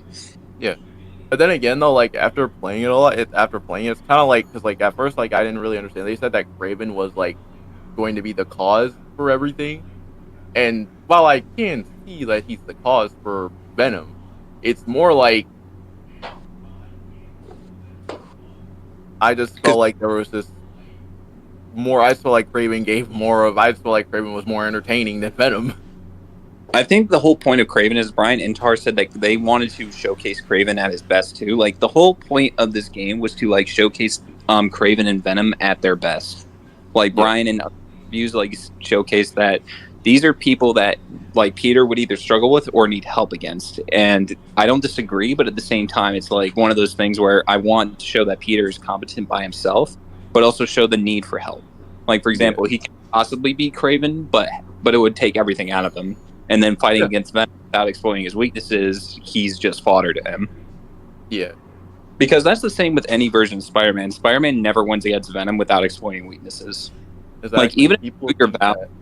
Like, well, then again, though, it's like... Well, then again, like, they have a problem with, like, this specific Venom just having sound as a weakness. Well, they want to showcase that Venom is stronger than he's ever been. Like, that's why they said too many weaknesses. They don't want to, like, make the symbiote seem weak. Like, it's the same thing with... They don't want to, like, make Kraven, like, see you struggle against all these villains, just to give an idea of where he's at. But they wanted the idea that he can beat all these villains if he wants to. Yeah. It's kind of... Because, like, if we're going to really look at it, in Ultimate, he wasn't really, like, in Ultimate, like... He was a normal... Especially once Flash, especially once Asian Venom came into the picture, he started to take weaknesses. Venom started to take every single weakness that he usually has. Yeah, but what I'm gonna say, like, ultimately, is that when it comes to other versions of the characters, like I said, when it comes to people saying Peter's nerfed in the game, I just don't see it. Like, when they say that Kraven can kill Peter like no diff, 616 or even other characters that Kraven's related to can beat Peter on a conventional level if he's not careful. Like, Peter can't go mid-diff on these people. Yeah. But I would say, though, like, the only, like, I would say, like, that's probably, like, the major thing that a lot of people don't have that's the main thing that a lot of people have a problem with, is, like, yeah, but should not be like that, like, ever. Well, it's also the fact that people say that, that this version of Venom is too strong. Like, let me tell you this, even if you go by the best, like, interpretations of Spider-Man going all out on Venom, like, say, Renew Your Vows, where Peter's going Venom because he's threatening MJ and his daughter. Like, Peter still needs a burning building just to put down Venom. Like, he's punching Venom with all his might, and he's breaking every bone in his hand. Going down. It's crazy to me that people think Spider-Man shouldn't get hurt or hit at all. Yeah, it's fucking... Well, they just think that, Spider-Sense makes him a god. That can get overwhelmed like, in a matter of, like, 5 seconds. Yeah, like, I think the Spider-Sense just gets way too much overhype. Like, people act like that shit's, like, Ultra Instinct. It's like... Like, people really mess up about is, like, for example, if, like, I know no one's watched Wolverine or Deadpool, but it's kind of like that mindset that if these people can tag Spider-Man once, he's dead. That's what people are, like, thinking when, if the Spider-Sense doesn't work, then how does Peter even fight these guys? Yeah. I think even Deadpool is needed to actually scale, too, or actually be able to keep Like, Jesus Deadpool... Deadpool I'm sorry, that thumbnail looks nice. He's not on his level. Like, that's the thing I really want to get in people's heads. I think Spider-Man, no matter which version, could pretty much, like, take Deadpool or Wolverine in their respective universe. Alright, Riff, do you want to save that one for next week? I think Wolverine's a bit questionable. I think... I feel like Wolverine's such a weird character. Like, I feel like he should win more fights than he does. We know that Green Goblin is coming, but which other villain is also going to be there? I mean, Otto's gonna be there. Chameleon might be.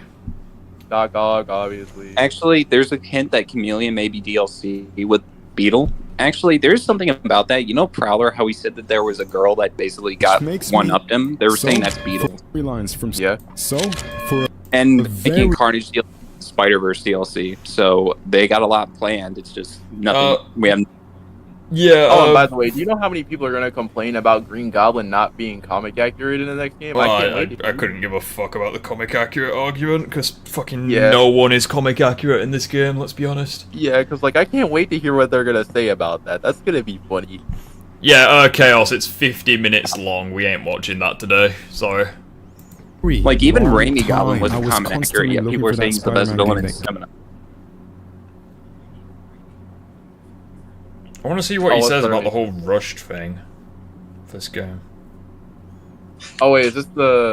Oh yeah, it is this one. Okay, yeah. They invited my man Yuri to just sit and watch. Bro should have stayed home. I would show you the lines they got this man doing, but it would be a spoiler, not gonna lie. Maybe later in the video. Okay, I can't really lie about that. That was actually kind of funny though. Like Yuri was looking up and he was down. The hype train was running out of steam. I fucking hate the way this video is edited. It's gonna give me a fucking headache. Then they drop another story trailer showcasing Venom. All 19 inches of him. Wait, no, that's the collector's edition. 4 years into the PS5's life cycle, and I finally feel like I'm playing a next-gen title. The intro of Spider-Man 2 alone is just Insomniac flexing at this point. Everything seemed familiar, but enhanced. The addition of the new web wings and the ability to slingshot yourself like an angry bird. That alone was refreshing. The sense of speed here is insane, which makes me not want to... He says as he speeds up the fucking... Go back to the first 2 games ever. Also, do you remember the gadgets from the first game? Yeah, those are no longer a thing. But the combat makes up for it. They definitely would have been too powerful with more gadgets. I mean, they are a thing. There's just different gadgets, but okay. It's on their side. Honestly, so now you have drones. Suspension matrix. The combat is great and all, but as soon as you get that black symbiote, I forgot what the name of the as soon as you get that symbiote, the freaking tentacle tech where you basically go and where you basically it's over for them. For anyone you come across. This feels good. Alright, if you've made it this far, thank you so much for watching. You serious? Now, we're going into spoiler category. This story is cramming multiple stories together, which really shouldn't work, with Pete yet again losing his job for who knows how many times now. You're fired! You're fired! You're fired! Peter is still trying to pay his bills, reconnect with a childhood friend, and trying to be a mentor for Kilometer Morales. Mr. Kilometer trying to be the next Spider-Man while being a college student. His storyline is about confronting his father's killer and eventually putting him to sleep. This is also a story that has a new version of Harry Osborn that we've never seen before, who wants to change the world for the better, fulfilling his mother's dream before he dies. Coincidentally, he also likes... strawberries. The main villain here is Kraven the Hunter, which I thought was gonna be goofy in a modern AAA game, not gonna lie. Since when I think of Kraven, I think of the Spider-Man's 1994 animated series. I can still smell her perfume. You are hiding her. You must be the other man. Other man? Absolute banger, by the way. In Spider-Man 2, this man is the definition of toxic masculinity. The hell? Jesus! Let's hear it. He spends the entire game hunting for a more dominant opponent and kills some villains from the first game, which we don't get to see. I'm guessing it was to save on the budget. We literally see him kill Scorpion. What do you mean? I don't know. Kraven believes that to become deserving of this life, or worthy, he must be taken out by a more dominant opponent. Spider-Man 2 could have easily... It's because he's dying to a fucking terminal disease and he doesn't want God to decide his fate, you fuck. He doesn't want to die to that terminal disease. Like, he'd rather die. A lot of people are calling this a weak sequel. Like any other man. Like, he doesn't want to die weak. He wants to die roaring. To get to those 19 inches ASAP. The plot here combines older set pieces from Spider-Man games back in the day. It is also a sequel to Miles Morales. I hate this fucking editing, not gonna lie. I really hate it. A sequel to also, that reminds me of something. What? Yeah, now that he's mentioned it, like, you know, the whole Harry plot of getting sick and, you know, needing a cure and everything. I'm just really, there's a lot of parallels between Harry in the Insomniac game and the TASM 2 verse. I'm just asking myself, was Harry more justified in, you know, the Insomniac game for getting upset than TASM 2, or is Insomniac just more cheerful and hopeful despite everything? Probably just more hopeful. Probably more hope. I'm just like some people are going to make those comparisons, and I'm just like, okay, which one actually was written a little bit too weird? You know, because obviously Insomniac Harry knew that Peter was Spider-Man, so I think that took a lot of strain off of potential strain off their friendship. Back to back, and I would say TASM Harry wasn't written. All right, let's talk about the it was okay. But I mean, the only thing is, though, like, I feel like Insomniac did TASM Harry better in the game because in TASM 2, once he figures out that the suit can self-heal, he doesn't wear it. Well, it's not a permanent thing. It's I don't get it. Like, I just don't understand. Like, people are saying there are so many writing similarities between TASM 2 Harry and, like, Insom Harry, and it's just like, I see what you're coming from, but they're going different directions. Yeah. Anyways. The symbiote, just like Miles is an underdeveloped character here, the symbiote on Pete needed more screen time, or in other words, more days in the suit. The transition between kind Peter and emo Peter was undercooked here. It almost feels forced. We had 3 days. Pop some more pills and see what you're really feeling. Hey, don't. Wasn't too long until he was back into the classic suit and feeling all regretful. Miles, I'm sorry. I didn't hate Pete during his emo phase, which apparently were a few days in the game, but felt like a couple of hours in the suit. The game... Well, yeah, no shit, it was a couple of hours. You honestly... Jesus Christ. I mean, the symbiote suit, no matter which adaptation, like, even Toby, like, he keeps it on for, like, maybe a night and so, and then he takes it off, and then he puts it on and keeps it on for maybe a day before he gets rid of it again. And even with Spectacular, it takes less than a week or so before he starts realizing he's rid of it. Yeah, and I would say for this one, I'd say for this one, seeing is that in the dialogue after the fight, Peter says these last few days, that implies that he's had the suit on for 3 days. Well, not few. Like, if you do the math on it, like, he got the suit from Kraven's hut, you know, hideout, like, in the zoo, so that's 1 day. I mean, he doesn't really have much choice, though, because it's... I mean, by the time he fights Lizard, it's, like, the 2nd day, and then the night when he goes rampage, that's the 3rd day, and then when he wakes up again, it's the 4th day, and then by the time he fights Miles and gets the suit off, it's the 5th day, so it's about 5 days. Well, I think as well, like, that's... I don't really want to go into it because I'm tired and I want to finish the video, but, like, I think as well it's a bit dishonest comparing them, because, like with some versions like Toby's and Spectacular, it's just a costume, but, like, with this, it's, like, literally bonded to him, like, almost on the cellular level. So, like, even when he's wearing, like, normal-ish clothes, you know, like, the symbiote's still with him. Like, as soon as he gets it, he doesn't lose it until Miles uses the bell and stuff. Yeah, I would say another thing to point out is that people that say it felt like a few hours, it's just like... No shit, it's a video game. Playing a video game. No shit, what do you want? People hate Peter. Like, if you look at Sam Raimi's worst received Spider-Man movie, you could see the gradual shift in Peter's behavior. Man started off welcoming the new powerful feeling, then overconfident. I remember that Batman Beyond has a version of Kraven that Theory has to fight. You mean Cobalt? But here, I love how he literally lied. He just showed those in the wrong order. Yeah. Like, Peter gets the suit, he gets a feeling of power, he immediately becomes consumed with rage and believes that he killed Marco. Sam. Yeah. He takes off the suit for, like, at least a day, then puts it back on to go and beat the crap out of Harry. Then he has his emo phase. He gets Brock fired in a fit of rage, and then goes back to the emo phase. And then he goes to the nightclub and not only uses Gwen, but hits MJ. Like, he goes all over the fucking place in the third film. After the suit saved his life, he tried to find and it's almost Connors to help him instantaneous get it because off it's like he was for already Harry, going down. Because Harry needs his suit to stay alive, and straight up, the suit's demeanor changed, and my guy started acting selfish real quick. Destroy us? Well, it's He came implied into it got contact with the meteor. Like, it's implied that it kind of broke the conditioning a little bit. Which changed his end goal. The symbiote hasn't been conditioned. All that with aside, Harry, not what they've done here Well, is what I'm still trying to incredible. say is the symbiote had been weak at this point. Like, the whole point of the conditioning was to make it so weak that it could bond to Harry, like, against its own free will, and it had to. Where Peter, it wanted to bond with him because it was stronger. Now that it's with the meteorite, it's like broken that mental thing that it has, where it's now stronger than it was even after. I'd also point out that they're literally talking about destroying it and removing it from Peter. So, like, yeah, no shit, that's gonna kickstart the fucking decline. Yeah, and plus another thing too that a lot of people really don't point out is if Venom was after the meteorite the whole time, Venom didn't know the meteorite even existed until Connor showed it. Do people just not pay attention to the time of day transitions from mission to mission? No, they don't.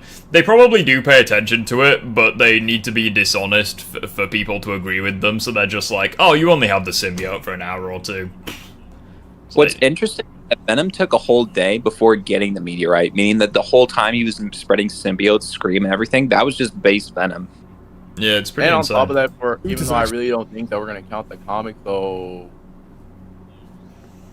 like the comic itself just Spider-Man puts 3's Venom on scary, such a even high more, level and that that Peter MJ chase mission. happens. Someone give whoever came up with that idea an award. Yes, I hated the MJ missions from the first game, and most of the community did too. So Insomniac decided to make MJ strapped. Yuri giving it his all, from the pain in his voice when trying to move on from the only family he had. This is all my fault. I'm sorry. I'm sorry.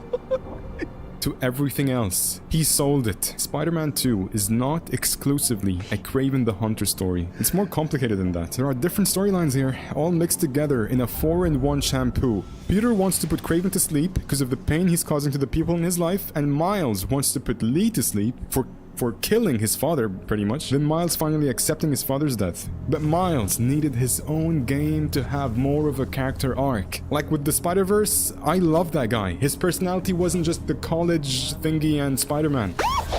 You gotta say I love you back. Dad, are you serious? I wanna hear it. You wanna hear The undercookedness here is the only drawback. A story that has Kraven as the main villain, and then there's Venom, which wants to heal the world by creating more lizards, I mean Venoms. Wow, that's oddly similar to the Amazing Spider-Man movie. Harry being Agent Venom was far from what I expected. Insomniac really knows how to think outside the box. The story is carried by the relationship of Harry and Peter, from reliving their high school antics to seeing the tragedy hit Harry, something that Peter already went through. You want these characters to succeed. You want them to make a difference. You want them to live a normal life. And all of a sudden, everything goes wrong for everybody. The fact that Venom here is high-key lonely, because Peter rejected him, so Venom wanted to make a family so that he could no longer feel lonely. So he screws up the city by making more of him. The final boss fight is on the football field, where Harry's father pulled up with the helicopter!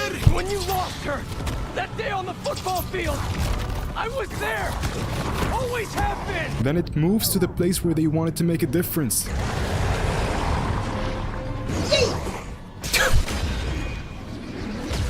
Okay, fair enough. That edit was actually pretty good. Yeah. Yeet! Than I expected, and the fact that all these stories gel well together somehow is insane. All that was needed here was to explore every storyline further, adding more hours to Miles, to Pete and Harry's relationship, to Kraven and Venom. So yeah, those are my thoughts on Spider-Man. Let me know what you think. Do you even have a PS5? Let me know if you played this down in the comments below. Alright. That's about it. So yeah. This is the swap. I mean, yeah, kind of. I mean, I would say this is probably like the only thing, because I thought about this while watching it. I would have loved to have seen Harry's mom like actually like inside of the hive mind or whatever, like actually like manipulating him, like sort of like how like how they did in CW Flash. Yeah, it would have been nice, but at the end of the day, it's like we're pretty much just saying the exact same thing as everyone else. Like, it would have been really good to have, like, you know, more development or what have you, just like a little bit more. There were some areas of the story that felt underdeveloped. Yeah. Again, not really much we can say about that. So, I think you know, we've watched that video. It's getting a bit late. Anything you want to mention? So I mean, a lot more stuff, but it's just one of those things where do you feel like talking about? Like, yeah, true. I guess we'll do what we usually do, where like we have like some like questions at the end. I can, now that I'm starting to play the Arkham games, I can start asking Batman questions. People in chat, if you want to get involved, yeah, you can as well. So the first question I'll ask, since we're looking at Spider-Man 2, what is the best symbiote suit in the game, in your opinion? Asa, we'll start with you. I'm going to say Anti-Venom for me, just because I love the design. I think it's clean. I even love its alternate versions, especially the black and like the blue and silver one. I just don't like the eyes, but I just love the color like palettes together. Okay. Phoenix? I would have to say for me it's a toss-up because I like the black suit. Yeah. Which one? Because there's 3. Technically symbiote. 4. No, there's 4 actually. Yeah. I would say symbiote suit. Yeah, I'd say the symbiote surge suit. Like, that's just unlike anything I've ever seen. Like, not only it was pretty cool that he had like Venom's logo as well as like really menacing eyes, but the actual textures, especially on the arms, it looks really like menacing, as if it's consuming him. Good. I'm surprised you chose Anti-Venom, but fair enough. I like Anti-Venom as well. I love the shade, like both the design of Anti-Venom and just like the shade of blue and silver, that color variant. I just wish the eyes were white, like in that variant, and then it would be perfect in my eye. I'll actually have a little look at that version. Anti-Venom. The blue and silver version, and if the eyes were Spider-Man 2. Like, look up the shades, I think. Right there. If you go down. Which one? Go down. This see one. Those. Yeah. That one? No, not that one. Parachute. Which one? I just wish I could show up the shade. Here, I'll take a picture of it, and I'll send it in the chat. Wait a minute, I think I know what you're... Wait. You said, like, all white around the lenses, right? Well, no, it's like the blue and silver one. Yeah, no worries, Ultra, take care, dude. Yeah, it's the alternate. Like, I like Anti-Venom as it stands on its own, but it's just like that shade I love. I'm gonna send the photo when I can. Alright. Is it in where is it in? Disagreement, though. I'm about to send it. Alright. You would be surprised how many people don't really want Peter to lose this suit. But like, I mean, I don't want him to lose it. I think it's visually really good. Yeah, I really hate how I have to look this up. I mean, I think it's possible that you could. New symbiote styles. Okay, I'm gonna bring it up right now. Alright, go for it. 1 sec. It's because of that video. I don't know. Yep. Because it's in a video, I have to like get it out. Since we're going on, I'll ask a Batman question. Favorite Arkham game? A-Safe. Just for me, if you were to ask me, it's a toss-up between City and Origins. You're gonna play City next, but if you want the best boss fights, it's in Origins. If you want like a better story to like almost concludes the Arkham series, in my vision, if you were to conclude it, it would be City. Okay, so which one's your favorite? Like I said, it's a toss-up. I'm really conflicted. I would say Origins for gameplay. I'd say City for story. That's just me. Phoenix. All right, for me, it's always like a random toss-up. I would say, I would have to say Night for story, and I like City for the game. Wait, hold up. I would say Mine goes Night, then Origins, then City, and I've never played Asylum. So, oh, cool. I mean, the only one that I've played at the moment is Asylum, and I really enjoyed it. So, but in the Disagreement Day chat. All right. Yeah, it's that one. Oh. If they will completely white and it just like changed, like I think that would be my favorite. Oh, so if the eyes were white, that would have been better. It's okay, but like, not gonna lie, I really like this red version. I'm gonna post it in the chat. Maybe a sec. Like but that looks really nice. A little bit too red, but like that looks really good. Oh, I don't know. I would have to say like the best one has to be the black one. I mean, if the spider was white on that red and like the red and blue shade, then I would definitely say yes. I just think it needs more blue and stuff. It's a bit too red. Yeah, but if it was just like blue, like silverish blue, red, and then the white spider, I think it would be perfect. Yep. And then the final question for the day, since the film just came out, Wolverine or Deadpool, ASF? In a fight or as characters? Wherever you prefer. Okay, in a fight, I'm gonna say Wolverine, and I would say Deadpool does like get me a point, so I'm gonna say Deadpool for character, Wolverine in a fight, but I do love Wolverine all the same. Phoenix. Deadpool. I'm sorry, I like Deadpool. Nice. Well, for me, I'm 100% a Wolverine guy. I think Wolverine's very fascinating. His backstory is very tragic. I like, the fact that he's a lone character, but he also works well with the X-Men. His powers are also just fascinating. How he can take a beating and just heal from anything. He's got like the claws as well. Joker. Yeah, what are your thoughts on? I think as well, Wolverine just has better quotes. That may be a hot take, but like, he has like a lot of better quotes.